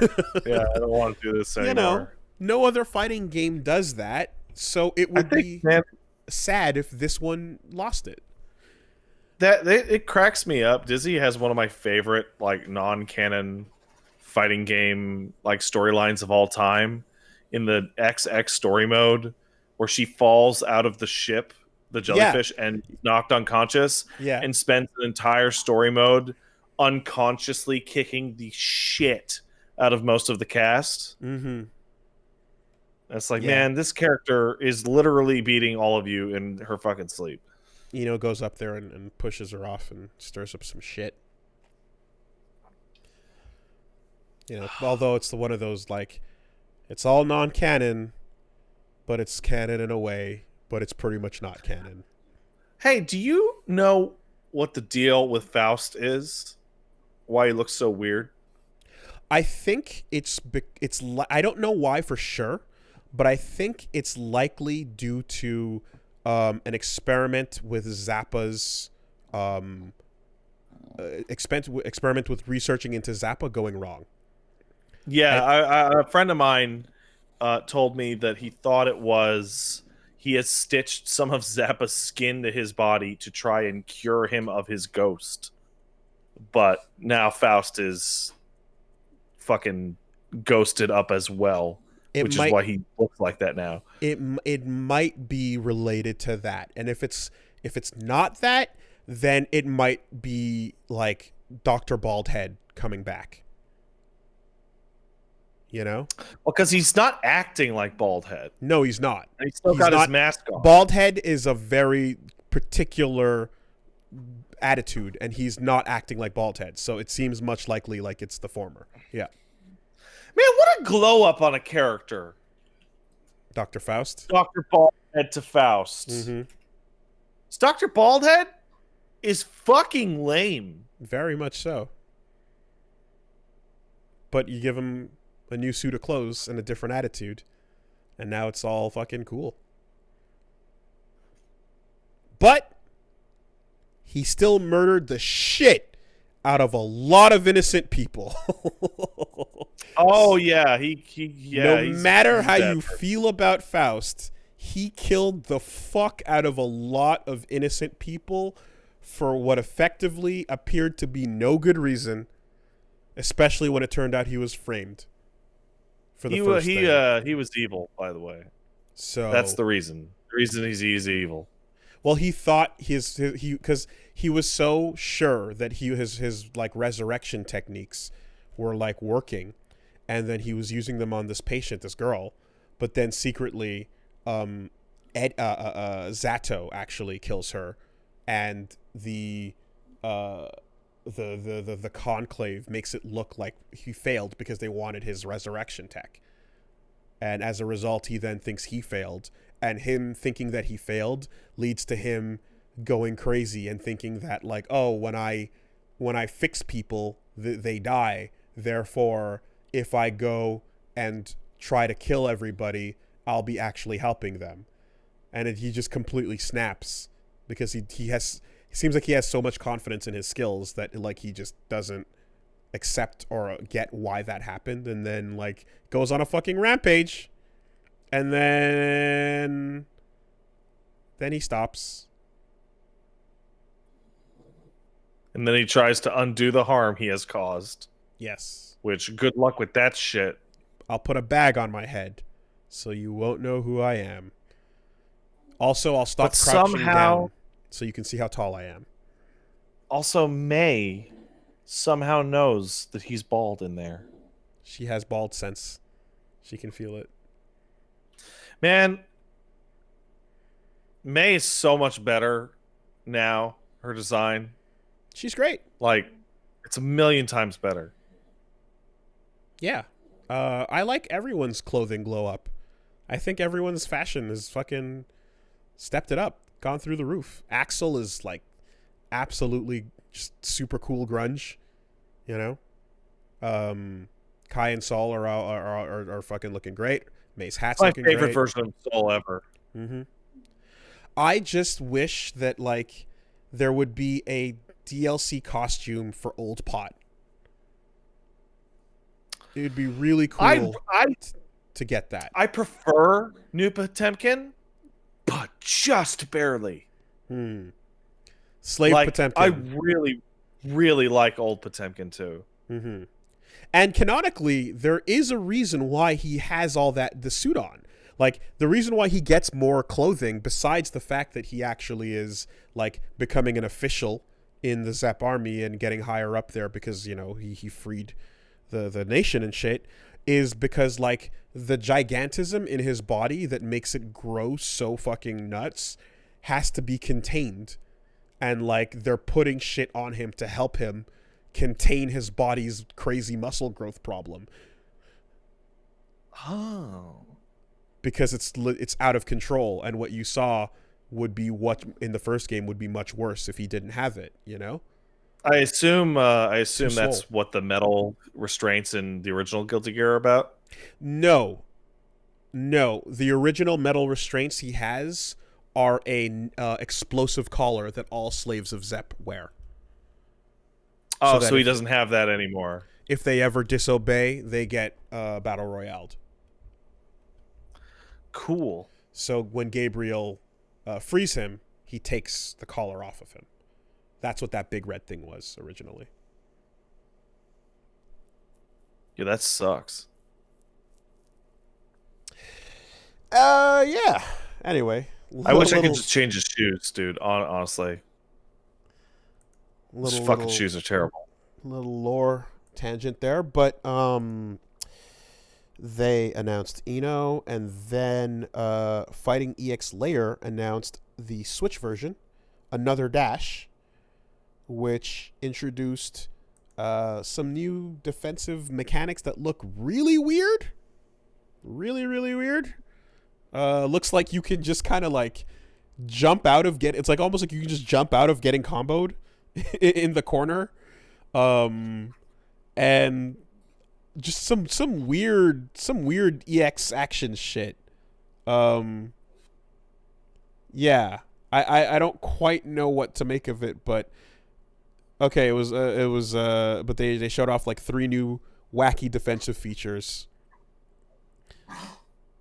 And yes, the Gogi is different. Then Harada showed off a new Tekken character. The Prime Minister of Poland joins the battle. Yeah, this is a weird one. We don't have a name yet, but apparently they took a heavy reference from real life and consulted the Polish embassy in Japan to make sure that everything was copacetic. But a hint of like the Prime Minister getting out of her car and taking a call saying we have to fight for our country or something. So looks like we're getting some fucking badass Prime Minister energy. I'm down with leaders of nations being playable in video games. Works for me. Hey, Wooly, I got some breaking news. Okay. I'm going to send the breaking news to you and then summarize it for you. Breaking news. Journey to the Savage Planet on the Stadia has a crippling bug where the main menu freezes. However, it can't be fixed because the publisher of that title on Stadia is Google Stadia Games or whatever. What's it called? And that company no longer exists. So the game is just fucked. Oh. There's a screenshot here of someone officially replying from Stadia saying, "Hey Luigi, sorry about that. We're aware of this and we're working with our partner publisher to fix it. We appreciate your patience, but the studio has fired all the devs, so there's no one left to fix it. It's been broken for weeks." Whew. Cool. Yeah, I mean, listen, like, I wish I could go get the exact phrasing, but I've been getting updates about the some interesting, unique changes to, for example, BB Tag and Unist or Uniclear on Stadia that have been ported, but apparently, strange bug where the entire net play section of the game has been removed. Talking about the Luna or Stadia? Oh, the Luna. Sorry, excuse me, not Stadia. Luna. Yeah, I was yes. talking to Yodo Yeah. Corp, and Luna games often, like really often, just don't have any online multiplayer of any kind. They just rip it right out. They just turn it off. They just cut it out. So like, are you supposed to like play multiplayer by having a second person connect to your instance? No, you're just not supposed to. There's just nothing. Yeah, Okay. There's just nothing. Okay. It's almost like, since it's running on Amazon servers, they don't want to stress it too much with online whatever, and so just don't do it. Just don't do it. Well, hey man, it's a fighting game. Why would you want another person anyway? I want to give Amazon a big old clap for looking at the rollback discussion and spiting the earth with no online. No online. I mean, when you put it that way, it's like, damn, delay based was a blessing, I suppose. Oh, sure was. There was oh man, I was watching the streams and like Kizzy K, shout outs, dude, he has such a great stream, was like going nuts, and he's like, well, the servers are down, we can't play any Strive, time to make a tier list. And then he just made some fucking nonsense ass tier list and then like threw Angie Mito with his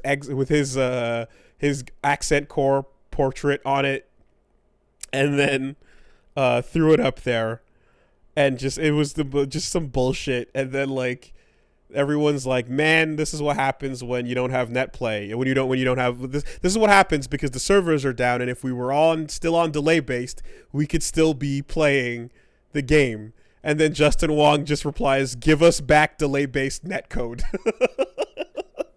Everyone's like, Justin, stop! No stop it! Come on. Don't do it! Come on. I fucking died. And I was tempted to retweet it, and I was like, no, there are too many people who will not get the joke, and this will just hurt the efforts. It is funny, but too many people will not get it. Oh, fuck. Very too many. Just it's like, yeah, if we had delay based, we'd still be playing. Fuck your stupid rollback. Give us back delay based net count. This shit sucks, dog. Send us back. Anyway, this is a little bit of a sidetrack, but I do want to say the Strive beta. So you know how every time we talk about a fighting game, I would bitch and complain how it doesn't have rollback, and that's why I'm not going to play it. Yep. And it at some point hit a period of you kind of rolling your eyes, and not just you, of like, sure, Pat, That's why you're not going to play the fighting games. And to a degree, I was almost afraid that I myself was not telling the truth anymore. Mm-hmm. Like I thought that was the no, it was. I played a lot of Strive matches. I'm really excited to play a lot more Strive matches when it comes out. And it kind of makes me sad. It's like, man, I would have played so many goddamn fighting games over the years if I could have had good matches. Mm-hmm. Like, it bums me out. I probably would have played a shit ton SF5 if playing SF5 online wasn't such a frustrating experience. You're right. And once upon a time, I would be like, consider coming to a local to get some games in. It's pretty fun. And instead of me just going, I don't like going to locals, I don't know anybody there, I hate it. The answer now is, I'll die. I'll die. There you go.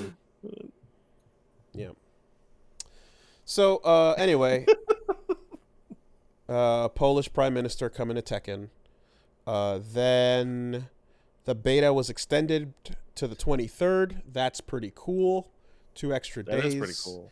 And it reminds me of how they kind of like they were they extended the Guilty Gear Plus R rollback beta, and then they extended it a second time indefinitely.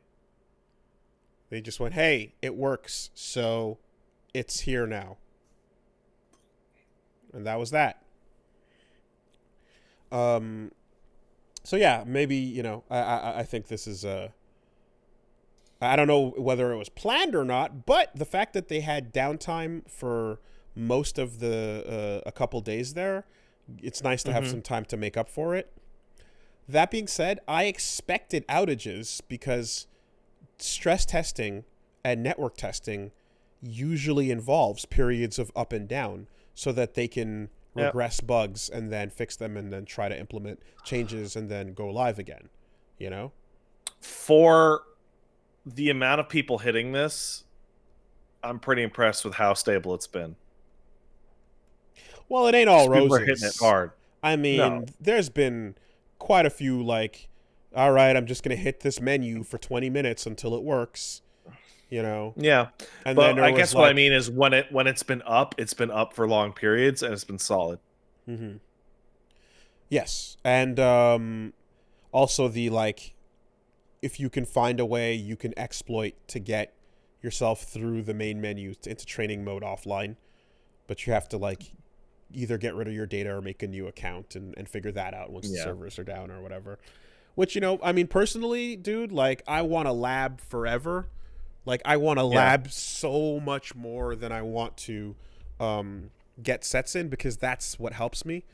So true, but at the same time, you have to be aware that anything you lab now could just not exist. This is true. Yes. So, but it's not about. But to me, it's but 90% of what this is going to stay relevant, right?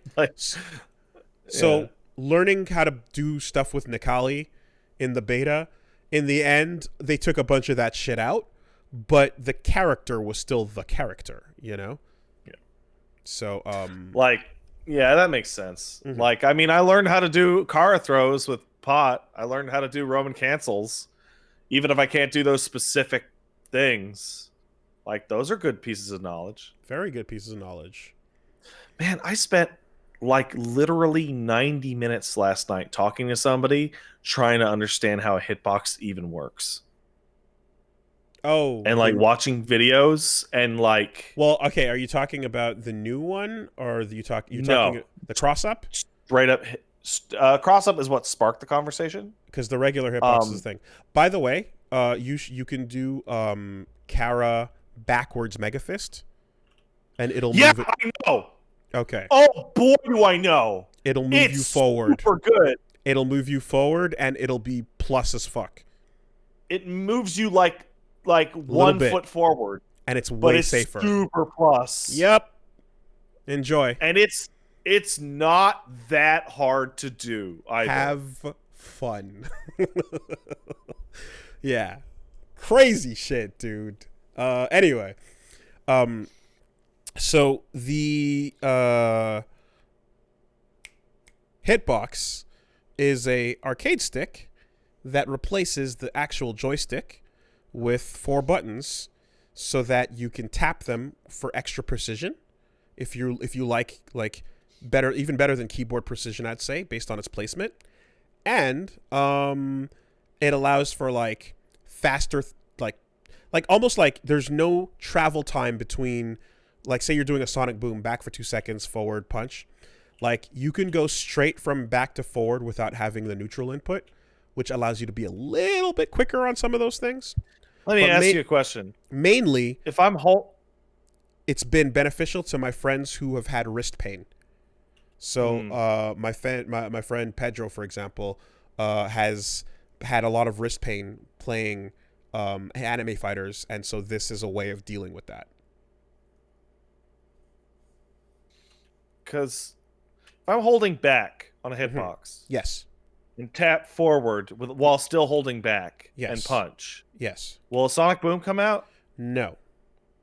I have to let go of back. If you are holding 2 opposing directions, the input becomes neutral. Okay. So I would just feather it. I would just... Yeah. Okay. And in the same vein, if you press down and then you press forward while still holding down and then you release down, like you piano them, that's a Hadoken. Right. It's a keyboard. It's a keyboard. If you've ever played fighting games on your WASD or your arrows. I've never done that. Okay, a bunch of people have. So it's just that. For real. I was. This whole conversation was on my phone, and now that I'm sitting at a keyboard and I go right, like I can. Yep. SPDs are no problem.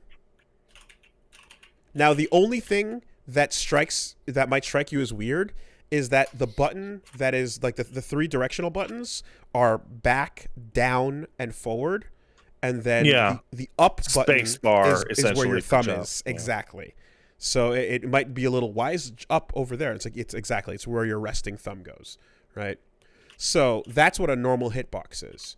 Now there's a stick that Hitbox company just put out called the Cross Up, and what that is a regular joystick. So you have the stick in the regular arcade stick in your hand, with your 8 buttons, and then it takes that directional those extra 4 buttons that are D-pad buttons, and it puts them above and below your punches and kicks, so that you can have extra precision on really hard inputs. Most of the time, you're going to be fine, but there's moments of really high execution in certain games where having that there might make it more reliable. And one of the best examples I can think of is they show you the Electric Wind God Fist in Tekken, right? To consistently get the Electric Wind God Fist with the Mishimas, you have to do, your input has to end on down forward, and you have to press it at the same time as the punch button. It can't be like one into the other or slightly pianoed. It has to be the exact same time. So to make that happen, you're doing forward, down, and then you have punch and another forward digital button right next to each other, and you just tap them at the same time. Exactly. And you're consistent. Or down forward, rather. And you're consistent, Same thing for air dashing in Dragon Ball FighterZ. If you want to do like a really low air dash, it helps you with that really quickly. There's a lot of little like minutia that are like, higher level things that require like very particular precise inputs, and that's where the cross-up comes into play. Is it true that hitboxes don't work on PS5? I don't know, but if it's PS4 compatible, I don't think it should be a problem. It would be a problem, but I can't confirm 100%. I do know that PS4 sticks, though, do generally work, but confirm the online. Canva I've been using. Confirm online, make sure, because different companies might have different results. Hard to say. Apparently, it has something to do with Brooks. Oh, if you're using a converter, the converter might not work, because the converters are often spoofing firmware to get the controller connected and to stay connected for like over 10 minutes or whatever. And yeah, if it's spoofing firmware on the wrong console, it's not going to treat it like a regular controller. It's going to treat it like something else, and it wouldn't work. People so if you're using chat are saying that their hitboxes don't work on PS5. Oh, they don't? Okay. Huh. Yeah. I got a company sent me something called a mix box, which is a hitbox where the instead of the hitbox buttons, it's like 4 keyboard buttons. Which was interesting because it's just like if you grew up playing fighting games on for PC. Insane people. There's some people. No, check it out. A generation of people grew up playing fighting games only on PC with a keyboard. Yeah, you heard me. Insane people. They're rare, but they do exist. And whether it was like a PC port of this or just whatever was emulated, they were just only using their keyboards. A lot of Mugen people even were like just using their keyboards to play. So they would show up at events and you'd see some people going like, yeah, I'm most comfortable with the keyboard. So the mix box is basically meant for that. But in the end, it's like, it is true that if you have wrist pain, it's better for your wrists than the actual joysticks, Maybe when Hitbox makes a PS5 stick, I'll give it a shot. I've messed around with them. I've played some Dragon Ball with one just to try and get the swing of things, and like it took some getting used to, but like by the end of one night I was able to I'd say comfortably play. I couldn't play as good as I would with the muscle memory of how I used to play, but I could functionally do what I wanted to. It just took a second for my brain to go like, your thumb is jump. Your middle finger is down. Like it took a bit for that to happen. Did you see the hitbox shit in Strive? I don't know how people got it working, but the wave dashing shit. Yeah. So you can do that. You can wave dash with a controller. You don't need a hitbox for that, because all you need is you need a controller that has 2 sources of directional input. And so on a controller, you can use the left analog stick and the D-pad simultaneously while holding punch and pressing and kick, and then you can kind of do like a goofy ass wave dash. Yeah. That's not intentional, I don't think. No, it is not, and we'll see if they patch it out. So that was that.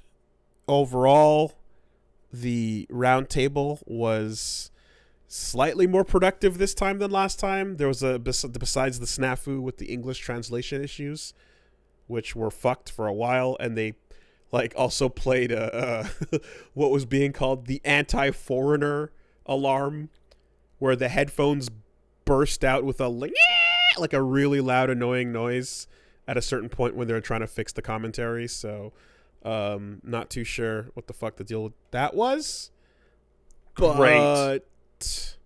We got overall a discussion, and yes, I want it to continue. I want it to happen more often. I want it to be more open, and I want it to include more people in the in the chat. I want to get more and more people involved that can just like get these games up to standard, because quite frankly, fans of fighting games will jump from one to the other in many cases. Like, if you like what's going on here, chances are you might like what's going on over there with a similar character or style or whatever the case is. So working together to standardize is absolutely crucial, I think, going forward, and can only help the genre. So, yeah.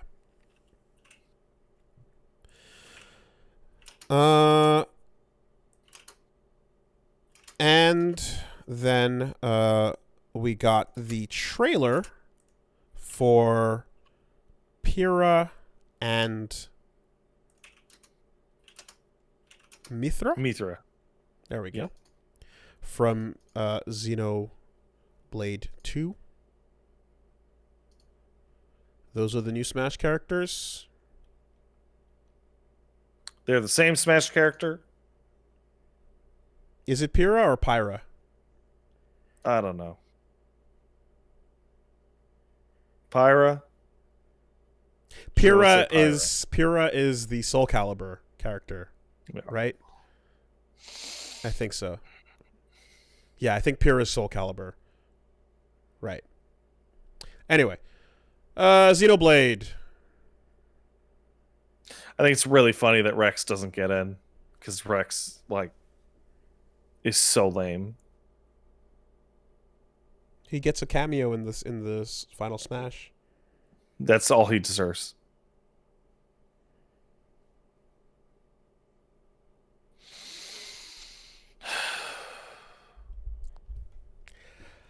Yeah, I like, how long are we gonna play this game of, Smash announcements? Like it's yeah. Hey fine. guys, they added big fat anime titties and asses to Smash.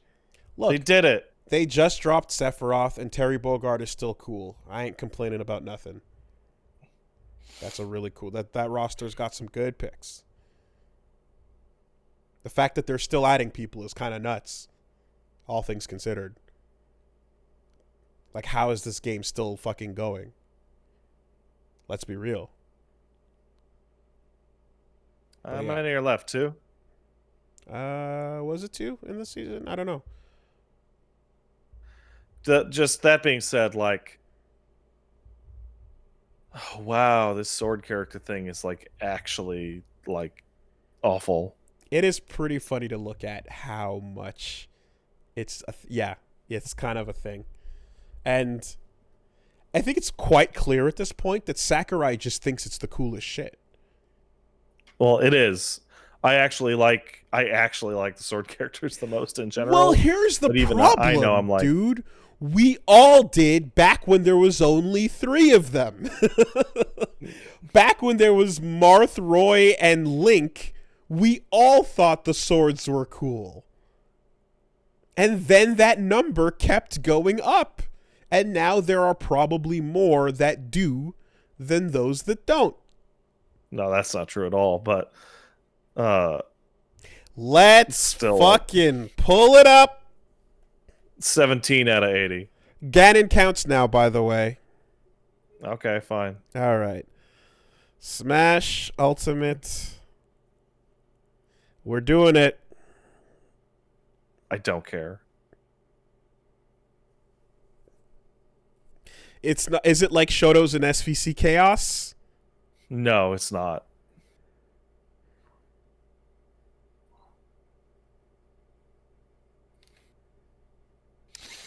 Okay. The Goku should have been in it. Yeah, well.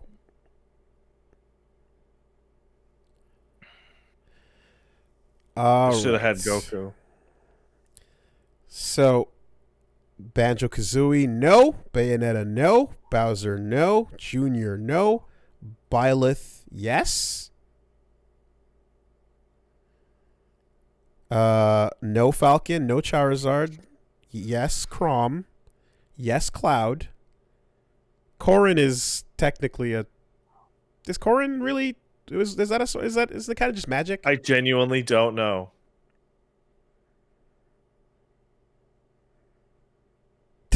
This might take a while. Yeah, I'm like, what are you doing? You're gonna read out the 80 names?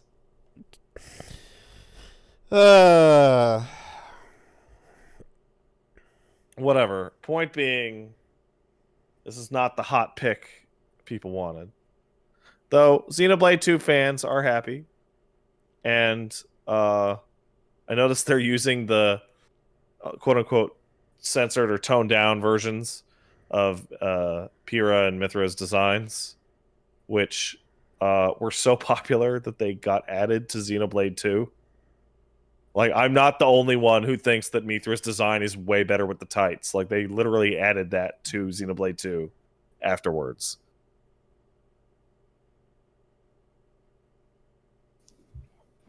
All right, I currently got about 21 on a soft. God damn it. Wooly, soft just stop. count. It doesn't... I got about 21 on a really rushed count. Might be wrong. Anyway. So with that announcement, we transition from the fight games over to the Nintendo Direct. So they basically got the Smash announcement, followed by what looks like a post-apocalyptic Splatoon 3. That's because Chaos won, dude.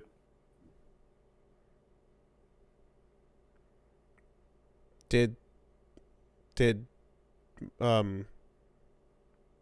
fucking what's her name? I was gonna say Marina, but it's No, Pearl destroyed the Earth. Did Pearl destroy everything? Was that literally yes, it? she did. Damn. Because remember, Damn. the final Splatfest of 1 was Mary and Callie? Order versus Chaos. And this was Order versus Chaos. Well, there goes France. And they specifically showed you France being okay in Splatoon 1, right? Oh, did they? There's a shot of them posing at the Eiffel Tower. Like being totally There's something fine. about the level of disaster that is the Eiffel Tower inverted. Inverted. Not broken, not smashed up, not bent. Inverted. Yeah. Mm-hmm. Like, whoa. Mm-hmm. That's some real crazy happen here. That was a cool reveal. And then they seem to be in what are people calling it?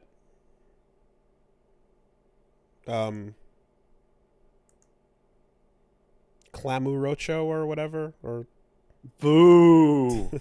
I didn't invent it. Boo. There's a bunch of people on Twitter were fucking. You're getting a boo. All right, well.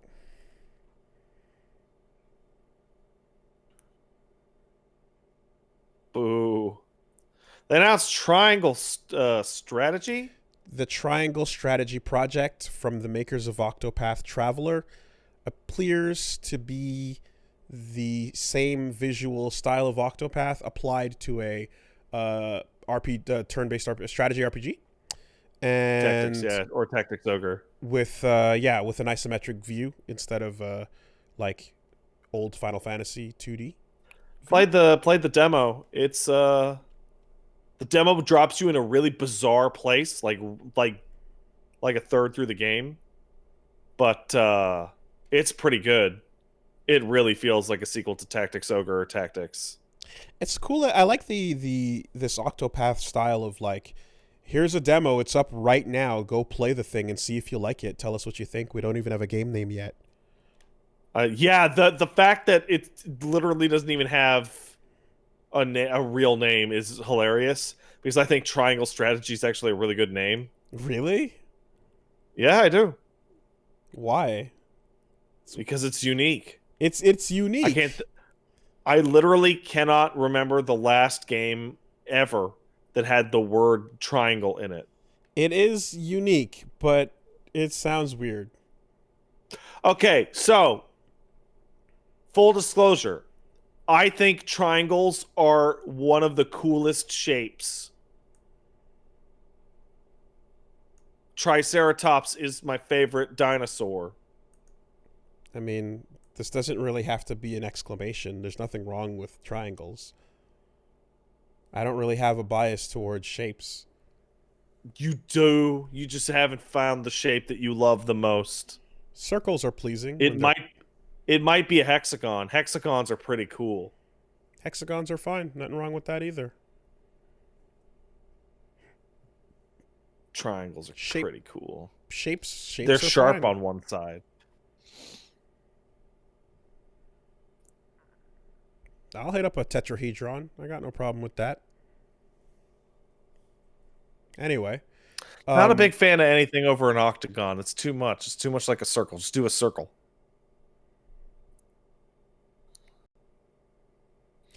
Anyway. Yeah.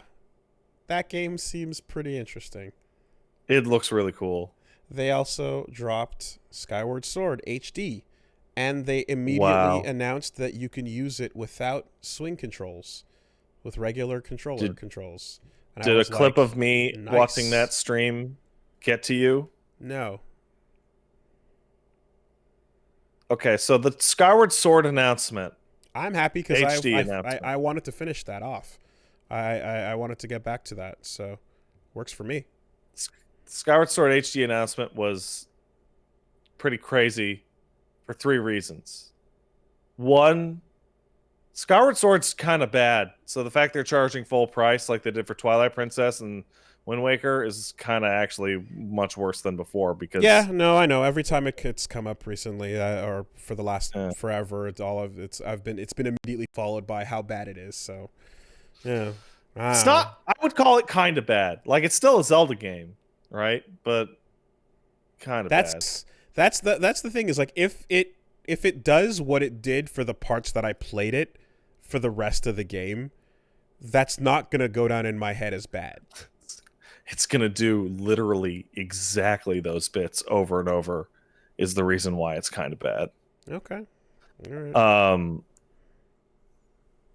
The button controls, I've never felt more vindicated because, Wooly, I hope you remember this, but I used to argue with people over and over about how the motion controls in that game were not necessary.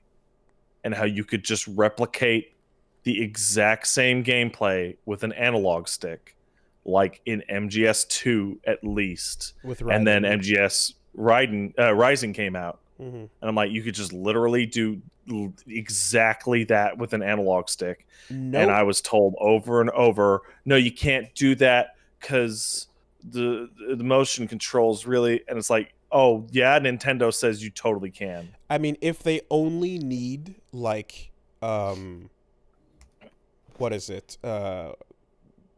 8 possible cut directions or swing directions. Which they do, actually. Then, that ends up being not a problem. But the only reason why they did it was not because they went back on their motion control feelings, but because the Switch Lite exists. If the Switch Lite didn't exist, they would not have bothered. Yeah, I know they wouldn't have bothered, but it's the proof that I was totally right. Like, you can easily do that exact control scheme with just an analog stick, and I bet it will be way more reliable. Yep, I intend to play it with a normal controller. That being said, like... I got to admit, I'm like, okay, it's another Zelda themed, like, merch thing or whatever. And I'm like, damn, though, those Joy-Cons do look really nice. The Hylian sword and shields, the Master Sword and the Hylian shield set thing. I was like, I like those blues. Those are some nice blues. But anyway, that's cool. I'm down to start that again and see where it goes. They also announced... Before we go on, I do have to go into the third one, which I really wanted to talk to you about, and I wanted to grab the Paul marketing in your mind. What the fuck were they doing? Grabbing Eiji Aonuma, putting him in front of a camera, and going, oh, wait, they're going to think he's going to talk about Breath of the Wild too. Yeah, they are. Of course they are. Okay, make sure that he tells them, no, I won't talk about that. Instead, there's this. At which point I go, then why are you putting him there in the fucking first place? Why aren't you just pulling a fucking trailer? Like, it really felt like, I bet you guys are really excited about Breath of the Wild, huh? Well, anyway. I don't know, man. Doing? They're filling out direct time, which doesn't need to be filled out because it's digital. It's totally baffling. That being said, though, you know what? Though no. He showed up in order to say, "Hey, forget about Breath of the Wild for a really long time." Forget about Breath of the Wild for a really long time. Yeah, That's why. He specifically showed up to remind you not to give a fuck about Breath of the Wild. Hey, how many days are we since Bayo 3? There I think is we're at like no 1171.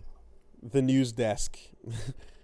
Jean Bayo sitting at the desk. There is no news. There is no news. Kamiya said stop counting. Duh? Yeah? Yeah? Fucking make me. More importantly, Fucking make me stop counting. or rather, something that doesn't come up as often is Project GG. How's that going? Just don't talk to us at all. It's the end of the superhero trilogy. Fuck. When whatever it is arrives, it's gonna be a banger. In the meantime, It better be. we sit and wait. That's what Yeah, you're right. Cyberpunk was super good. Hey, I didn't say shit about fucking CD Projekt. Fuck off. Mario Golf. Are you a Mario Golf fan? Dude, Mario Golf games are good. That's Thank good. you. They're great. They're really fun. The Mario sports games are all pretty good. Generally, they do a good job making the fun out of the game. That they're like, yeah, let's put some fucking mushrooms and fire flowers in that. Although the one where it's like you're all sprinting at the same time to race to the fucking final all right. hole. That's some goofy shit. That looks fun. Yeah, Turbo Golf.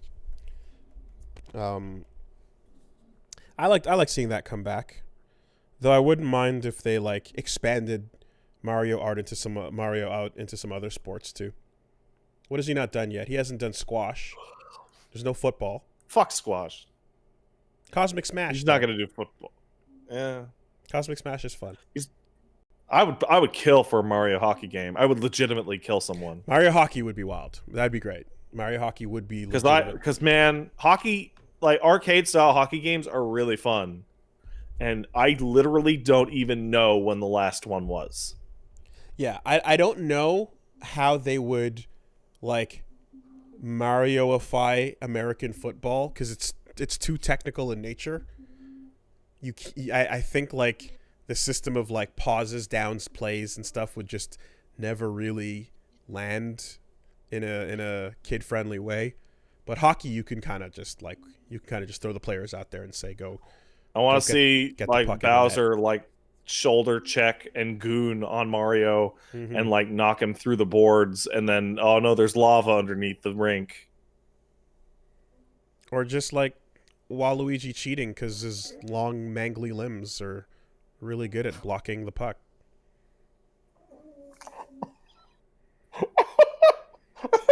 hard drive. The fucking hard drive article has ruined my life because as soon as you said Waluigi's long mangly, I thought you were gonna say uncircumcised penis. Something.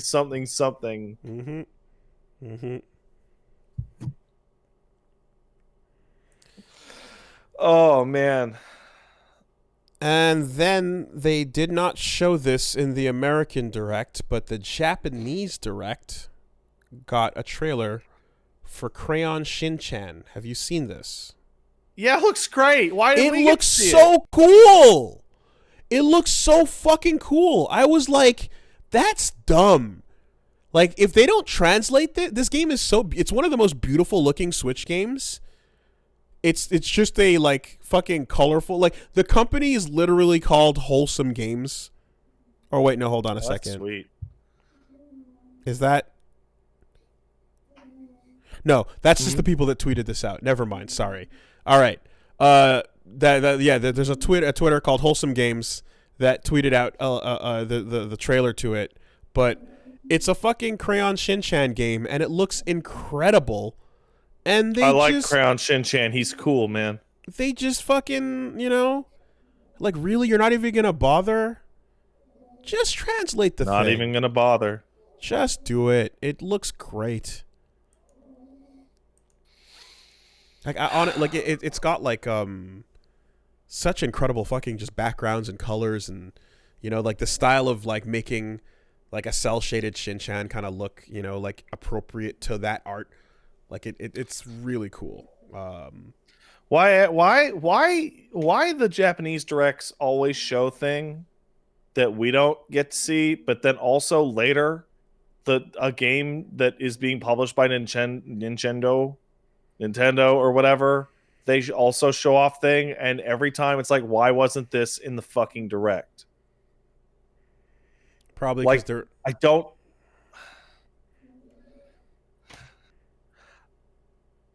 I don't understand Nintendo.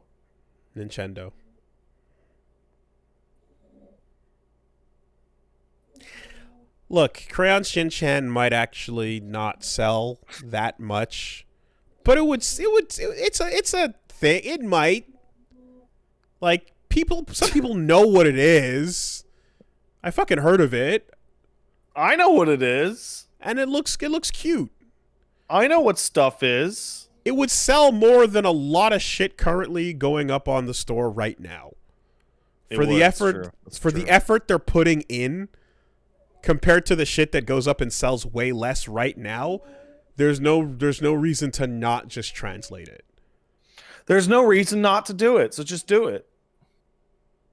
Do it because I want it to do it.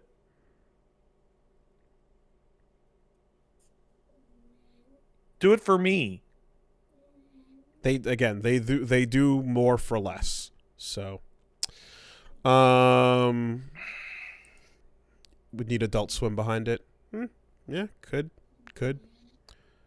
And lastly, this is more of an unofficial, but something got announced called the NDS TV Out, and it's pretty cool. There's a video of them figuring this out.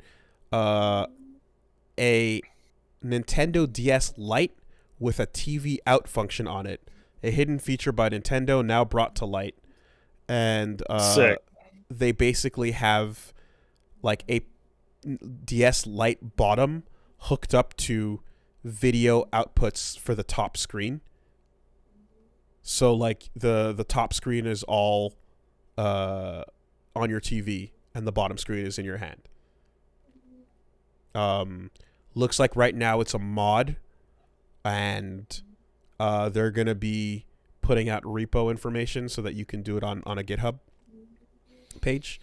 But like the video of them using it right now and playing Pokemon is pretty fucking sick. And I'm all for like this type of shit, like stuff where you can like play a classic on your TV. They have like a Diamond, playing on a TV is like, that shit's really, really cool. So fuck yeah.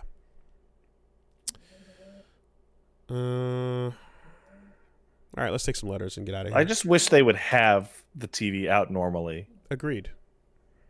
It's Sony figured it out.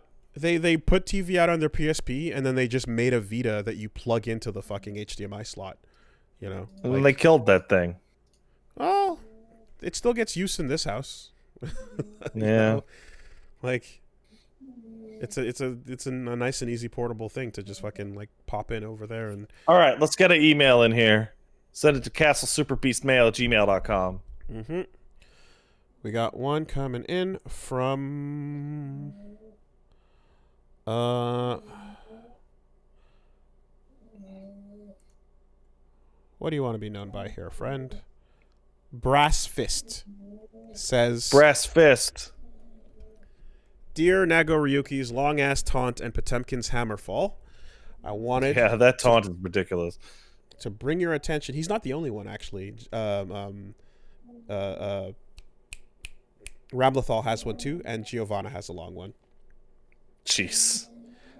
Wanted to bring your attention to one of my favorite cases of absolutely blatant theft in video game adjacent format I've seen. The World of Darkness Chronicles of Darkness, known for the Vampire the Masquerade series, among others. One of my favorite game lines over time. In the first edition of Hunter the Vigil, the wheels come off as some blatant art thievery. It's been posted to the subreddit. Check this out in case you haven't seen it. The artist just copy-pasted Dante into the book as character art and made the most minor changes possible. And yeah, it's Dante, but he's holding a shotgun instead of... Okay. Let me see if I can get you a link. I want to see this. Yeah, that's pretty good. If I post it in the chat, will you see it? Let me see if I can... Maybe. All right. I'll put it there. It's currently... Okay, here we go. There's the thread. It's currently on the subreddit. Holy shit. That's really bad. That's really, really bad.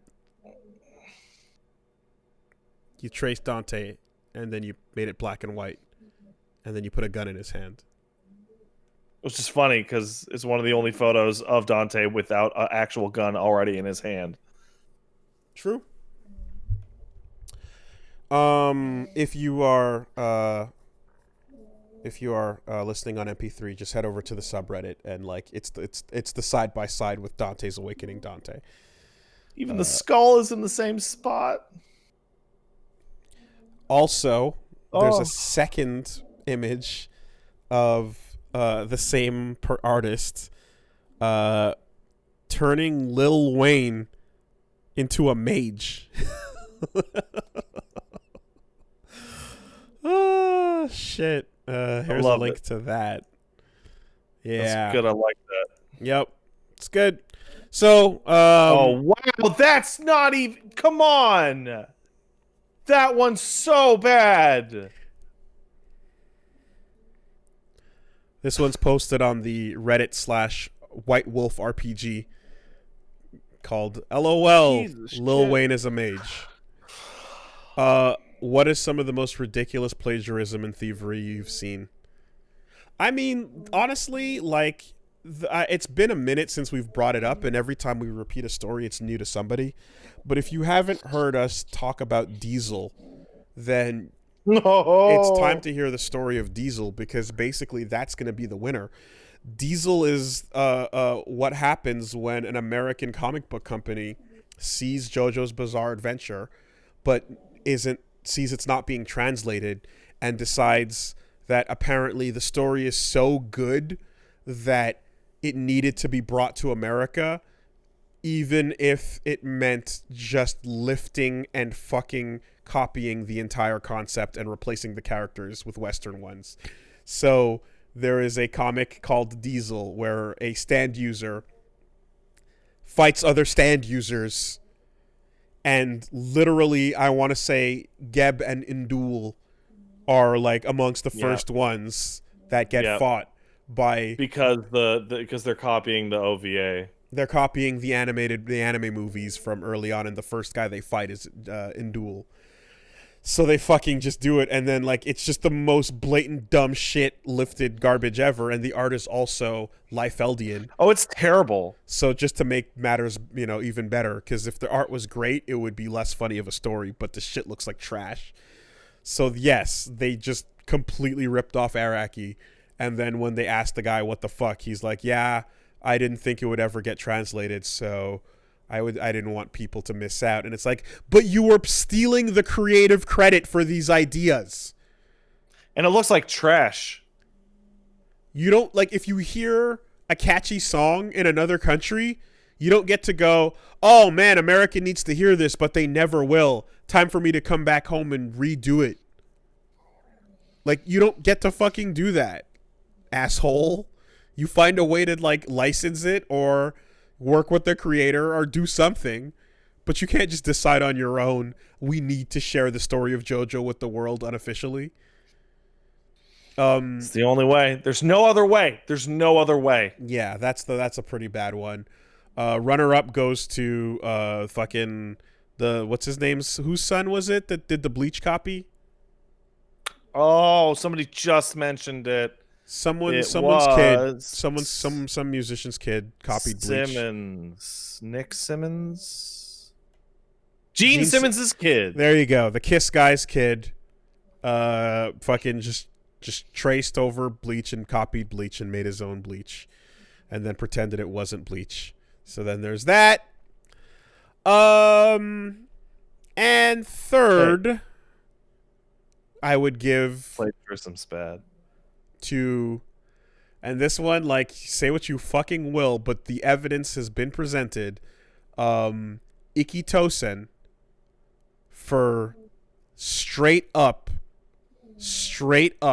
flipping pages of Tenjo Tenge and drawing over them with their own characters. It happens numerous times. Once or twice, you draw the same angle from the same anime fight idea, sure. But it literally happens multiple times with multiple page spreads. And the fucking name of the thing, Ikki Tosen, is another way of saying the same kind of thing, Tenjo Tenge. When you put the word, it's basically a way of saying heaven and earth. You know, it's a spiritual kind of way of putting those words together, mind and body, or body and soul. And it's like this. It's a spiritual thing, and it's like a pun on the same literal title. So the titles of the things are related anyway, and then it just traces pages of it. It's fucking. So it's a synonym for the same title, and you copy the pages. The plagiarism on that shit is so out of control that I thought those were related series. And the names are so similar that they might as well be, because again, the names are synonyms of each other. You know, and like I remember when there were Ikki Tosen fans that were coming in to argue the defense on it, and they're like, no, it's just a similarity. Similar things happen to artists all the time, and they're like, look, here's an example of two unique artists in manga that have done. Okay, sure, and then people found more and more and more. And you're like, well, what the fuck do you have to say now that it's happened for the nth time? You know? You know, I was watching a video of a trailer of a iOS Souls-like game. That's name I forget. That is coming to Steam. It's called Pascal's Wager. Ah. And it looks like a kind of mediocre fucking, what do you call it? Mediocre Souls-like, I guess. But it looks okay. And then, like, in the new trailer that just came out, I was watching it, and like a minute or two in, the guy hits an enemy and plays I fucking shit you not, exact same sound effect that happens when you backstab somebody in Dark Souls. Like that ka-chunk, like noise. And I'm like, oh yeah, mobile game, got it. That's the problem. I'm inclined to say mobile games don't even count because the entire fucking storefront is based on the idea of this plagiarism. I mean, I think I saw a screenshot of a game called Murder Around Us, where a blocky spaceman made of squares with a little visor. I mean, video game plagiarism. Yeah, I mean, you don't even bring it up. Genius Kojumbo. Yeah. Right. Skullgirls 2, Deadly Airport. Yeah, that's a good one. Yeah. So, there you go. We got another one coming in from Stephanie. Says, dear Pat and Paulie, been watching your LP of Yakuza, and it reminded me of the biggest peeve of the game. When bowling, Kiryu can use a 6-pound ball. In fact, it rewards you by making it easier to aim. I worked for many years in a bowling alley, and we hated it when grown-ass adults use the lighter than 10-pound balls, because what happens is the people whip them down the lane at full strength, and they slam against the wall on the other side and fuck up the machinery that we then have to fix. Not to mention, if you're using a light ball in full power, you're just going to end up getting splits over and over. So it's not even a good technique. Ideally, someone should use a ball that's 10% of their weight, so that someone who's 200 pounds should use a 20-pound ball. TLDR, don't use super light balls unless you want to fuck up your lane and get everyone who works there mad at you. Good advice. Now, luckily, Kiryu would never fuck up the lane. He would treat the lane with respect. See, I was wondering about the viability of the bowling technique that involved picking the light ball and swinging it diagonally between pins 1 and 2 for optimal strikes. But now I won't do that. Man, the bowling fucking shit in Deadly P was so fucking out of control difficult. I couldn't believe it. It's super not worth it at all. 10% of your weight is an interesting thing. I'll keep that in mind from now on. I didn't know there was an actual ratio to keep in mind there. Hey, similar energy. This one comes in from Matthew saying, Dear Castle Super Sandwich Chiefs, I recently started replaying Okami for the 5th time and found myself falling into the same habit of fishing way too much after grinding out fish for an hour or so I could get the piss attack. I realized how much I love fishing as a minigame type, don't care for the actual fishing in real life. The only fishing game I like is Sega bass fishing. But fishing as a minigame in other games is amazing to me. Favorites are Hades, Okami, FF15, and Deadly Premonition. What are your favorite types of minigames? Fishing's pretty good. I actually also like fishing minigames, but hate fishing real games. And I've been real fishing, and it's fine. It's not the best. Yeah, real fishing sucks for me. Fishing minigames are fun. Did you know that fishing in Hades has frame data? Does it? That's insane. Wow. For a while, I was like, why am I not getting any of the rarer fish? And it's because you have to fucking hit the button within a certain amount of frames of the pop. Well, full disclosure, fishing didn't exist when I last played the game. Ha! Okay. So you didn't play 1.0? I didn't get back to it yet. No, I do want to. You should beat Hades. It has a really great ending. I know. I played a lot of it when it was early on the Epic Game Store, and I really enjoyed it. I do want to get back to it now that everyone's there, but I will. What I found recently is I love darts games. Thanks to Yakuza, thanks to FF7, and real life when I went up to that cabin and stuff, and I like dart mini games. Darts are fucking fun, man. I really like darts. Except for when that asshole feeds you a shot and makes you get drunk. Fuck that guy. Yeah. Just trying to think. Like the mini games in Yakuza 7, the unique ones are particularly excellent. Like the Can Quest, which is basically Pac-Man, and the racing game Dragon Kart are excellent. Bowling mini games are usually pretty fucking fun too, to be honest. Like I can't think of any like particularly awful bowling mini games. And golf rules. Neo Turf Masters has basically become an FGC staple. Yeah. Never played Neo Turf Masters. It's a Neo Geo golf game, and it originally used a trackball to play. Yeah. Anyway, I'm gonna go with darts as my standout for sure. Right now, I'd probably go. My recent beloved would be Can Quest. Can Quest. I don't know if it's Can Quest. What's it called in Yakuza 7? It's basically Pac-Man. Yakuza 7 Can. What's it called? It's called Can Quest. It's called Can Quest. Yeah, it's called Can Quest. Okay. Get those cans, dude.